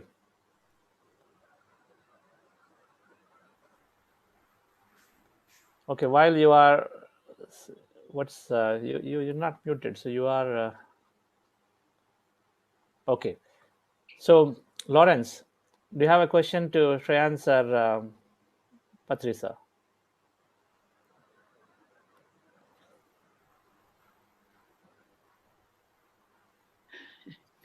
So, sorry, you asking me if I have my question? Yes. I know that you don't have a question, but create a question. No, I have a question. I must say I'm still with what you talked about a few minutes ago, right? About this Buddha CEO journey, and everybody around here, not by chance. I think it's synchronicity. I'm just always curious because we talked about intuition, inspiration, meditation. So is that strength that you have? It's a tricky question, but does it come from your own meditation, or does it come from, the people? You listen so deeply to everybody's soul that this kind of inspiration about return to the palace or the 10 years journey is coming to you. I have seen you doing that in the last 3 years I know you. So how can we develop even deeper intuition like that to be able to envision very bold things with confidence? It is less of intuition, but more of what you want to create in the future. It's goal setting. What do you want in the future? We want meditation everywhere. Yes. And not in the next 100 years, 10 years. It cannot happen tomorrow. If you say tomorrow, you will be foolish. And if you say 100 years more, you are very lazy. So set a reasonable target. When I speak, always I take up the middle path, where it is neither foolish nor wild. A reasonable target. 10 years is a reasonable target for me. So it doesn't come out of my intuition. It comes out of my targeting the thing with my common sense, with my spiritual scientific temper. 10 years is the target. Every business should have targets. Yeah. So we also have our targets. Without targets, we won't be able to move in the way we want to move. Target is very important. You know, way back in 2004, I kept a target, Dhyaan Andhra Pradesh. Then by 2008, I said Dhyana Bharat. 2012, I said Dhyana Jagat. By 2020, I said Ahimsa Jagat. So I was keeping all these targets in front of all the PSSM and working towards that. Don't bother about achieving the target, but keep the target. That is very, very important in management science. Crystal clear target. That is a very basic foundation of management science. So I apply my management science principles in my day-to-day PSSM work. So it doesn't come from my intuition, it comes from my scientific background. Management science. Well, thanks for clarifying. I think so. We are all able to set targets then. There are 4 types of thinking: disastrous thinking, negative thinking, positive thinking, and miraculous thinking. I put miraculous thinking in the forefront in every word that I speak. Not positive thinking. Miraculous thinking. Jesus Christ said, you can create greater miracles than I have done.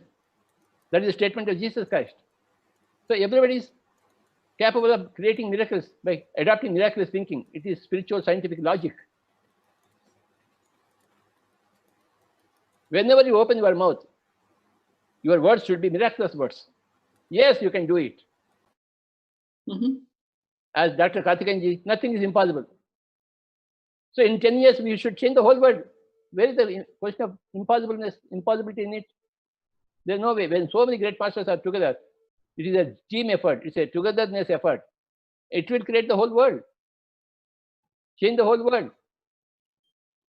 One Gandhiji created a big movement in the whole of India.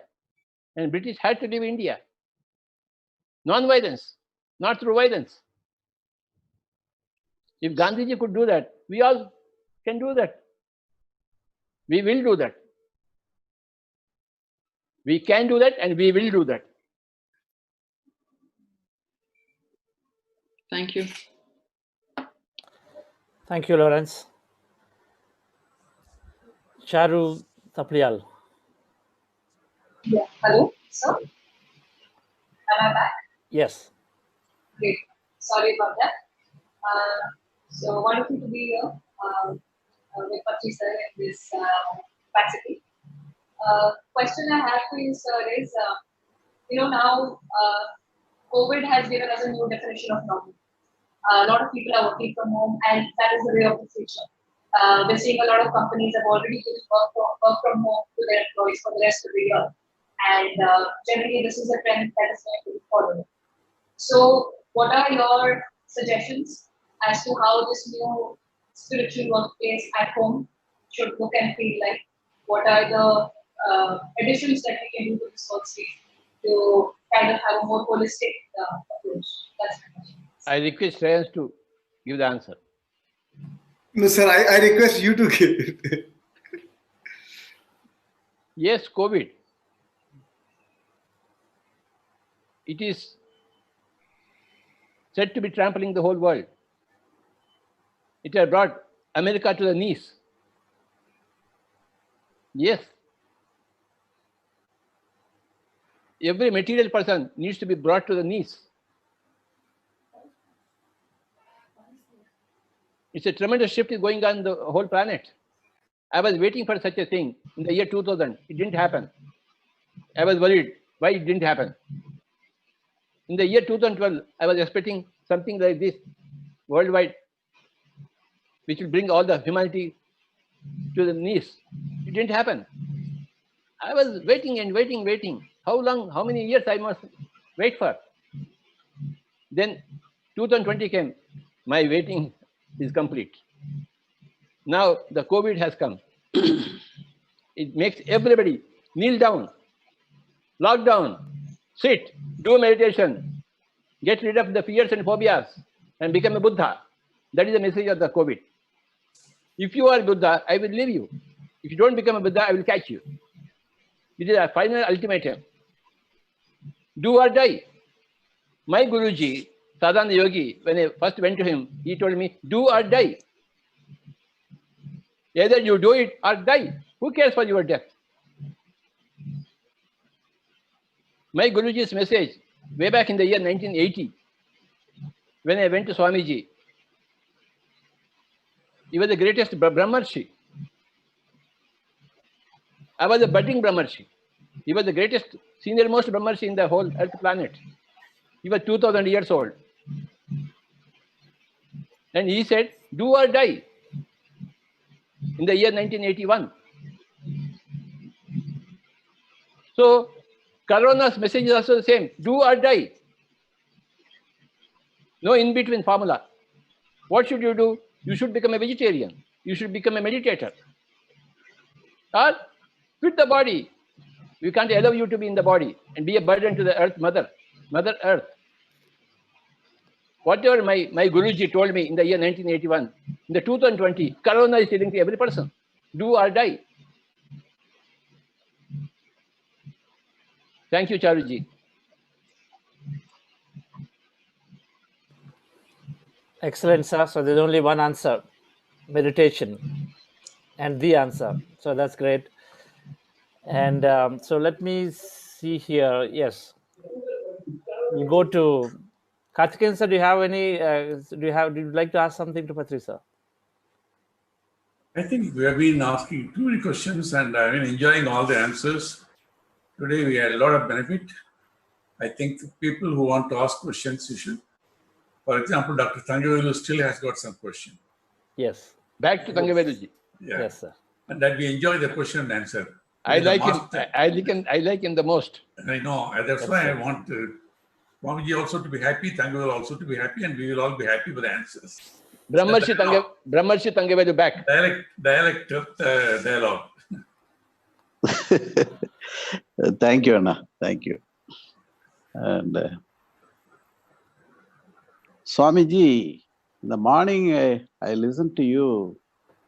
You said at the age of 8, when children used to read rhymes, you read my experiment with truth by Mahatma Gandhi. At the age of 10, you said Santiniketan, some book by Ravindranath Tagore. At the age of 14, you said Indian philosophy by Sarvapalli Radhakrishnan. How is it possible, Swamiji? Were you a child prodigy? Swamiji, at the age of 5, Dr. Mangalpalli Balakrishna gave Carnatic music kacheris. At the age of 4, Mozart composed his first great music. How did that happen? Everything comes from the past lives. Your past lives have created you, current Thangavelu. My past lives have created my current fellow. So, 99% comes from our past lives, and 1% we add on this lifetime. We build upon the past. In Bhagavad Gita, there is a shloka. Lord Krishna says, Bahuni Janmani Tavacharjuna Tanyaham Veda Sarvani Natum Veta Parantapa. It means, hey Arjun, you and myself, we have taken many lifetimes. You know nothing about them, but I know everything about them. Your my lifetimes and my lifetimes also. Bahuni Janmani Me Tavacharjuna Tanyaham Veda Sarvani Natum Veta Parantapa. From Bhagavad Gita. Another shloka, Bahunam Janmanam Ante Jnanavan Mam Prapadyate. After many lifetimes, a person becomes a wise person and he realizes himself. Bahunam Janmanam Ante. Swamiji, you have taken many lifetimes before. I have taken many lifetimes. I am the result of my past lifetimes. My wife is the result of her past lifetimes. My mother is the result of her past lifetimes. And you are the result of your past lives. And Sri Kartikeyanji was with Gautam Buddha in that incarnation. That's why he's with us today. He's a part of this moment because he was a part of that moment. He was a very key figure with Buddha, Dr. Kartikeyanji. We know about him. When Chandra, I will ask the last question. If after all of them have exhausted, I will ask the last question if there is time. Okay, sir. Sure. Everybody is over? No, we're still going around. No, ask them because I don't want to deprive others of their opportunity. So there are a lot of questions, so no problem, sir. I'll come back. So we had one from one doctor in Chidambaram asking a question about how do I advise the patients to relieve this stress, and stress is the main reason for all illnesses. So we told them that, sir, we will connect you to other medical doctors who are practicing this and doing it regularly in our organization. We'll connect you to them, and then so you can definitely take it forward for your clinics and patients. Thank you. And I'll come to Alekhya. Namaste. But my question to Patri sir, I have a couple. I'd like to first go with the definition of the word intuition and strategy. Repeat. Intuition and strategy. Okay. I'll give you a few more words. Yes, sir. Impulse. Impulse. Okay. Instinct. Instinct. Intelligence. Intellect. And then intuition. Impulse in the mineral kingdom. Instinct in the plant kingdom and the animal kingdom, second dimension. Intelligence in the third dimension, human being. In the human being, there are three levels: intelligence, intellect, and intuition. This is how the evolution has happened. You know, in the mineral kingdom, impulse is not I am. There's nothing inside there. Impulse. Okay. So when plant kingdom, animal kingdom has come, the im has become in. Something is inside. The soul has come inside to establish the plant kingdom and the animal kingdom. The soul is very, very rudiment in the mineral kingdom. So it is not in. It's not impulse, it is impulse. I am. In the second dimension, the plant kingdom and the animal kingdom, the instinct has come. The instinct is there. The plants instantly go to the sunlight. So when you come to the human kingdom, the third dimension, intelligence, then intellectual. Pandit Radhakrishna is a great intellectual. Kapil Dev is an intelligent bowler. Radhakrishna is the intellectual master. Bernard Shaw, intellectual master. After that stage comes intuition. All the rishis are intuition. They hear inside the dimensions and they reveal that. So the final stage is in the human kingdom is intuition. Intuition, learning from your own self. Intelligence, in, everything, the word in. In the middle kingdom, it is im, I am, not there is nothing in there. The in is very rudimentary, as if it is not there. The consciousness is not there. But in the plant kingdom, consciousness surfaces. The plants are aware. They are aware of your emotions, feelings. When you touch them happily, they are happy. If you are rude to them, they are unhappy. If you are rude to the dog, it is unhappy. If you are happy, loving to the dog, it swings its tail.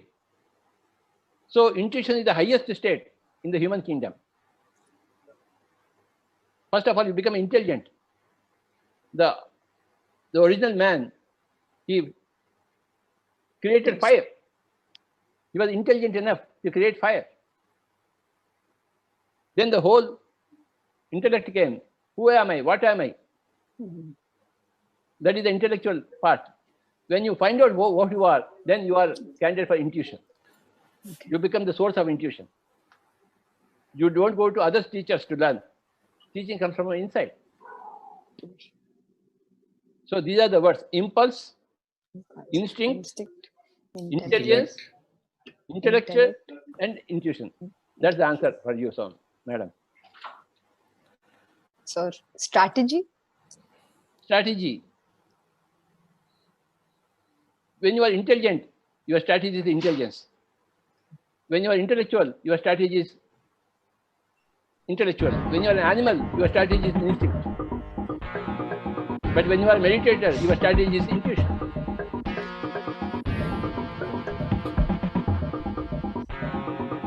PSSM has come out of my intuition.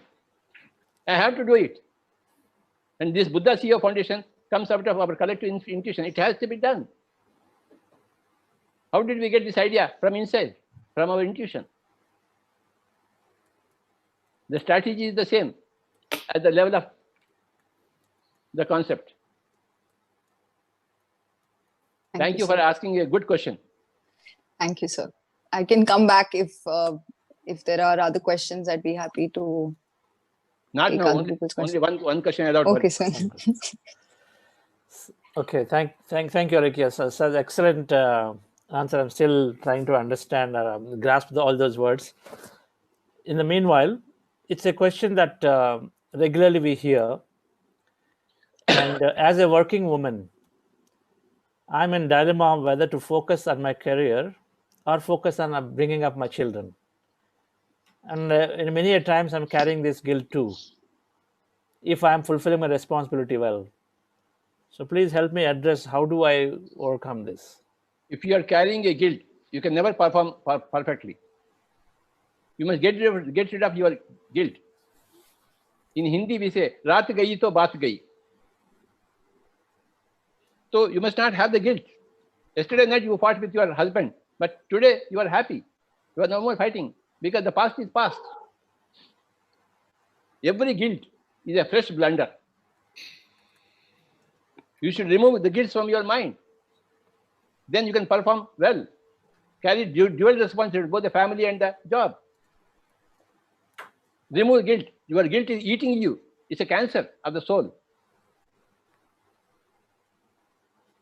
The soul is rendered immobile because of the guilt complex. No more guilt. As Jesus said, everybody is a sinner. Then you are also a sinner. Where is the guilt?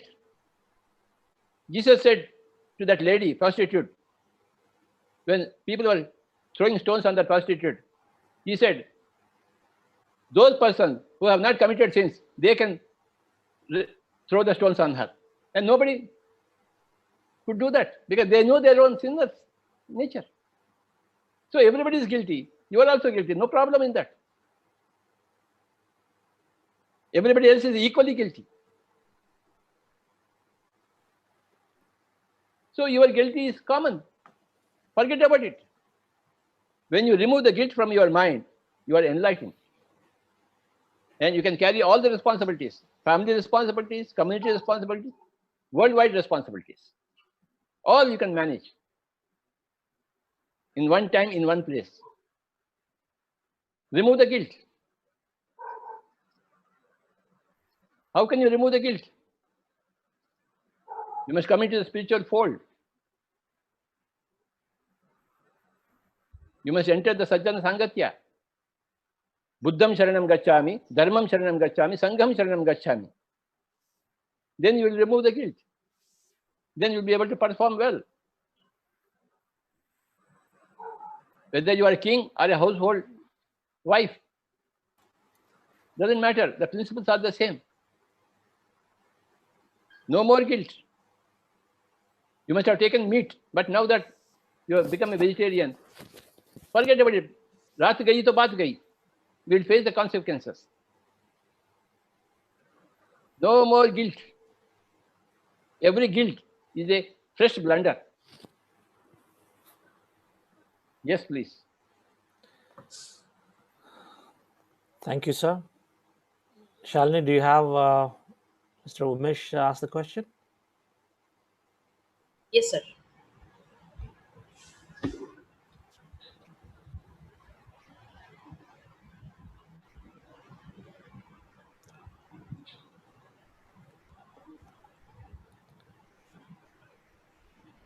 Mr. Umesh?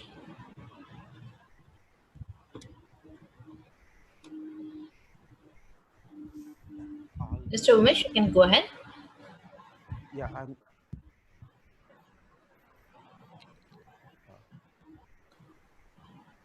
Pranam Patriji. Today's sessions are very nice, especially Shreyan's Daga's meditation. It was wonderful. No words to say. It was wonderful. I need that part of meditation. It was very nice. It was wonderful. Thank you so much, sir. I just want to say thank you to all masters. It was a great platform. Thank you very much for each and every one, master. All the masters. Thank you. You are welcome, Baba. Thank you. Thank you, Mr. Umeshji. Thank you. Thank you so much. Okay, returning back to, we will do for another 5 minutes, and then we will still want to get we are on time. So another 5 minutes, we want to still get at least 10 minutes of meditation from you, and then we'll go to the vote of thanks to close. So Karthikeyan sir, I will give you your questions. Sometimes this goes to a little longer. Yes, sir. Okay, there is a background to my question. Long, but I will make it very short. You know, during the critical days of my investigation of Rajiv Gandhi assassination case, you know, a case which nobody wanted to handle in Delhi, and ultimately I accepted it, even though they said it may not be possible to detect. It may end up like Kennedy assassination and all that stories. I took up the investigation. I mentioned about this nothing is impossible thing in the morning. Okay. But beyond a point, I was left alone to defend it. I didn't mind about the deadliest terrorist group, which has killed their own president and defense minister and so many people. That's not the point. But another thing is protecting the integrity of the investigation from the manipulations of our own political leaders of various parties. And then the threat faced by the witnesses, you know, they were hesitant because they may be killed and all that. Anyhow, that was a situation where I found everybody was sympathetic to me, but I was left all alone to defend it, to defend my people also. So I went and took two things. One is Kailas Yatra and came back, because that is the time when nothing was happening in the investigator trial. And they had to take 2 months to translate all the documents into Tamil. So that was the time it's available. I got to get the Prime Minister's permission to go. All right. Then I went for 10 days of Vipassana meditation. I heard so much about it. It's a very tough meditation. 10 days of morning to night. All right. And then Patriji also knows about that. He said he went through, but then he didn't complete it. Okay. Now, after that, I found that there's such a big difference. It gave me enormous confidence, clarity of mind, and you know, the courage and determination to face anything, anybody, the mightiest in the world, mightiest powerful people also. So when I came out, the media was there because I was at that time, everybody was after me. So I told him it's something great. It's something. Then I wrote to the director. I was the only one who was also in the CBI, also in the Central Reserve Police Force. I wrote to the Director CBI and the Director General Central Reserve Police Force that every officer of these forces should undergo this Vipassana meditation because they go through a lot of stress and all that. Both of them wrote to me, but 10 days is too long. Can it be brought down to 5 days? So Satyanand Goenkaji, Guruji was very close to me. Like I enjoyed his confidence and affection like I do with Pasiji today. And he told me, I think his letter must be still with me. He said, Karthikeyan, when I learned in Burma, it was a 3-month-long meditation. But when I came back on being directed by my Buddhist master, take it back to India, after 2000 years, 500 years, very difficult for me to persuade people, and I reduced it to 1 month. Ultimately, because to popularize it, I made it to 10 days. Less than 10 days, it cannot be effective. This is what I'm saying. He told me it's impossible to reduce it below 10 days. My simple question with Patriji is again and again, he knows that when I'm raising this issue. One, how did the Anapanasati meditation is taught there in 3 days, actually, first 3 days. One is, after so many people are doing it, how did you find that this Anapanasati meditation, simple meditation, can be effective?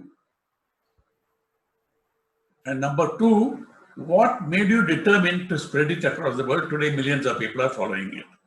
Today also we are here because it's made possible. Corporates in America, everywhere do it because it's a simple but effective.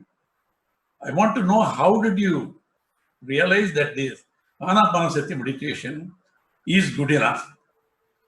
And what made you think it should be spread everywhere and then giving up your job, walking around and all that in its status? These are the two simple questions.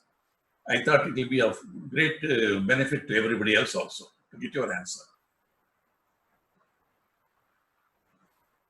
Swamiji, I also went to Vipassana in Hyderabad. I stayed there for 1 day and ran back home. You told me, yes.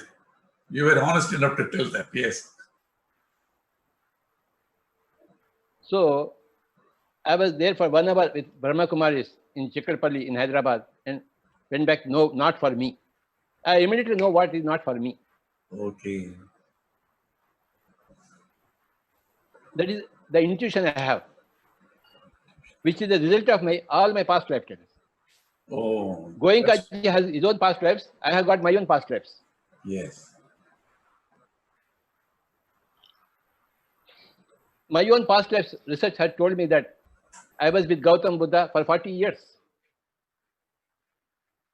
in that incarnation. And I accept that statement out of my own experience. I feel very comfortable with Buddha. And on a few things, I am not comfortable with Buddha also. Buddha did not allow women inside in Sangha. And he did not go back to the palace. And he made his wife suffer, which I didn't like. But I liked the Anapanasati. I knew it was correct. But when I came to know from one of my friends, Ramachandra Reddy, he was doing meditation. One day he called me by phone, Antapur to Karnool, about 150 kilometers. Hey, Subhash, I am able to see you from my home. You are wearing this shirt, kurta. Your wife is frying the potato there. I went there and saw she was frying the potato. So that broke the ice for me. How can he see me, my house, from 150 kilometers away? I caught meditation red-handed. It came to me because I was in search for truth. When the disciple is ready, master will appear. Or chappal paad ke aayega. So I got through my friend. I asked him, how are you doing meditation? He said, breath meditation. How did you get it? He gave me the source of his guru also. So then I got it. I knew intuitively it is correct. Then I practiced for 3 years, from 1976 to 79. Then I got to read Tibetan master, Lobsang Rampa. Everything fell in place. My intuition must be of a very high standard. Yes. And that high standard must have come from a past lifetimes. Because everything comes from past lifetimes. Yes. Your intelligence, your intellect, your intuition all come from past lives. So my intuition has come from past lives. Swamiji, your intuition to be with me has come from your past lives. Yes. Pangaveluji is staying here now is because of his intuition. When he recommended meditation to his patients, how did that come from? It has come from his intuition, not from his teaching. He intuitively spoke those words. That intuition comes from past lives.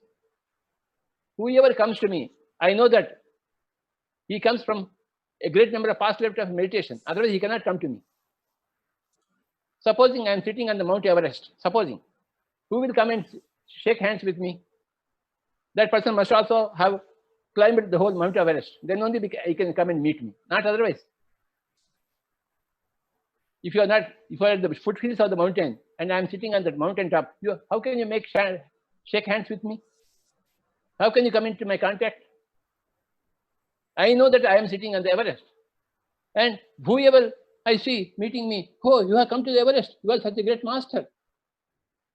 I see immediately the master in the other person who comes and meets me. In the year 97, I met Shreyans Daga. His sister told me, my brother is a very great master. You should go to Mumbai. But I had an opportunity to go to Mumbai. I wanted to send my mother and my mother-in-law to Hong Kong. The flight was only from Mumbai. So I had to go to Mumbai. I called Shreyans. Swamiji, will you come and pick me up from the airport? He readily came. I went to his home. And he was a small boy at that time. But he listened to me. Why did he choose to listen to me? He became an instant meditator. That comes from his intuition, his past lifetimes. He was the original builder of the great pyramids in Egypt in those days. He was the original builder of the great pyramid, which is a world wonder. And no wonder that he has come back to build the pyramids in Pyramid Valley. No wonder. Everything comes from the past lifetimes. Karthikeyanji, your life is from your own past lifetimes. You are a cousin of Buddha, a direct cousin of Buddha. So many lifetimes are there. Nothing comes from nothing. So the answer to your question, how did you find out? Through my intuition. Nobody guided me. I had to follow on my own intuition. I did that. After some time, I resigned my job. I have to do that. I have to go from pillar to post. If I don't do it, who else will do it?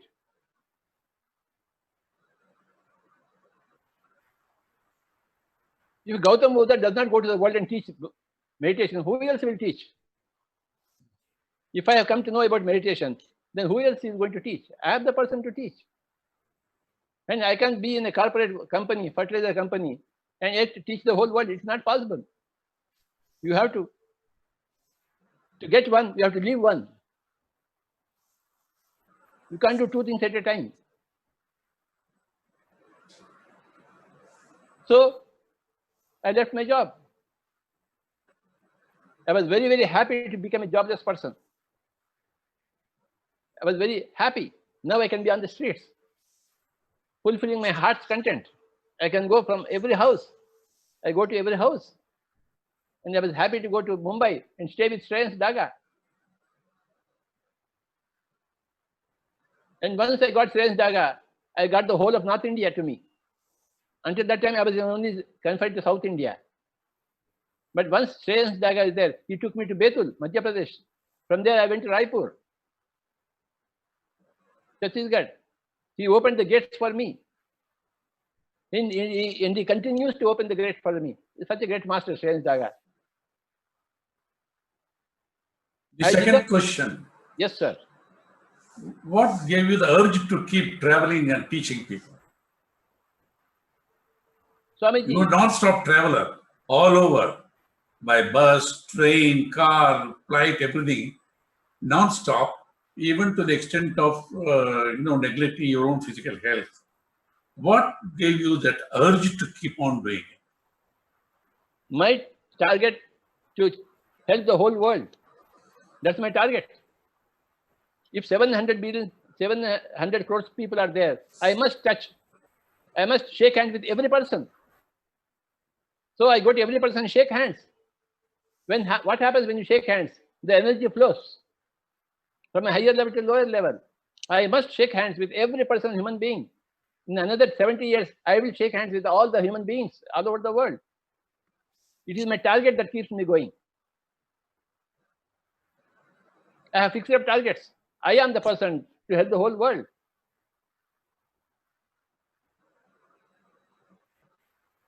I won't allow anybody else to do it. I will be the person to do it. So that's it. When the decision is made, when the goal is clear, the path is clear, the work is clear, you are no more tired. How did Gandhiji work? Because his goal was clear. The British should not be in India. Quit India. That's all. Gandhiji's goals made Gandhiji. Columbus' goals made Columbus. Buddha's goals have made Buddha. Einstein's goals have made an Einstein. And my goals have made me. It is the same truth everywhere. Thank you. The goals, you are what your goals are.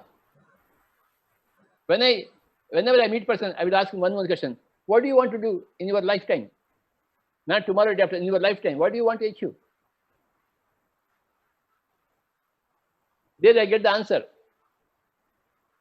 Whether he's my man or not. Only one question. And my people will always come to me.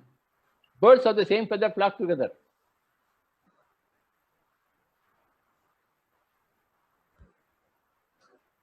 Thank you, Swamiji. Thank you. Thank you, Karthikeyan sir, and Sir Patrisa, for those candid answers. We take the best from everybody. You mentioned about Buddha, the things. This has been our personal experience when we are traveling with Patrisa, with his grandmaster. So we take the best from everybody, every master that we're encouraged to read and learn from, and then take and integrate them into our lives. So thank you, sir, for this. When the goals are clear, then absolutely everything is clear. So then we just charged on. Yes, sir. Thank you, sir. Chance, yes. And sir, we all, sir, the beauty about, sir, that you inspire everyone. There's no, you don't, we're not motivated by you. We are inspired by you. I mean, because you're living your truth. You're not just telling us, you're actually living your truth. And in an organization compared to other organizations where PSS movement is a very non-structured based organization, where it is very free for all. Anybody can come in, anybody can go. It is each spiritual society is independent on its own. But what keeps everyone together, and as Patrisa said, birds of same feather flock together, is I think you are a source of such a huge tower of inspiration, because you live the truth. And I always seen that, sir, that your truth, since the day one when I met you till today, your truth is always, the truth has been constant. Because as you rightly said, from your past life or from your intuition, you chose the highest truth and you kept living. So I also, I mean, even though you tell us and you are guiding us to so many other teachers and masters and books, and we go there everywhere and we learn from all of them, but eventually we come back to you because the inspiration comes from you. And very rarely we see a master actually living a truth. It's one thing to teach and one thing to live. And with you, there's absolutely no difference between your teaching and your living. So thank you, sir. And we feel so blessed. And so I think our life, as a whole lifetime, we are so blessed. And it's a great blessing to the universe. We always feel that we found you, and you keep always inspiring us. Thank you, sir. Thank you, Shreyans, sir. So we will close the panel now, and then, sir, 10 minutes of meditation before we close the day's session with a vote of thanks. Can you put some nice music? Sure, sir. Shreyans, you want to play some music? No, actually, I don't know how to play because my technical guy was there. Now he's left it. So okay, I'm doing that. Yes.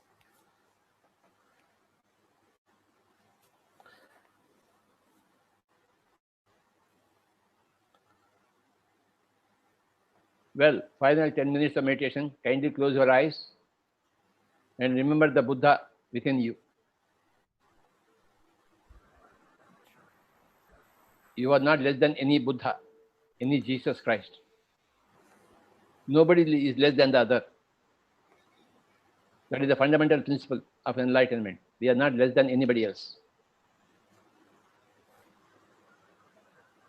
हम किसी से कम नहीं हैं.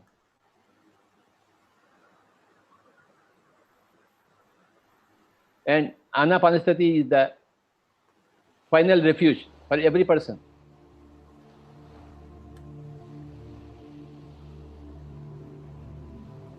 Anapanasati is the master key for each and every person.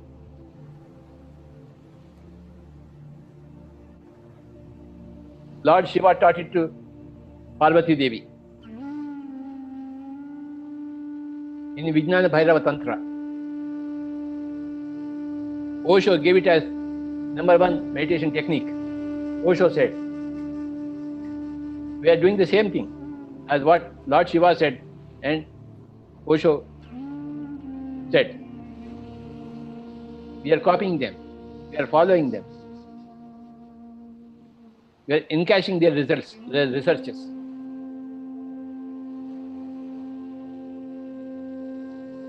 Let us be with our breath.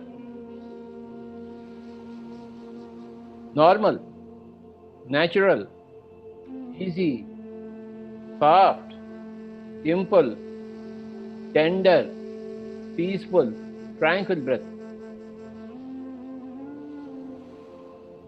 You need not go to any Himalayas, any other ashram. Stay in your home and become one with your breath. There you get everything in your life.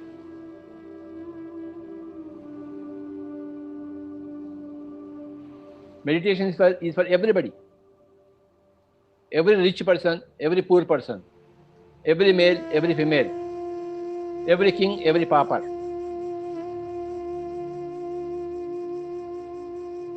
You can't give money to everybody, but you can give meditation to everybody. Money will not make you happy, but meditation will make you happy, and further it will give you enlightenment.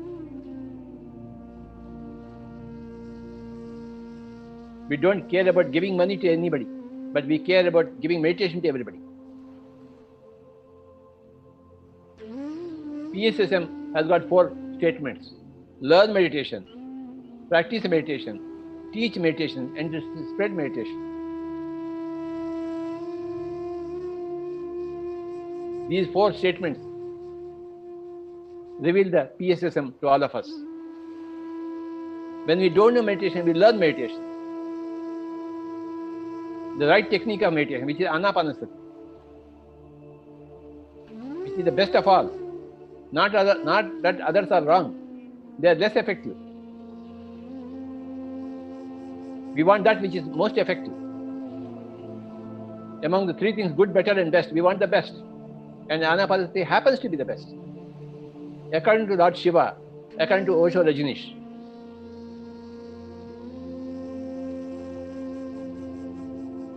Anapanasati is the best. Among so many other good things and better things, we have a best thing, which is Anapanasati. We go for the best. We leave the good We leave the better, but we go to the best. I have done that. And we all have to do that. Go to the best. Be the best. Give the best to others. Not give the good thing to others. Give the best to others. What is the best thing to do? Anapanasati. Your headache goes away. Your cancer goes away. Your BP goes away. You bring back your eyesight.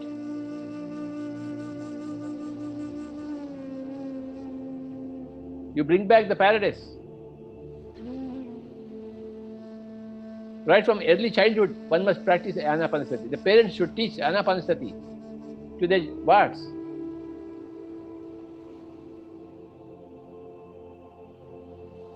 A man who comes into Anapanasati will change the whole world. I have seen that in my lifetime.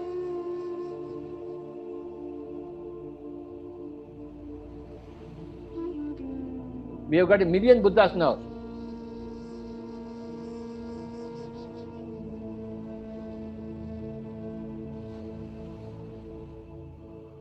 Another 5 minutes. Kindly don't open your eyes.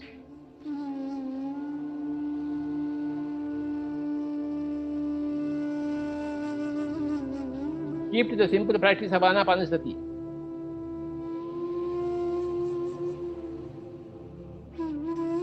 Simple life, simple meditation.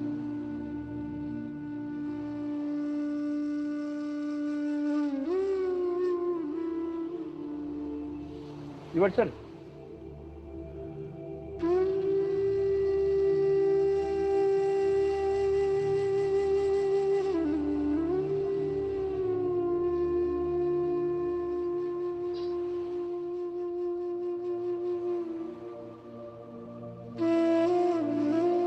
Become one with the breath. Never ever open your eyes.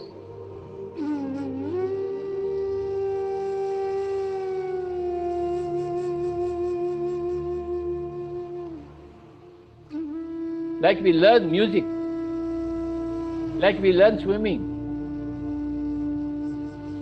like we learn how to play chess, we learn meditation. Playing with ourselves, exploring ourselves, discovering ourselves.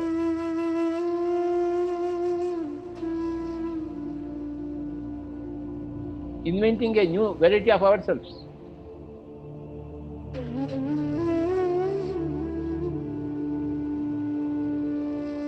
Every day getting to know a brand new of ourselves.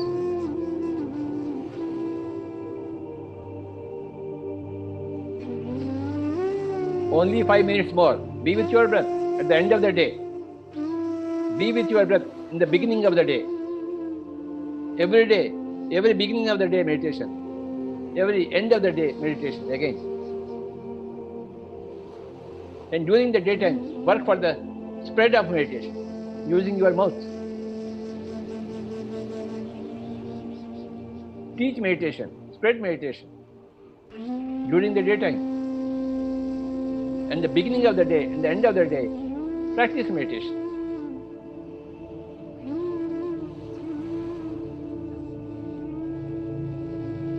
Only 5 minutes more. Surrender to your own meditation. Surrender to your own breath. Your breath is your guru. In the art and science of the practice of meditation, the guru is with you. And you have to be with your guru.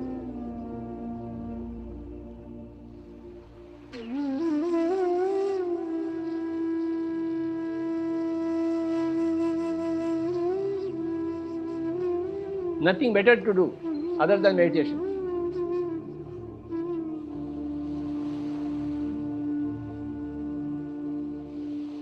To do Anapanasati meditation is to sit on the apex of Mount Everest.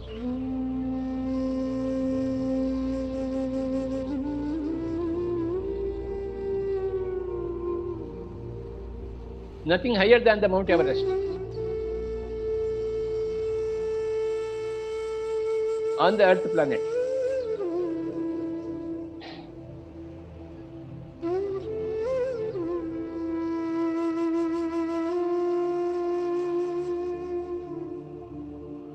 On the earth planet, Anapanasati is the highest.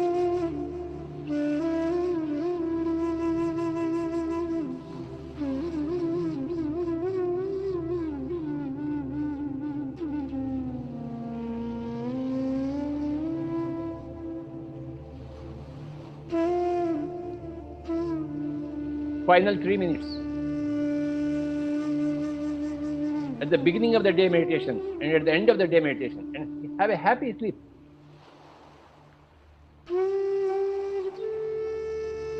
Sleep is very important, and meditation before sleep is more important.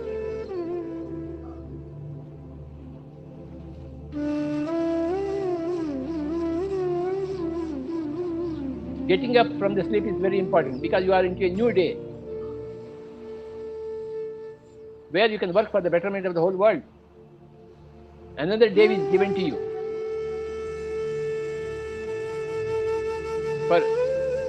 for another day of fulfillment, another day of service.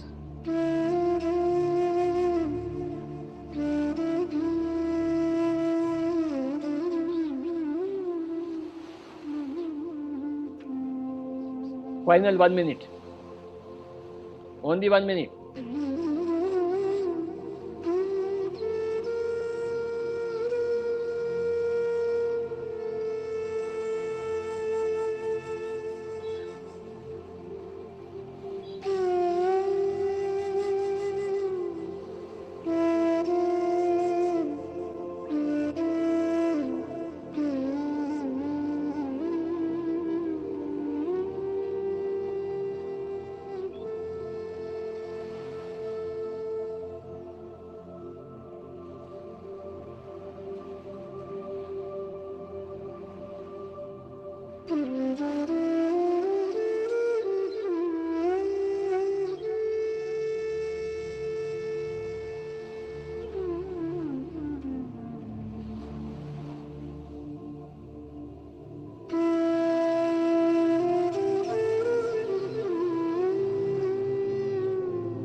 Thirty seconds.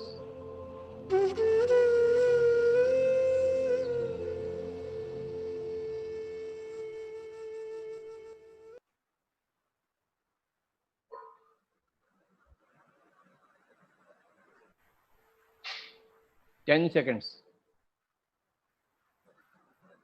9, 8, 7, 6, 5, 4, 3, 2, 1, 0. Kindly place your hands on your energy hands on your eyes and heal your own eyes.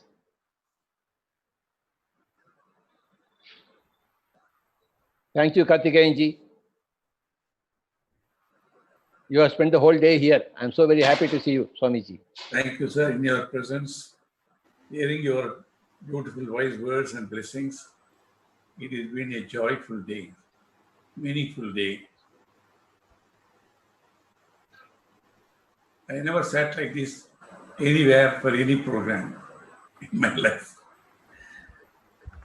It was a good opportunity and good fortune. Thank you. Swamiji, you are back to your palace. Yes, my humble home. Yes.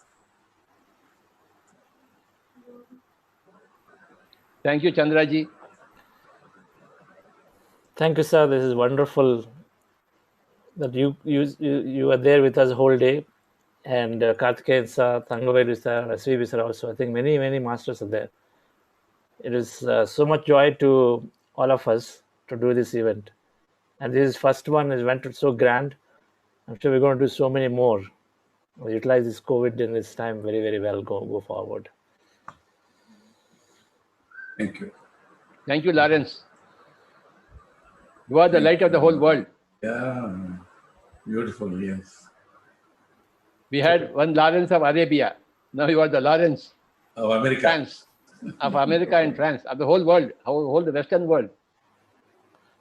Yeah, for sharing was very powerful, beautiful. Lawrence will give us a vote of thanks, sir. Thank you for the honor. So it has been, I understand, a very long and great day.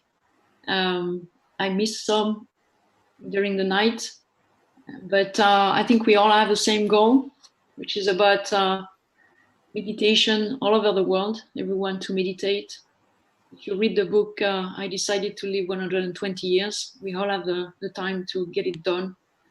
And this COVID, as Patricia was saying, is a kind of amazing event to accelerate this. So I want to thank, express first my my gratitude to all the grandmasters, Patricia, of course, Dr. Kartikeyan, sir, SV Balashru Ramanyan, sir, and Sai Krupa Sagar, Karpagam Venkataram, Dr. Ramani, Ayappa Pindi, Nilima Nalan, thanks for all the emails, Srikan, Dr. Newton, of course, Shriyans, my friend, so nice to see you and the amazing meditation this morning in the US, and Deepak Shangvi and Debra Davis, my partner in crime during the panel. We have learned so much for experience and teaching that were shared today, and I think everyone will agree with me that each of us was and is very truly touched and inspired by every speaker's and their wisdom talks. Thanks to the lockdown period, we are all online. We accelerated our meditation practice, and we could connect virtually, spread the world of meditation through all the technology available. So it's part of the, go to the palace, back to the palace. And we have beautiful takeaways from the masters across the globe. Yesterday, I was also with the PSSM USA. So it's really happening in UK, everywhere around the world. So that was wonderful, again, rejuvenating meditation sessions during this corporate meditation summit. And from Chandra, from Shreyans, from Dr. Newton, and of course from Pratiji during the day. And it's really rebuilding the energy and relaxing and just experiencing, as we said yesterday, it's about practice, practice, and practice. Thanks to all the PSSM masters across the world who promoted this event with a lot of passion. And thanks to many hosts and the backend team to put up an incredible service, a support, all volunteers, and this went so smooth.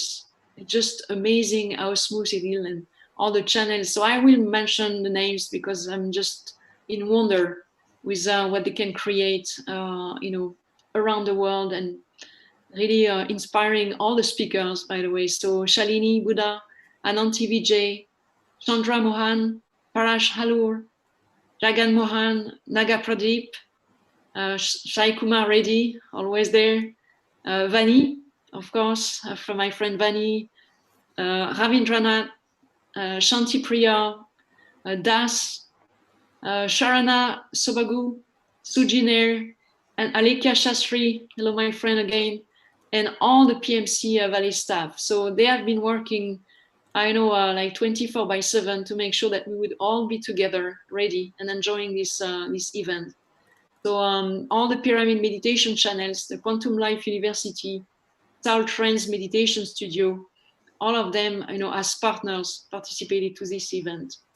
So, of course, last but not least, I want to thank all our viewers across the world who connected with us today with Zoom and YouTube and share their energy with us. So I would say if you already are a meditator, a master meditator, I hope you can trust yourself. It's not already started, that you can bring that to the palace, to the office, to your workplace, to your business units, to your business partners, to your clients, any opportunity to share, spread the word, and be your own demonstration to the world that the benefit of meditation in the business. And if you get starting now, I really want to give you one advice: is practice and practice. reading books and talking intellectually about it is not going to make, the wonder transformation that you will experiment. So practice and practice, do your research, share with masters, don't be shy. There is plenty of material. Go to the PSSM sites, follow the PMC channels. It's going to really encourage you to go on, ask questions, get help, but continue your journey, and then share around you and teach around you. And it can start with only one person. So just get on the journey, and we will, of course, welcome you again and again in this new Buddha CEO Foundation. So thanks a lot, and thanks for inviting me and giving me the last conclusion words. I'm delighted to be here with all my PSSM friends. Thanks again. Karthikeyanji, Yes, sir. Swamiji. you have to go and take a lot of rest. I Thank you, also going to my TV news. Oh, I have to catch up with the world. yes. I also do that. I round up all the news channels. Yes, Though they sir. don't give me good news, but we have to know where we are living. So we will close it by watching the next Sunday. We have this International Yoga Day function. So we have 1 minute or 2 minute promo. So we're going to just play that. And with that, we'll close the event. Okay, thank you. Sharna, can you please play the promo of the video?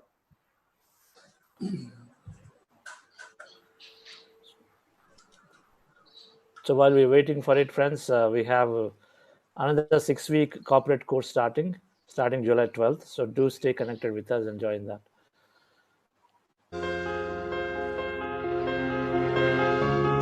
Namaskar to everybody, all the masters. PSSM is having a grand International Yoga Day celebrations by way of eminent speakers, from eminent thinkers, eminent activists from all over the world, and also music sessions from all over the world for meditation. It is going to be a grand occasion for us to spend together. What is yoga? Namaskar. Yoga is not a physical exercise. Yoga means PSSM is having a grand International Yoga Day celebrations by way of eminent speakers, from eminent thinkers, eminent activists from all over the world, and also music sessions from all over the world for meditation. It is going to be a grand occasion for us to spend together. What is yoga? Yoga is not a physical exercise. Yoga means it's a spiritual activity. It's a spiritual pathway. It's a spiritual highway. Yoga simply means meditation. It is management of the self, by the self, for the self. In this International Yoga Day, you will find all yoga masters who have managed themselves through meditation. The processes of meditation, the benefits of meditation, the results of meditation. From masters of meditation from all over the world. We request all the people, all the masters, all the meditators, all the spiritually inclined people to make use of this mega event, be at one place in our respective homes and through Pyramid Meditation Channel media friends. Please make sure June 21st, morning 7 a.m. to June 22nd, morning 7 a.m. 24 hours grand celebrations, grand togetherness, grand oneness. Thank you.